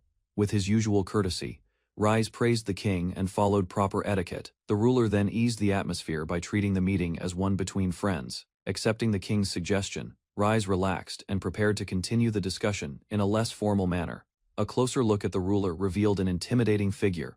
The king's powerful presence left Rise completely stunned. Uneasiness quickly crept into his thoughts. Rise silently wondered how he had ended up in this position and feared what might happen next. Wanting to leave a good impression, Rise offered to use his healing magic on the king and eagerly waited for a response. After receiving permission, he immediately activated his magic. Bright energy flowed from his hands as the spell took effect. The king quickly felt the results. Fatigue disappeared from his body, and his condition improved far beyond expectations. Grateful for the help, the king approached Rise and expressed sincere appreciation. Rise then realized how exhausting the ruler's duties must be. With the matter settled, both men moved on to the real purpose of the meeting. Their attention soon turned toward an ancient slate placed before them. The king revealed an ancient slate recovered from the royal treasury. Carved upon it was an image connected to one of the oldest records of Sophianism. After studying and deciphering the text, the king claimed he had uncovered a shocking truth. He then sought Rise's opinion on the discovery. Examining the image, Rise recognized the figure associated with the faith. The depiction seemed far more normal than he expected. The king explained that he had initially believed the slate to be a sacred religious scripture. Further investigation changed that conclusion. The writings appeared to be personal notes left by someone identifying herself as the goddess Sophia. The writings described a mysterious woman, awakening alone on a desolate shore. Confused by her surroundings, she struggled to understand where she was. As she gathered her thoughts, an even greater problem emerged. She realized she could not remember her own identity.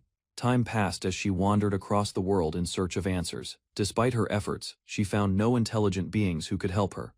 Eventually, she considered accepting a life of solitude. Yet a powerful feeling suddenly rose within her and rejected that path. The source of that emotion soon became clear. Discovering a fierce desire for battle, she concluded that seeking a duel against a powerful opponent was her true purpose. The writings revealed how the mysterious woman found a new purpose. By pushing healing magic to its limits, she decided to create humanity herself. Back in the present, the king explained that the slate described humans as beings created from intelligent creatures that already existed in the world. Hearing this, Rise became uneasy. He quickly searched for alternative explanations and hoped the story referred to some other goddess.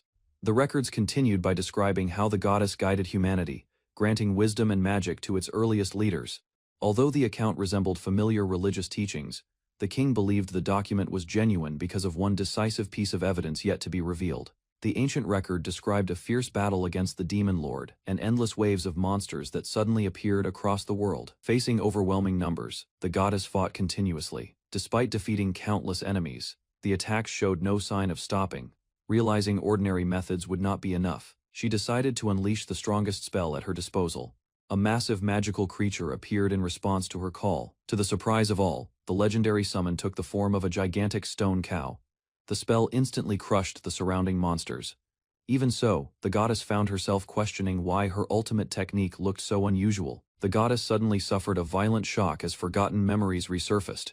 Fragments of her battle against the demon lord returned to her mind. At last, she remembered the truth. During their final confrontation, her enemy had trapped her using a mysterious black hole and cast her away. Unable to escape, she drifted through the endless void for what felt like an eternity, isolated from the world she once knew. As hope slowly faded, she prepared herself to accept her fate and remain lost forever. Just before surrendering to despair, she heard a familiar voice calling out to her. The unexpected question immediately captured her attention. The mysterious figure challenged the goddess's despair. Rather than accepting defeat, he urged her to keep moving forward and seek a path beyond her current limits. She argued that she had already exhausted every technique she knew. Even centuries of study and sacrifice had failed to overcome her enemy. Before disappearing, the figure left behind a final message. His words inspired her to continue searching for answers, instead of giving up. Reflecting on the encounter, the goddess realized her understanding of magic had been incomplete. New possibilities existed beyond everything she had previously learned. Filled with renewed determination, she vowed to return one day. That resolve became the force that allowed her to stand again and continue her journey. After escaping the endless darkness, the goddess proudly declared her return. Believing she had traveled into the distant past, she prepared to find her old enemy once again. The story ended, leaving both Rise and the king speechless. Neither of them knew how to react to the unbelievable revelation. Breaking the silence, the king admitted that the discovery could change history. Even so, he felt the truth was too confusing to share with the public. Rise immediately asked who else knew about the contents of the slate. The king revealed that he alone had read the complete text. Before the discussion could continue, the ancient slate suddenly cracked apart. Rise watched in shock as the priceless artifact began to break before his eyes. As the shattered slate crumbled away, Rise reflected on the situation. He realized that simply relying on force would not solve the mystery surrounding the ancient record. Without warning, the palace doors burst open and a familiar woman rushed inside. Her sudden appearance shocked everyone present, while her behavior immediately cast doubt on the image of the dignified goddess described in the ancient text. In the Duchy of Babylon, Rise addressed the gathered citizens and promised to eliminate the hardships troubling their lives. Confidence spread through the crowd as they listened to his declaration. Hope quickly replaced the uncertainty that had weighed on the people. Excitement grew across the gathering. Residents reacted enthusiastically and placed their trust in Rise's ability to improve the territory. Soon afterward, the citizens openly praised him as their savior. The overwhelming admiration left Rise caught off guard by the scale of their devotion. Even after he departed, the cheers continued to echo throughout the area. Rise moved on while the grateful townspeople celebrated his achievements. While walking through the duchy, two former residents discussed Rise's growing fame. Despite their complaints, they admitted that his actions had given them a second chance at life. Their conversation was interrupted by a maid who introduced herself. She revealed that Rise had resurrected her after death, and that she now served in the mansion. Far away, another story unfolded within a prison isolated from time and space. A lone figure remained trapped inside the strange dimension. The confinement defied every known law of the world.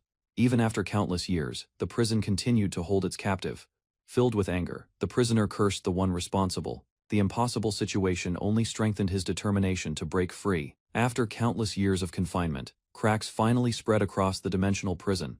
The barrier that had sealed the captive away began to collapse. The imprisoned figure emerged from the shattered structure.